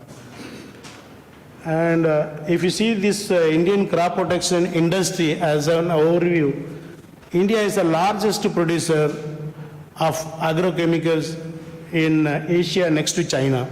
China is number one. China is very big in agrochemicals, and we have approximately 125 technical manufacturers in India, and in that about 7 multinational companies are there. They are also play a major role in India. The CAGR growth, if we see, about 8.6% is expected to grow by 2025. 800 formulators are there, small formulators, and they contribute. They are the companies who make the formulation and distribute to the farming community. And about 45,000, more than 45,000 distributors are there. 125 technical grade manufacturers, including 10 multinational companies, are present. Investment on new combinations, on innovation molecules, which are currently, that is the trend now. This also many companies are trying to bring out a new technology as well as a new way of pest control. About 18 pesticides banned. Many people would have read in the news, Indian government is trying to ban many pesticides which are very old, which are red label chemicals, which already banned 18 products and 27 products which are under review, and the decision is pending from the Ministry of Agriculture. Indian crop protection market is growing about at 7.3% CAGR, and currently it is about 4.1 billion, which is equivalent to 32,000 crore business. This export is contributing more than 50%. India's only 50%. Export is growing at the rate of 8.6% CAGR. Industry structure, if you see, many of you may not know, maybe Dr. David knows very well, this MNC, Indian corporates, strategic types companies, entrepreneurs driven companies. These four type of industries are present in India. One is MNCs, as we all know, Bayer, Syngenta, BASF, Corteva, Adama, these are all MNCs. They are from outside India. They came and present in India. They bring a new molecule and new formulation, mainly for importers. Indian corporate like UPL, United Phosphorus India Limited, now it is called UPL. They are very big in India. Globally, they are fifth largest. And company like us, Coromandel, Rallis, Garda, these companies are corporates. They produce generics and off-patent the product which we are going to off-patent, that kind of product we do with our reverse engineering R&D work. And we come up with a new innovative combinations. And strategic tie-ups, some of the Indian companies are there like PI, Dhanuka, they concentrate more on formulation business. They have a tie-up with MNCs and Japanese companies. They will import the product and sell in the market. And the owner-driven companies are there, Delhi-based mostly. They are located at Delhi. These companies are mostly they bring Chinese products and they also do innovative R&D to bring new combinations with the generics at low cost.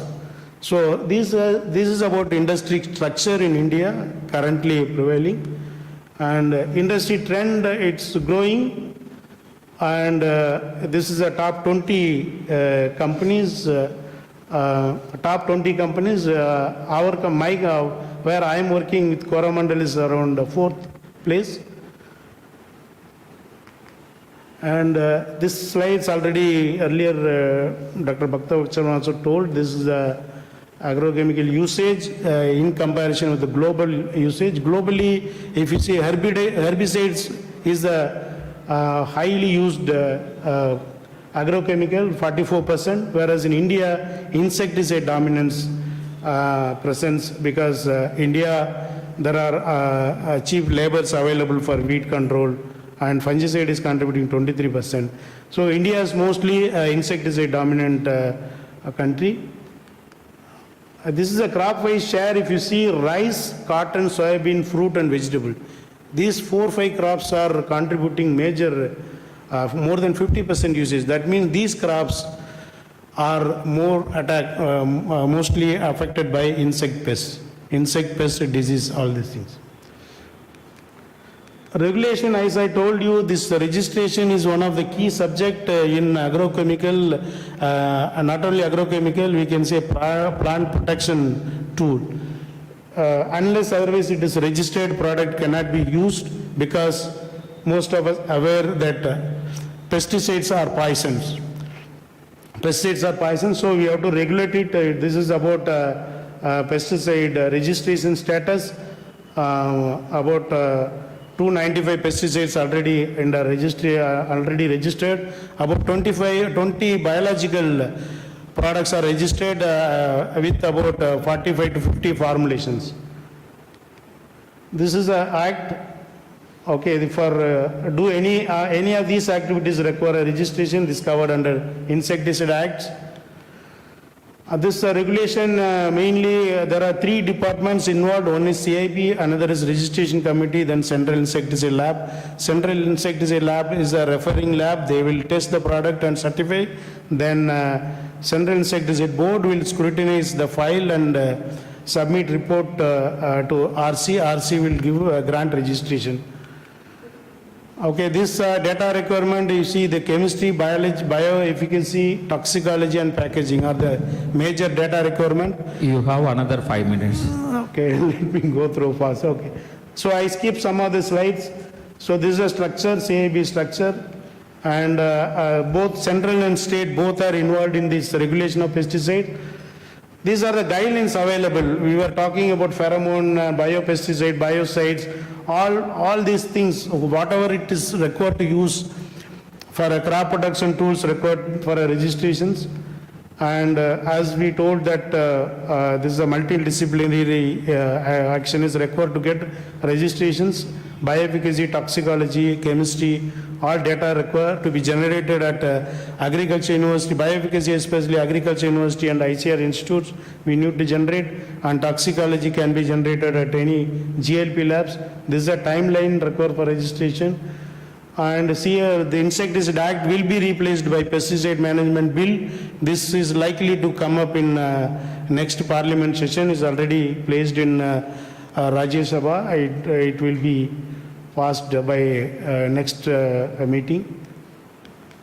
And this serious pest, as I told you, the pest laws we have already discussed. These are the about 16 pests recent time, last 5 years. These are the serious pests attacked various crops in India. And I'm going to touch upon fall armyworm and desert locust. Whitefly in Gujarat, Maharashtra, Punjab, last 2 years, it caused heavy damage, and a lot of products also banned because of this, due to resurgence. Fall armyworm, as already discussed, this is Spodoptera frugivata. This fall armyworm started from USA and Africa. Then now it has come to India also. The incidence is very severe. It's a highly polyphagous insect. It can feed more than 100 crops. So it is very, very notorious pest. You can see this photo in South Africa, how it caused damage.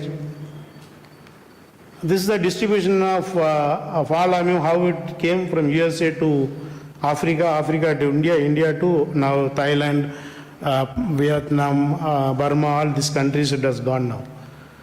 India almost, it attacked all the states. Majorly affected states are Karnataka, Maharashtra, MP, Tamil Nadu.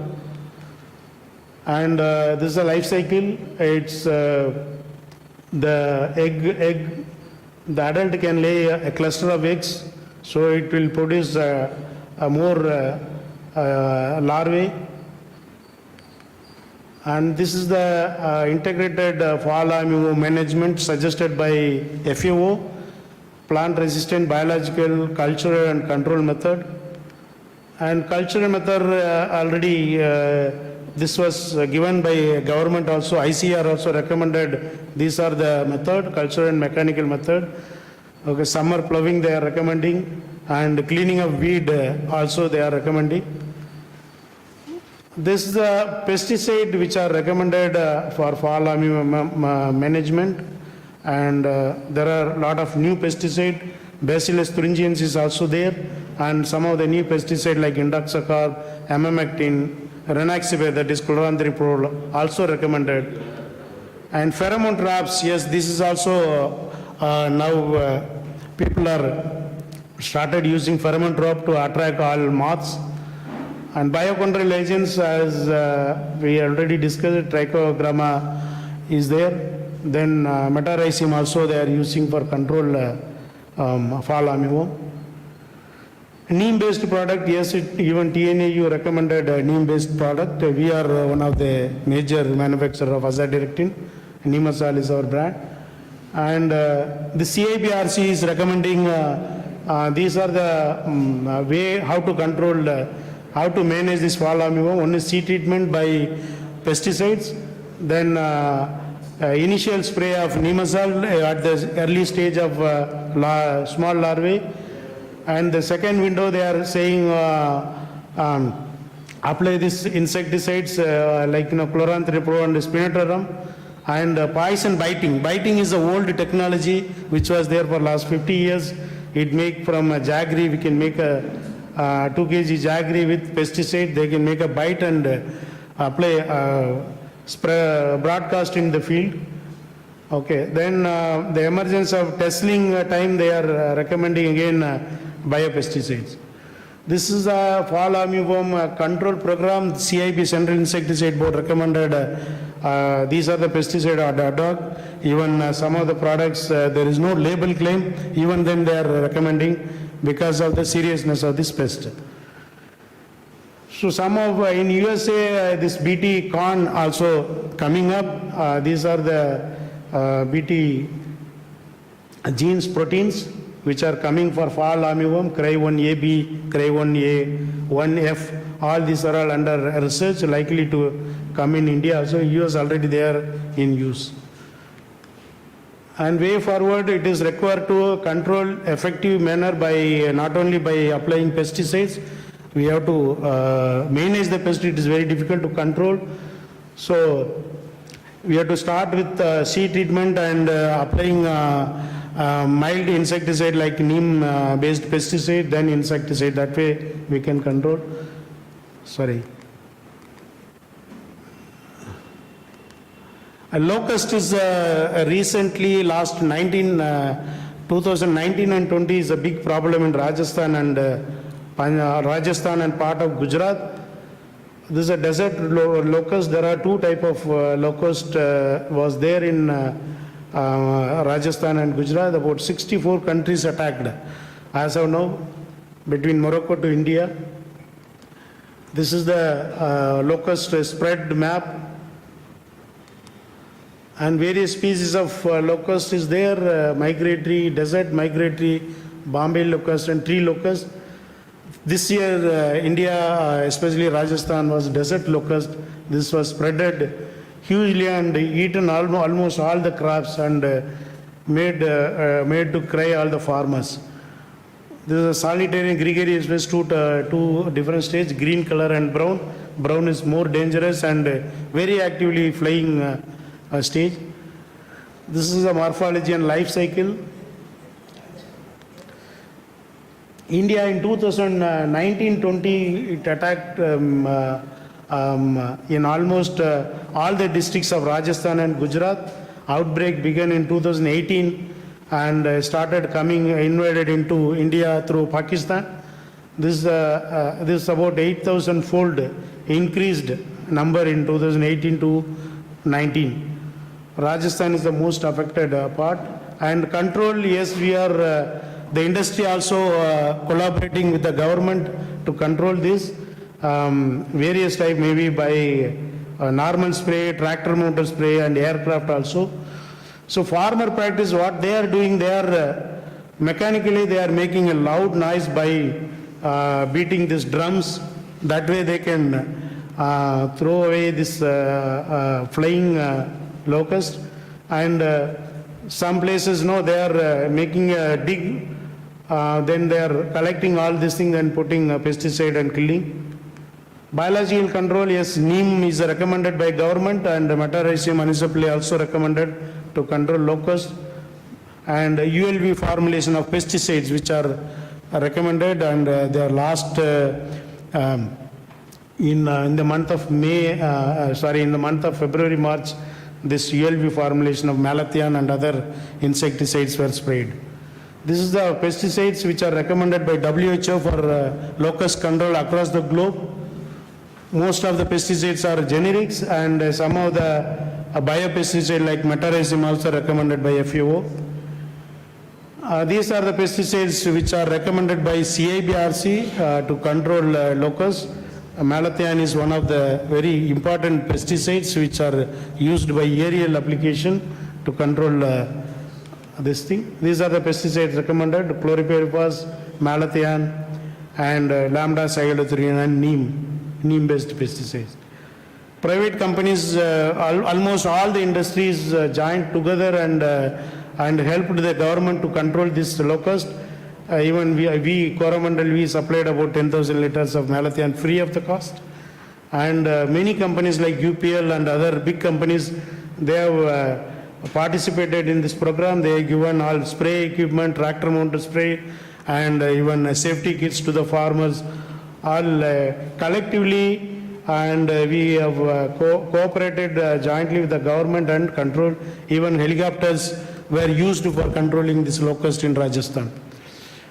Way forward, both fall armyworm desert should be controlled, should be managed by using all the method like as per recommendation of IPM, like cultural, mechanical, biological, as well as insecticide usage. Government and industry jointly, whenever there is an emergency, we are joining together and taking steps to control and manage these kind of severe pests. Thank you very much. Thank you very much for Professor Dr. David. Yes, sir. Yes. No, it is not approved, sir. As an emergency purpose, they have allowed drone mainly for use to control this locust. Now, government, yes, sir. Now, government has given permission to ICRISAT to do a research. Recently, about 2 months back, they have given approval to ICRISAT to use pesticide application through a drone as an experimental stage, sir. Yes, sir. Yeah, as of now, there is no approval, sir. Yes, sir.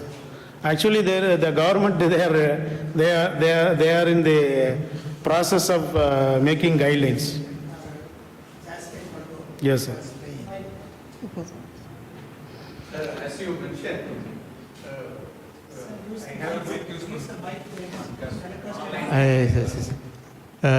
see, this is always we say about COVID warriors. So this is the desert locust warriors. Because if you see the desert population has come, but if you see the actual damage, it is very, very less because of the efforts taken by Ministry of Agriculture and even private. That is, that participation, I think we have to appreciate that. And also like COVID has opened our virtual meetings and others, now the use of drones has come to the knowledge of the government. So they are going to take a call on that. Maybe soon they will have regulations for use of drones for the pest management. Thank you. Thank you, sir. Thank you very much. Thank you, sir. Thank you very much, Dr. Ekupusamy. And the question raised by Dr. David was use of drone, whether the government permitted that or not. On emergency basis, it was permitted. That was the answer given. And we right now concluding the presentation part. We had 3 beautiful presentations. All of them are well presented, and Professor T.N. Anandakrishnan Foundation and Entomology Research Institute jointly congratulate all the 3 participants and thank all the participants for their wonderful presentation. Due to the time constraint, we are not going to the question hour. The next session is the Professor TNA, the way of life. Because each one of us had our own experiences in our life, and we also spent considerable time with Entomology Research Institute as well as Professor T.N. Anandakrishnan. Each one of us is having sweet and bitter memories, and we have been, it is not the sweet memory altogether. And we were beaten, we were straightened, and whatever the bends are there, it was straightened, and we have become the man of science because of Professor T.N. Anandakrishnan. I request the old students of Entomology Research Institute to spare their 2 minutes time to express their gratitude as well as how Professor T.N. Anandakrishnan Association molded their life into the science as well as their career. You want? Yeah, please. 2 minutes. Good evening to all of you. I joined in Entomology Research Institute in 1987. So it took almost 5 to 7 years to complete my PhD. And during that time, I learned a lot of things. To cope up with the standard of Dr. Muralidharana, the discipline I have learned. 7:45, 8 o'clock we should be in the laboratory. So we used to cross, I'll be staying in the hostel, we used to cross the long cricket ground. So there was a black car, 6008, TMC 6008. If the car crosses in the midst of the ground, the day is gone. So we used to run like that. So one day also, as usual, we used to reach by 7:50, 55 here. On that day also, I reached 7:55, and he was sitting inside. And he will put the grill in such a way that nobody can escape. So the moment I entered, he was very furious. He was shouting at me, "You want me to come here and sit and welcome me with some." Then at that time I was very young now. I look at the time. Then only he realized that he came 5 minutes earlier. Then he was telling, okay, I went to the medical doctor for blood checkup something. So I didn't go back, I came here. Okay, you go. Like that. This is the time, no? Even now I maintain, no, 8, even holiday, Sunday, this thing, I cannot go beyond 8 o'clock in this thing. I will get to this thing, get ready by that time.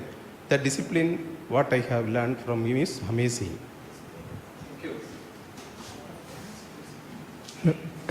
Dr. Peter, I learned, I will share two things. One is my personal one and another is professional one.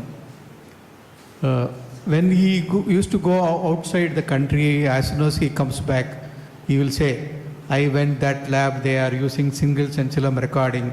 He used to talk like this. So that prompted me that I should go deep into that study of chemical ecology. So when I was almost like 48 years, thanks to ICAR, I got the opportunity to have a sabbatical leave and went and learned the single sensillum about the olfactory receptors and other things at NCBS with another professor who is also my mentor, I consider. That's in the professional front. The other one is, I am from a mediocre family. I don't say I am a rich person. Our house is very small house. So Ananthakrishnan, he said once he is going for attending some meeting at my native Tanjavur. So I said, sir, why don't you visit my house, sir? I didn't go with him. He went, and that time Daniel was there. So Daniel he took and he went to my house, visited my father and comforted him because my father was worried how the PhD will lead to my profession. He comforted him. After that, he didn't tell me, but Daniel told he went to my house, comforted my father. So I always remember that, I never forget that. So these are the two things I want to share with you. Thank you.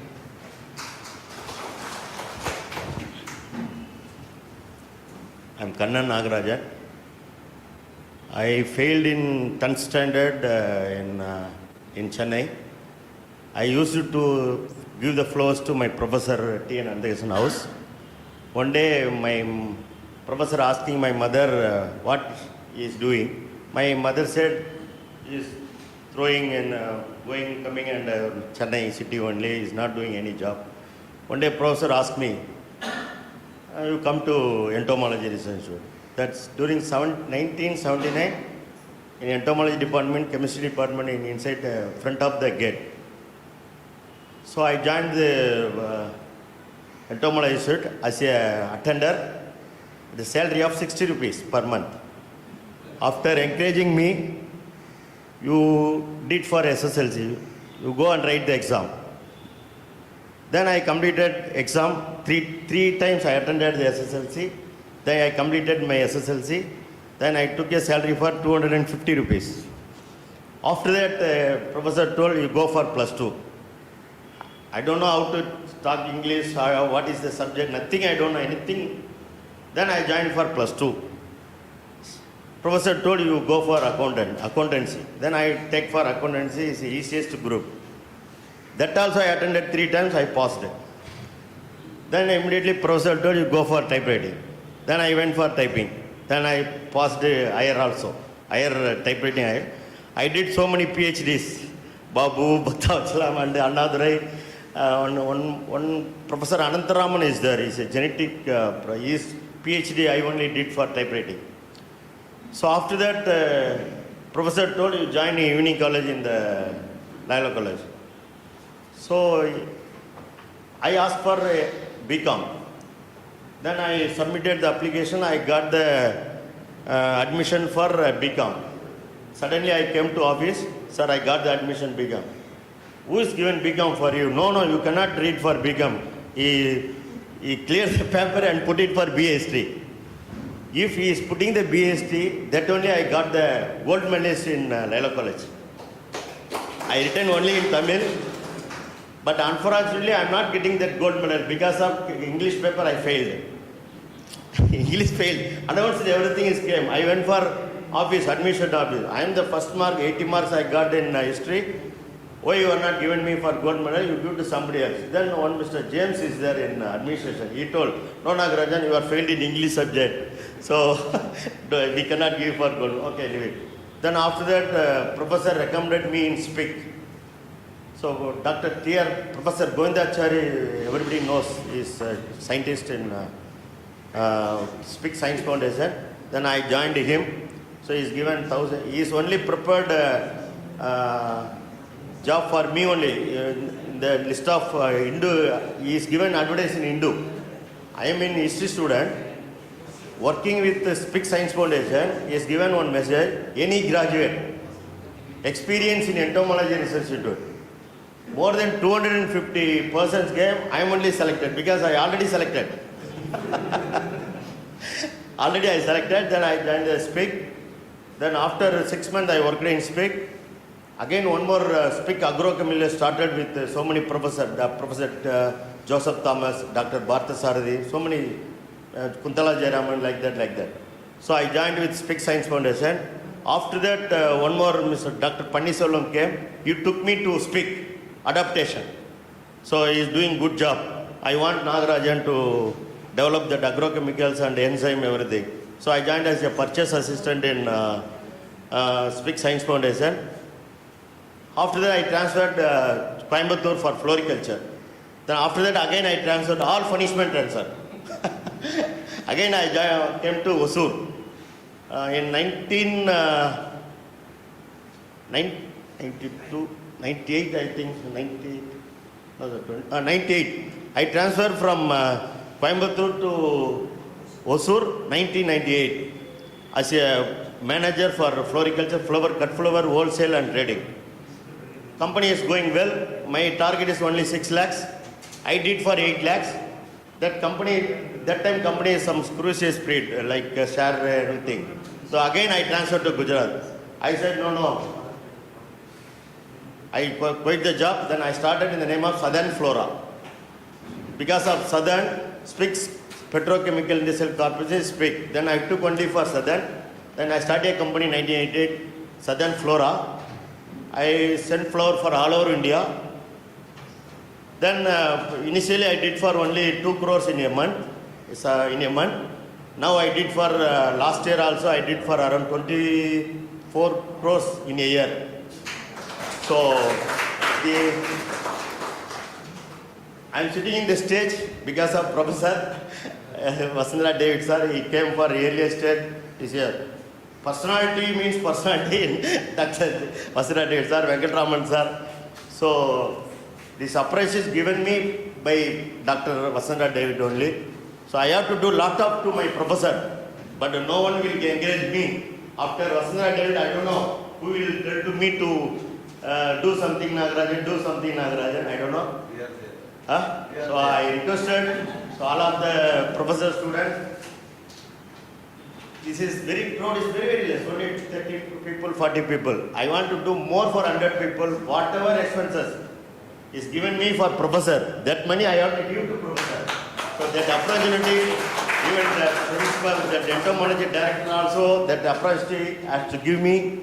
This arrangement I only made, professor told so many times, this is nothing for me. I have to do for in entire all. That opportunity you have to give for me. Thank you very much.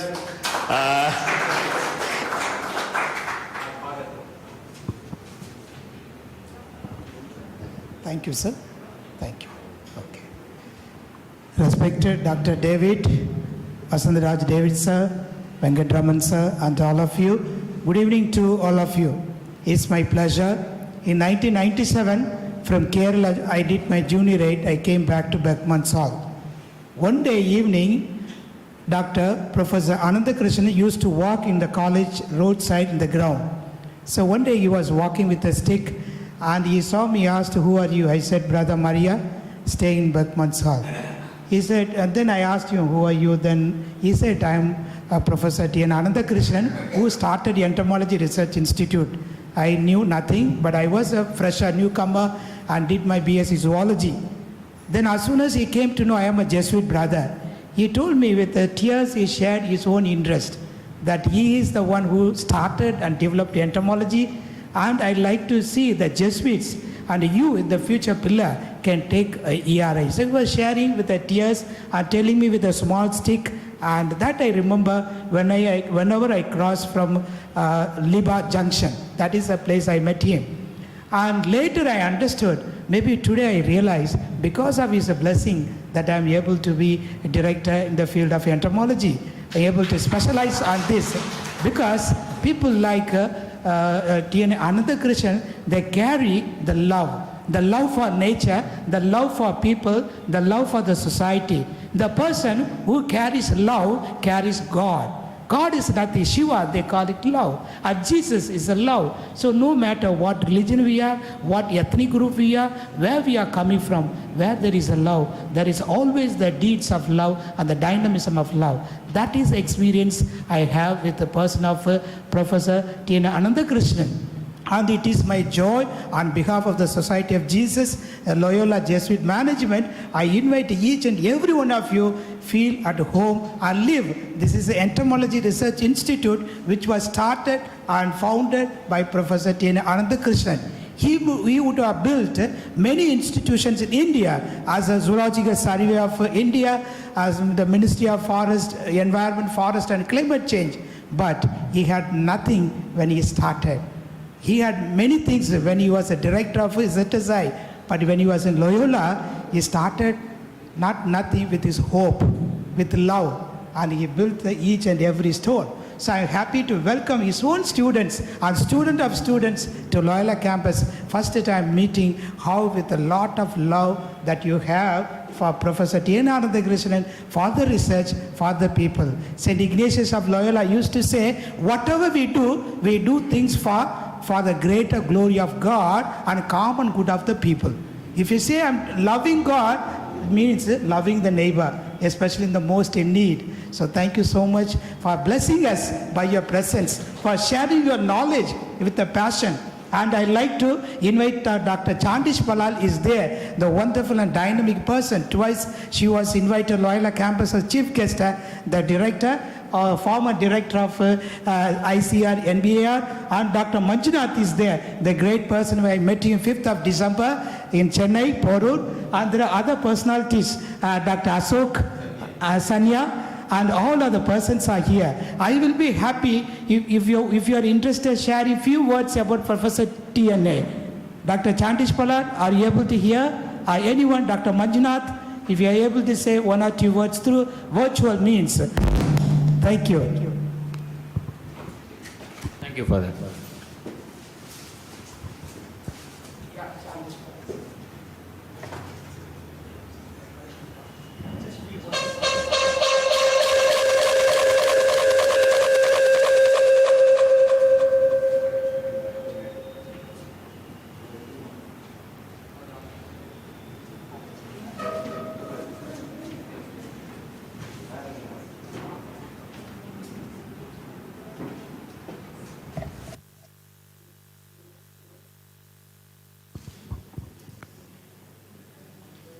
Manjuna, please wait.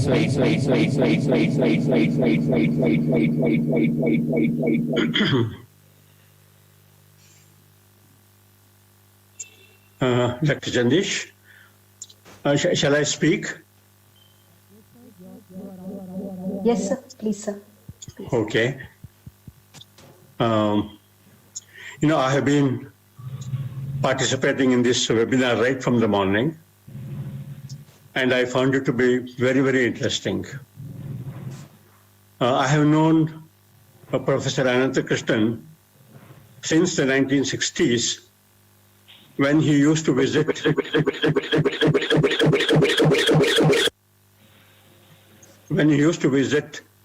Commonwealth Institute of Biological Control at Bangalore, where I had started my career. See, right from the first meeting, we have established a very good rapport with each other, which lasted for several decades.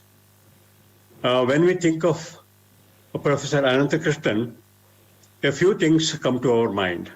One of them is that he was very serious, and passionately involved with whatever he did. Amongst them, the annual Entomology conference was one of them. And he used to conduct this very meticulously. And he used to select the participant himself. Getting an invitation from him to participate in the conference was itself a big recognition for us. I remember he had conducted about 10 of them. I have participated in all of them. In one particular year, I remember he sent me a message saying that I should participate and give a talk on augmentation of biological control agents. And that particular day, I was supposed to travel. I wrote to him saying that I will not be able to participate. And immediately, he picked up the phone and told me now you have become a big man. This conference is nothing for you. He got angry with me. And immediately, what I did was that I cancelled other engagement and participated and given the talk. And so he expected everyone to participate in the meeting, and he was never willing to take a no his invitation. So this was the kind of personality he was. And I had established a very good contact with him. And I have until his last days he was in touch with me. And I cherish the memory of Ananthakrishnan ever. And probably this kind of seminar, the best tribute to him, because he would have conducted this seminar if he were alive. And I really admire students and others who have taken the initiative in conducting this kind of a seminar. And I wish that it should continue. Thank you very much.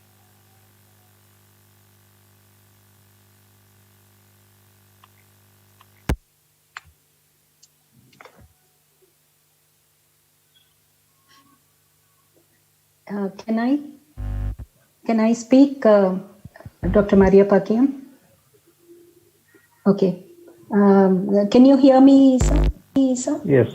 Okay. Actually, I was not a student of Dr. TNA. But then I wish I had had an opportunity to be with him or learn from him in his laboratory. From what I heard from Dr. Bhaktavat's. But constantly I was in awe of this great personality. From what I've heard and what I've read from his books.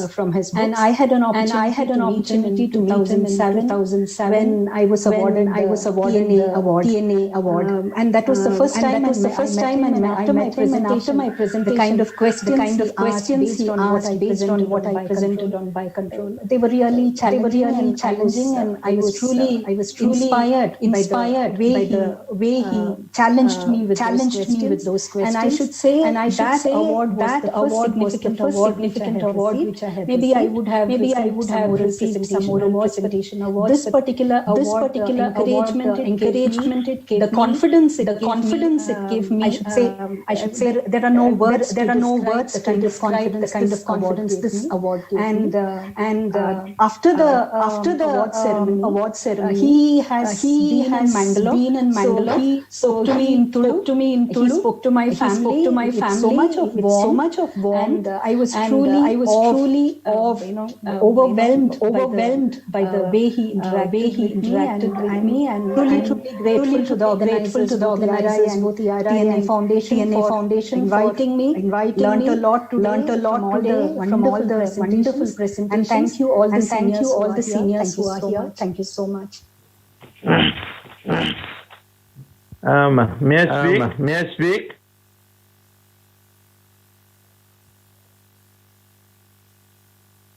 Hello. May I speak? May I speak? Hello, yes sir, you are audible. Kindly share your views for 2 minutes. Welcome, Hello. sir. Hello. Sir, you are audible. May I speak? May I speak? A message and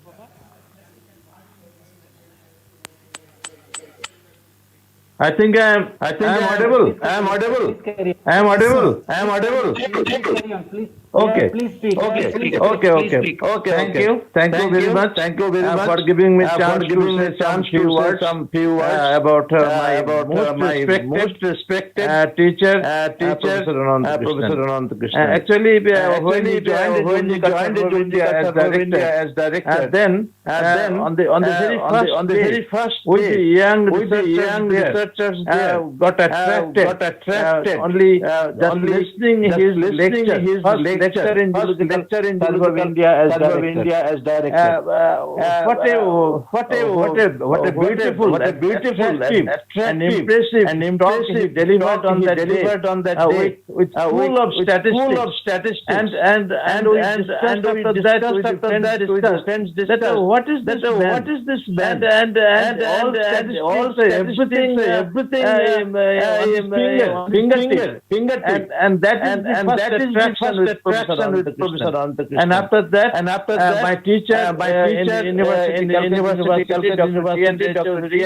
which happens to be the friend of Professor Ananta Krishnan, he told me that Ashok, you go to Professor and you work under him and you will be benefited. And then I talked to Professor Ananta Krishnan and he accepted me and I started my work for my PhD under his guidance. And the most important part of his guidance was that he told me that every week on every Monday you have to come to me in the morning at 9 o'clock.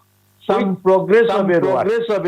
Every week he should see some progress of my research work. And it was very difficult to show within 7 days. You got some progress.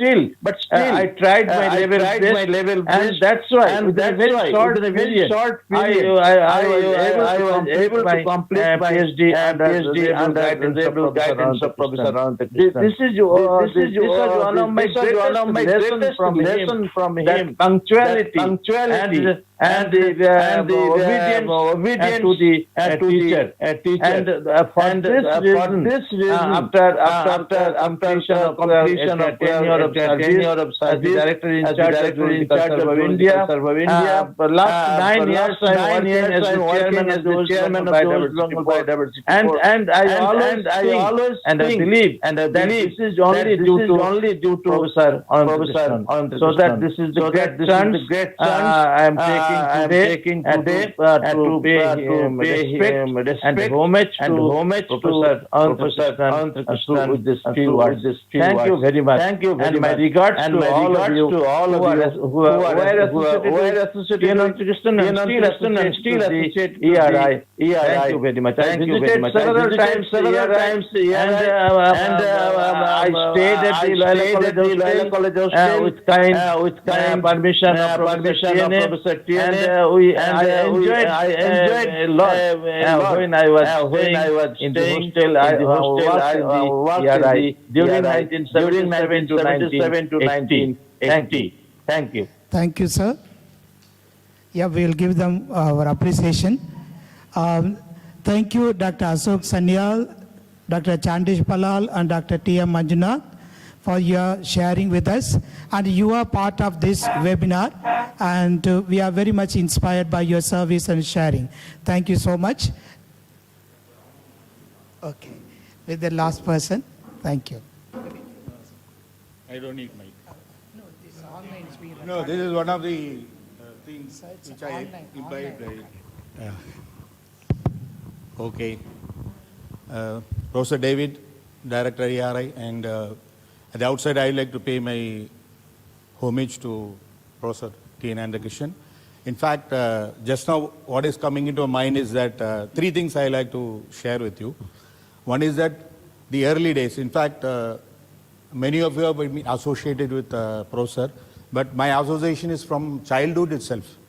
Professor's son, Mr. Ramdas and me, we were school friends.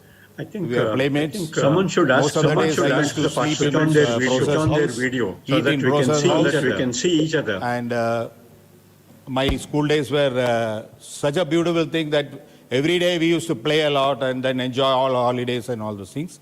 And there was a child and creativity within Professor Anandakrishan, in the sense that myself, Ramdas, and opposite house was, I was staying just backside of Professor's house. Nagarajan has come to my house. The speaker has muted his audio. My father never had a permanent job at the time. So we used to have a team. There was late Professor Srinivasan, chemistry professor of Loyola College, their son, myself, Ramdas. We used to play cricket. This Mahalingapuram ground, that is backside of where you see the brownstone apartment. We used to play a lot of cricket over there. And whenever there is match in Chepak, nowadays it is not there. What we used to do is we used to get up at as early as 6 o'clock in the morning and then rush to Chepak with bed sheet and all those things. And we used to, find a beautiful place to watch cricket. There should not be any pillar in between and all those things. And around 9:30 or so, Professor will and other people will come with hot pongal and all those things. So cricket match in Chepak normally used to be played during Pongal holidays. Of course, nowadays it is not there. So it's such a great memory. And after my school, what happened was Ramdas went to chemical technology, AC Tech, and I landed up in agriculture college. I did my BSc in agriculture. I don't know how I got into entomology, was interest, because there was a lot of option for me to study agronomy or plant breeding or soil science and many kind of things.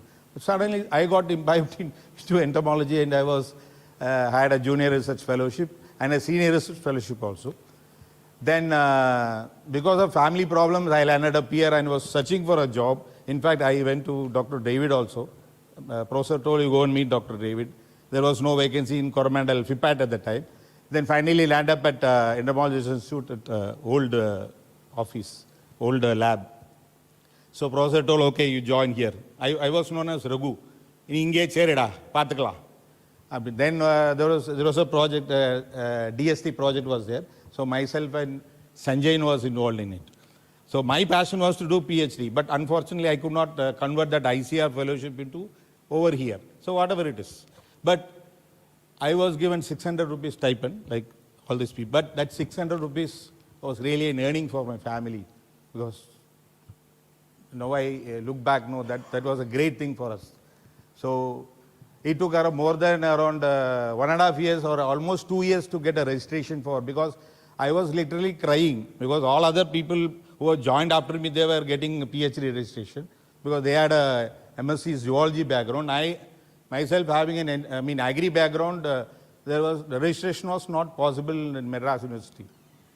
But finally what happened was, it was fortunate enough that I got some good publication, and based on that, Professor told you apply to the University of Madras, and based on that, registration was sanctioned for me, and I completed PhD right from 1981 to 87 I was here.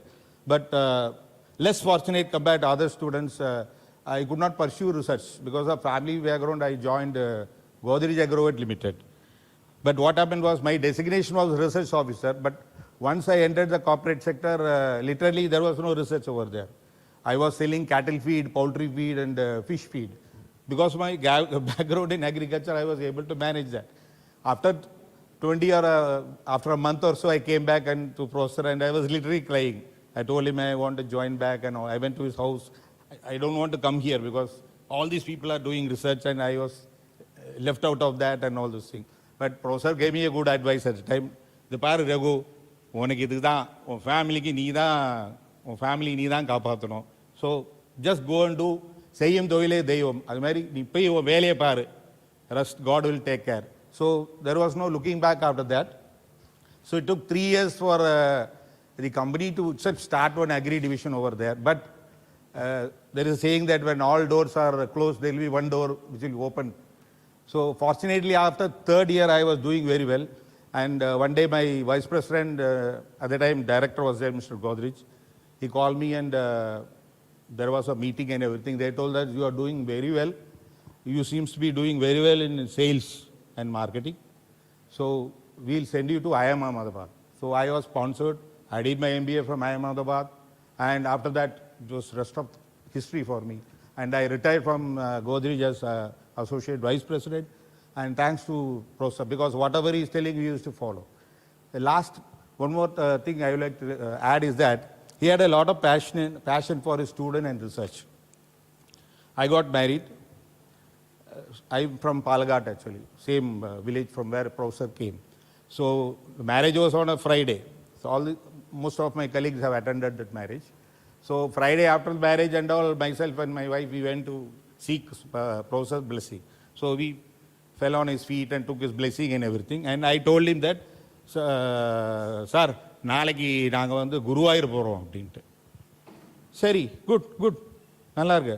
போயிட்டு அப்புறம் என்ன பண்ண போகிற அப்படின்னு கேட்டார். No sir, போயிட்டு கல்யாணம் ஆகிடுது இல்லையா, I have to go, we are going to Guruvayur. But Monday இன்னைக்கு காலேஜுக்கு வந்துடுவேல்ல அப்படின்னு. So I called my brother-in-law, I told you, book 2 tickets for us. So Friday was a marriage. Sunday night, we started from our native place and landed here on Monday morning. So he had such a passion for the students and the kind of attachment, whatever he tell, we used to follow. So this is a great learning for me, and I just followed that only. To be active, to keep on learning. So just don't stop. Whatever new things you keep on learn, and that is a great thing I could, that is a dedication I could give to my professor. Thanks a lot, and thanks for giving this opportunity. Will be the last person, 1 minute sharing, and Dr. David asked me to close the session because we have an emergency. Just 2 minutes. Dr. Kannan is the last student of Professor TNA. He is the last person to be shared today. So I'm sorry, I'm going to consume more time. I'm not taking that much time to explain my professor. My interaction with professor more than 8 years. So he's very strict DSP, not Deputy Student of Police, but D means dynamic, discipline, systematic, and punctual.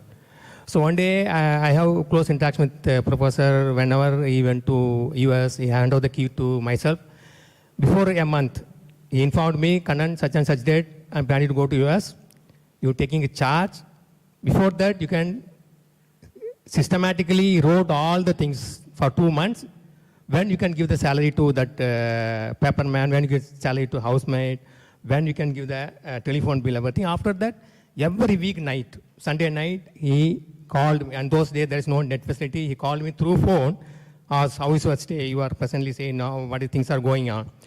So after that, I have a great occasion to went along with professor for a couple of pilgrims and as well as the field studies. Whenever I go to Tirupati, so one day we went to Tirupati along with professor, I carried all the luggages. So whenever we can go to Tirupati, apart from that, you can take the government bus, go to Upper. So he ran away and go the bus and put a seat for myself. See, whenever a couple of chance to go for field trials, he get up at 4 o'clock. He came along, we can take all the things. Very systematically, we can do the work. So I pray God, he inspire and expert entomology. So I pray God for his family, happiness, and health throughout his lifetime. Thank you very much. Thank you, sir. May I invite Dr. John Peter to give a vote of thanks. Thank you, Father.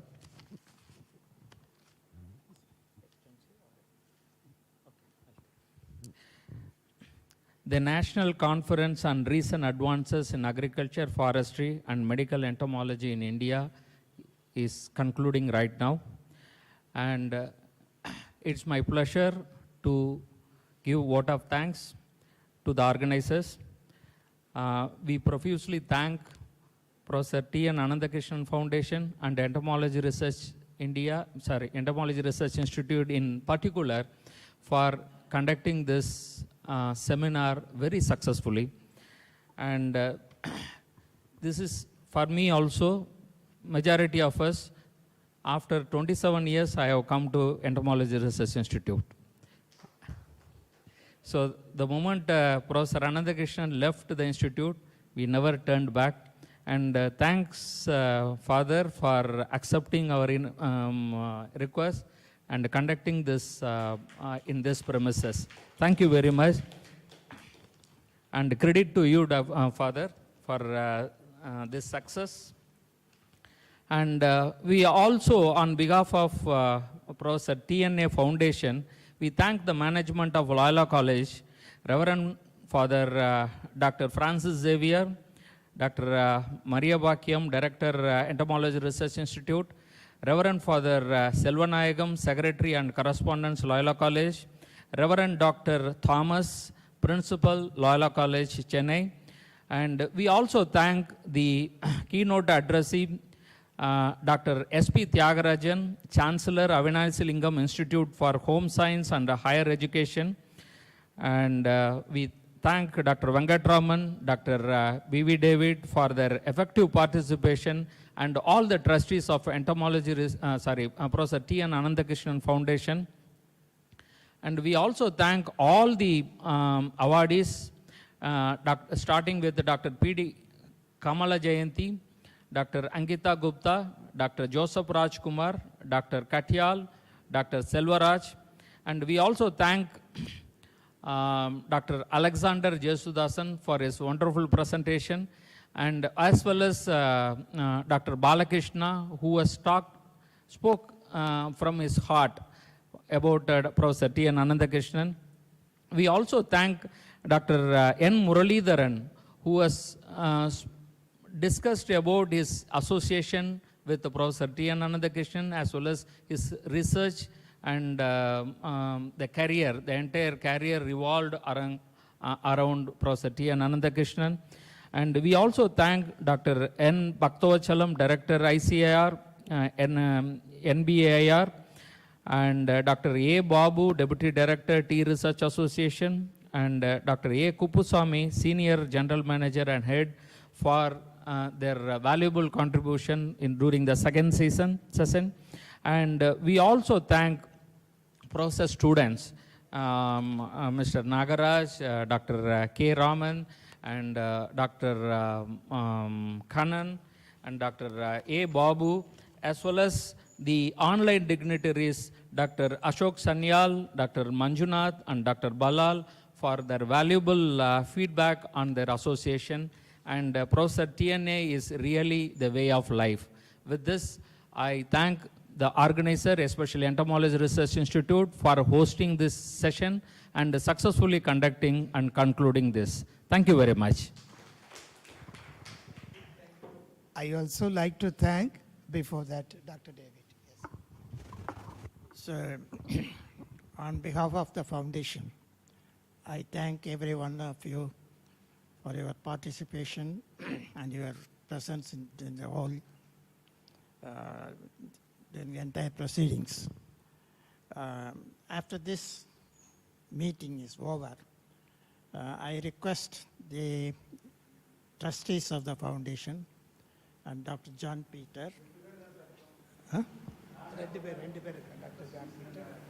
No, trustees of the foundation, John Peter, and all students of Professor Anandakrishnan who are willing to come for the meeting can come, because we want to co-opt a few people into for activate the entire thing, because I intend to develop a second line. That is the main idea.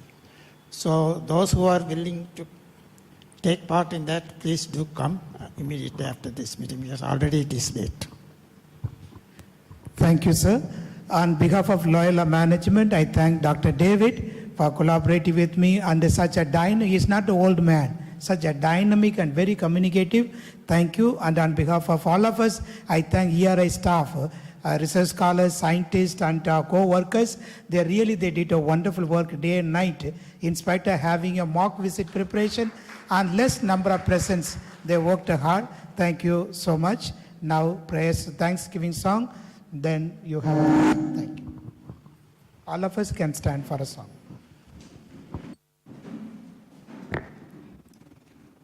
Oh, give thanks to the Lord for his good. Oh, give thanks to the Lord for his good. Oh, give thanks to the Lord for his good. Yes, eternal is his love. I will sing to my God, never ceasing. All my life I will tell of his wonders. He is the maker of all earth and heaven, of the ocean, the seas, and all they hold. Oh, give thanks to the Lord for his good. Oh, give thanks to the Lord for his good. Oh, give thanks to the Lord for his good. Yes, eternal is his love. Yes, eternal is his love.